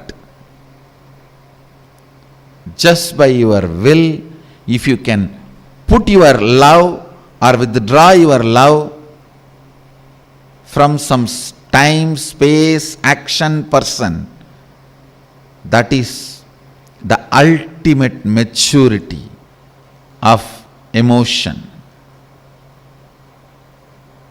By your will, able to complete some hatred, by your will, able to manifest love, by your will, able to withdraw yourself, by your will, able to throw yourself completely into it.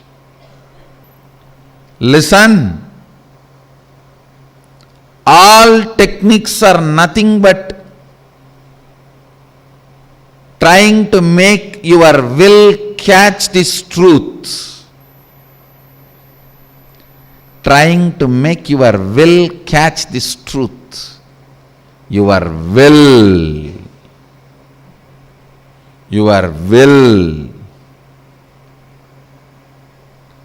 is the most powerful completion technique. Here, Upanishad declares, let there be no separation. Let me have completion with Brahman, the consciousness, and let Brahman be complete with me. So be it. Anirakaranamastu nirakaranam me astu.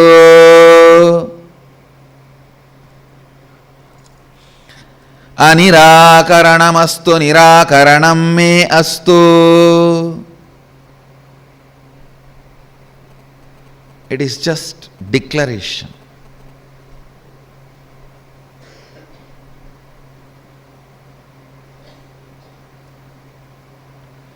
Prayer is the method of mentally retarded people connecting with God. Declaration is the method of matured beings connecting with God.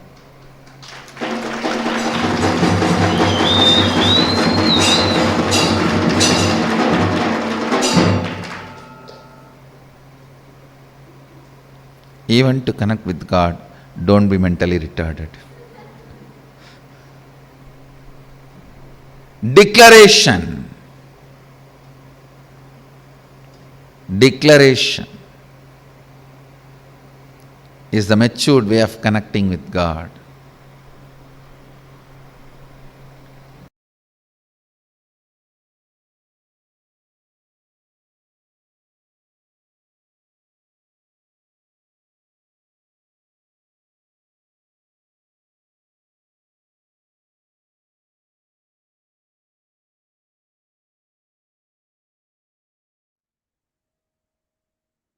So beautifully, Swamiji explained to all of us how to deny the very existence of pain and suffering, and how don't ever even cherish that idea of pain, idea of suffering inside you. So beautifully, Swamiji explained this to all of us. And Swamiji also explained to us in multiple layers how this applies and what exactly we need to understand from this. Can I request all the participants to take a few minutes to type out?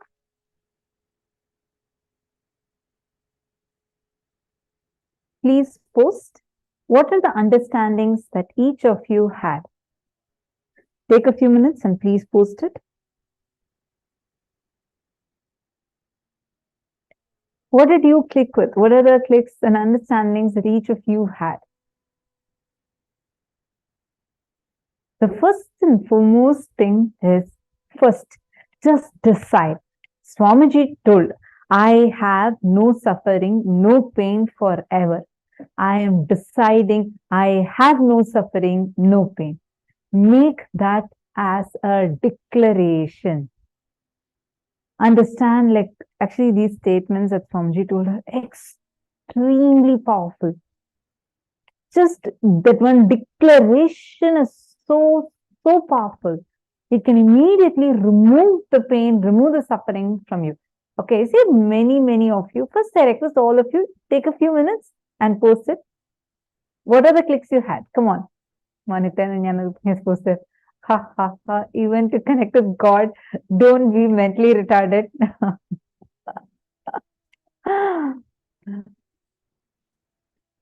This is so nice, right? Like just to listen to Swamiji, the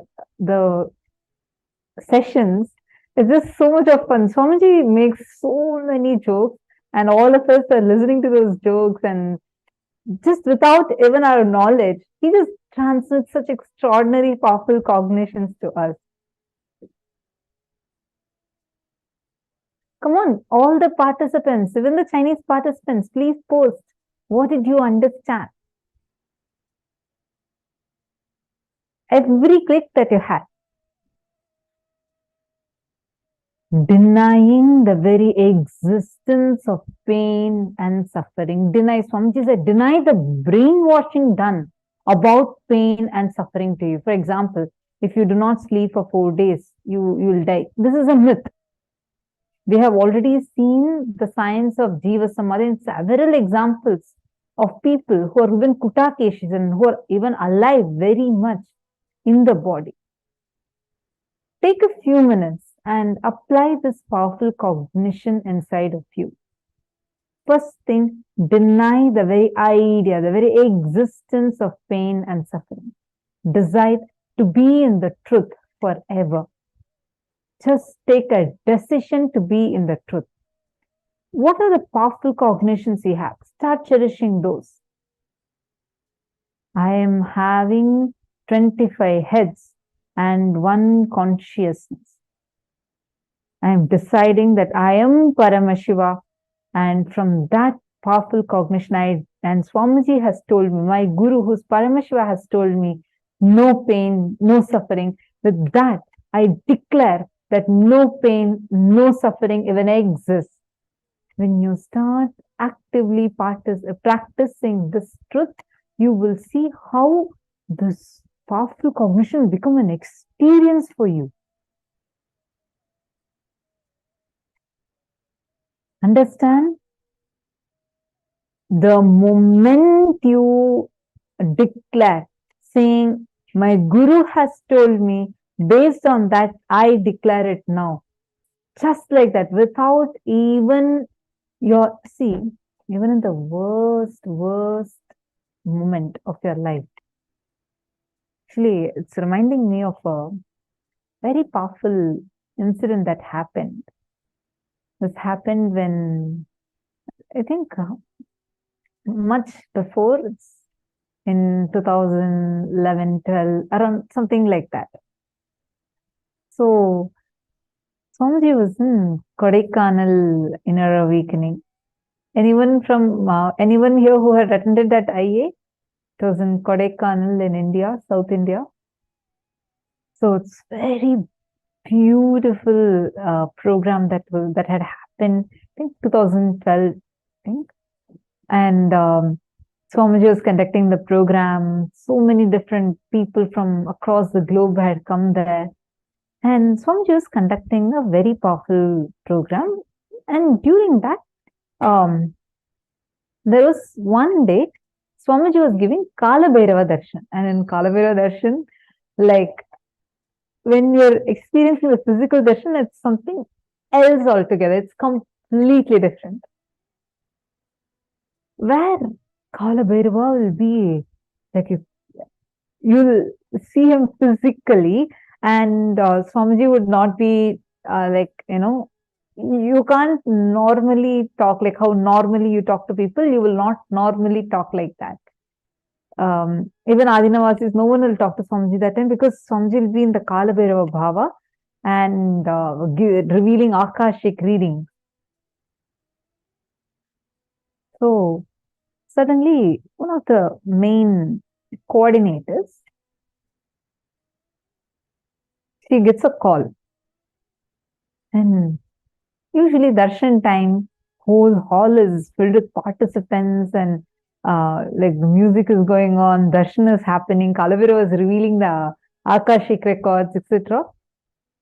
So people like you don't pick up the calls during darshan time. She didn't answer the call. The phone kept ringing 3-4 times. So she thought must be some emergency and picked up the call. And on the call, on the other end, there's a person, like she was very in a frantic voice. She was saying, "Ma, this particular Adinavasi has gotten into a very bad accident and he's about to die. And the situation is very, very critical. It needs to be informed to Swamiji immediately, and Swamiji's blessings are needed urgently." She is shocked. It's a huge thing. It's a life or death situation. She looks up.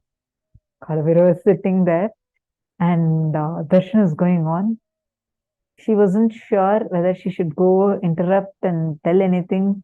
But Kalavira was conducting the whole thing, and it was a very powerful darshan happening. And she was like thinking whether I had to go and tell or not, Within that itself, by then, darshan itself got over.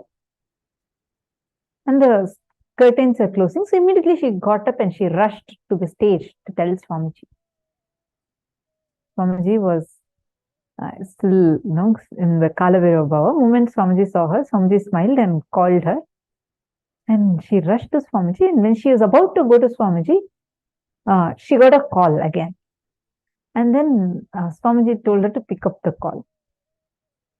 She picked up the call, and the person on the other side said, "Ma, please inform Swamiji that the Adinavasi has died in the accident. We admitted, but he's clinically dead." This coordinator was shaken. She's like, "Wait, what?" See, it's not just, where clearly, if you could have just told Swamiji, immediately Swamiji would have said, her delay in telling, she thought, "God, what has happened?" And Swamiji asked her, "What happened?" Then she told Swamiji, like, this person was an accident, and darshan was going on. I couldn't come and tell, and now I got the call that he's dead. Swamiji just closed his eyes, and he just did like this and did that. And then Swamiji blessed, and then Swamiji smiled. And Swamiji told, "Now he'll come back to life. Don't worry, I'll take care." And the moment Swamiji told that, in a matter of few seconds, she was like, she felt relieved and she felt like, "Oh my God." And then she was typing a message to send to that person. But by the time she could even start typing, she got the call again. Swamiji told again, "Pick up." And she picked up the phone. The other person on the line was like literally screaming in joy. She was like, Ma, you won't believe what just happened. Clinically, he was dead. We are in the hospital, but suddenly life came back. This is a miracle. I know Swamiji said, like, she's so excited. The person came back to life. And then the person, this coordinator, was like in tears. She looked at Swamiji and with a question like, "What did Swamiji just do?" Swamiji smiled and told that actually his soul had left the body, and Swamiji literally took the soul and put it back into his body because the body was not much damaged and the soul had the possibility to return back. And so he put the soul back into the body. The coordinator was saying, like, for Swamiji, this is more like just take it out and put it back in. And for her, literally, the life came back because it was not a joke. The person who got back to life, he said how even at she was in the worst situation. But even at that worst situation, he was at the worst situation. Even after he left the body, when he died, Swamiji did not leave. because that feeling connection was so strong. Swamiji is saying so coolly, I just took the soul and put it back into the body. My God. Understand, this is an assurance for all of us. There is no other worst suffering you're going to go through than death. Even at death, even if it's an accident and you are dying, He will never leave you. Understand? The moment you declare, because Swamiji told, I am declaring no pain, don't even give legitimacy to your pain, He will just put His jata and pull you out of it. Don't ever think that your pain or your suffering can have its power over you, because you have Paramashiva with you. He is there physically here with you. The person who was saved in that accident, he's alive even now. The son, even now he's alive and living as a KAILASA. See, each of us are having that powerful manifestation of Paramashiva with us, exclusively manifesting for us. Are all of us understanding this? Just sit with the powerful cognition, connect with Swamiji and declare, I declare no pain, no suffering. My Guru has told me, I declare this pain cannot have its power over me. See how Swamiji will just pull you out of that pain. Even if it's a factual situation, like literally you are being, attacked by someone, even physically attacked by someone. Just declare. Make this as a declaration and see how you would see Swamiji would just create a situation for you in such a way. He'll just pull you out of the difficult situation you're in. He will just remove that pain, remove that suffering. It will not even touch you. How many of you are clicking with this?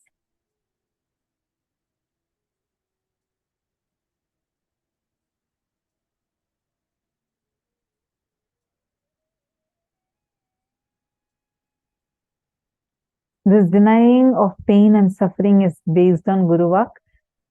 It is the truth.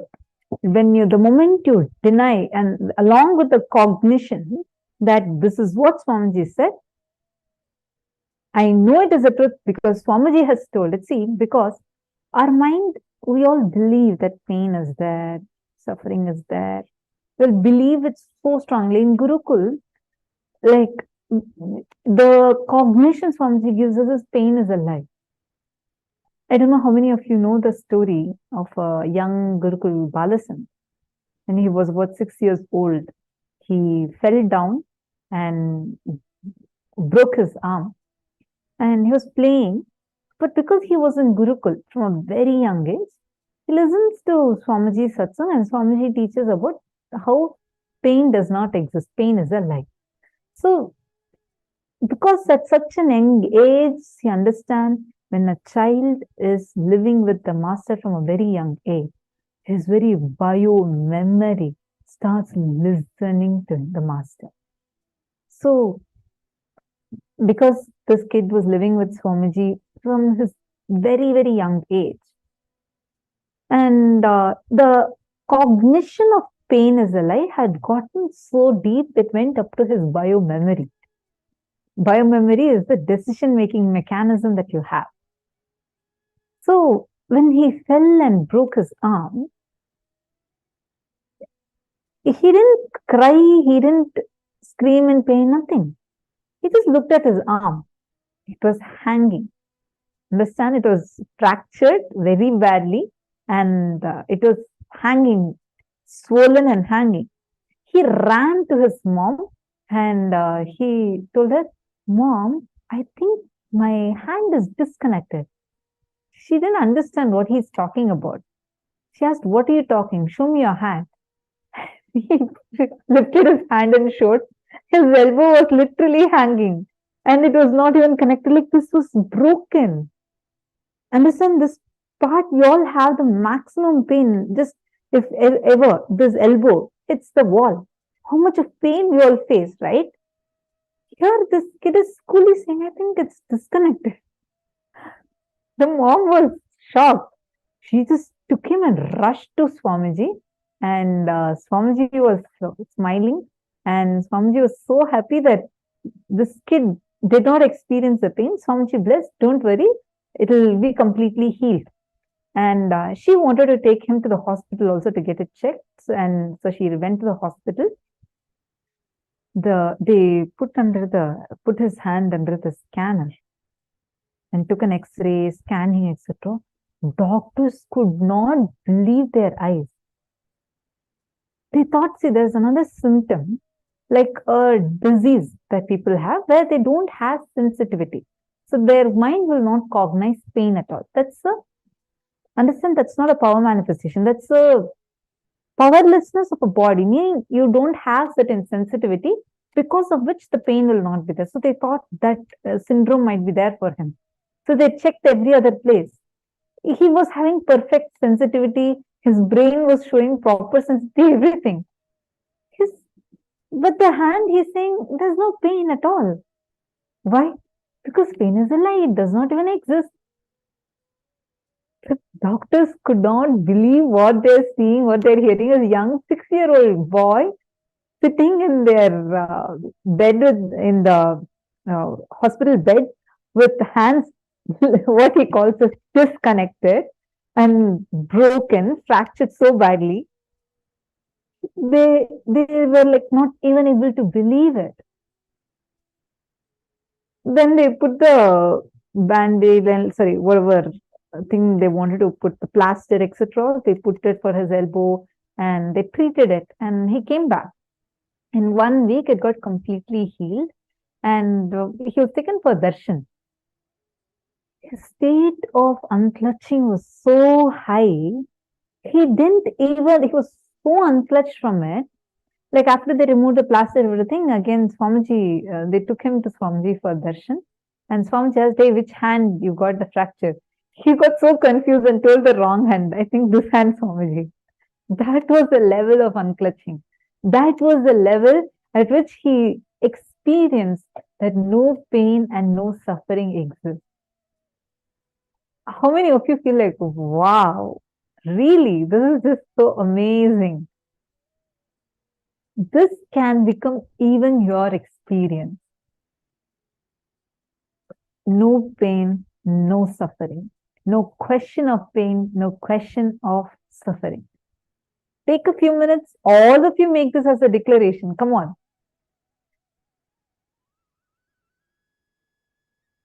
See, when you start actively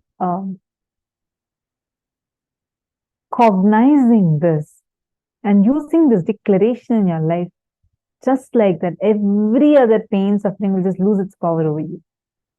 We also have a free ebook as a gift from Swamiji, where Swamiji will explain how you are beyond pain and beyond suffering. You all can take a few minutes. Please do check this out. We'll actually send it to you as an email. You'll be receiving this as an email.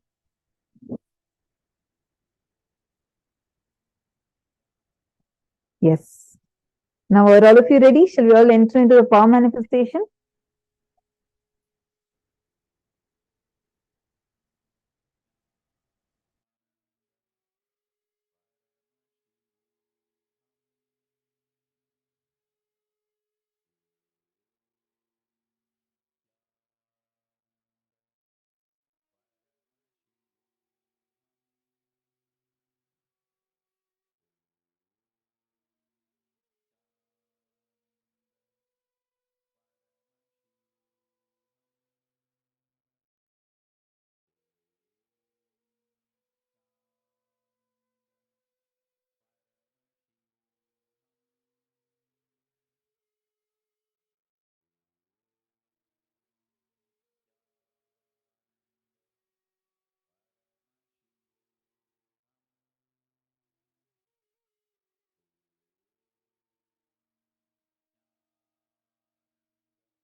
Yes, Nithyanandam. Now, once, actually, these powerful experiences, these powerful incidents are all literally experience, source of lifeline for us. See, every time you hear an experience, if you feel like, oh God, it's so powerful, understand that means you are resonating. Your whole biology is clicking with that experience. So it's a very, very powerful one. And now, we're all going to be continuing to manifest the power of Durashruti. All right, are we all ready? Okay, now let us do in this round as well. Let us do this power where each of you are going to this time connect to a partner and manifest. Okay, declare, see, if you choose to suffer because of not manifesting, you will never have the experience that the power is intended to give you. Declare no pain, no suffering. Sit ferociously to experience that Paramashivoham, that ultimate bliss of being Paramashiva. Sit with that decision. You will see how you will be able to consciously manifest this entire experience. Okay. Now, I request each of you to please connect to a partner. Here, within the Zoom itself, you all can connect to a partner.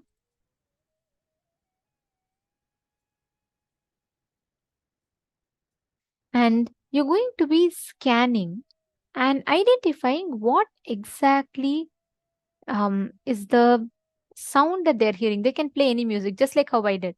The exact same thing you're going to be manifesting with them. I request every one of you to please connect to a partner.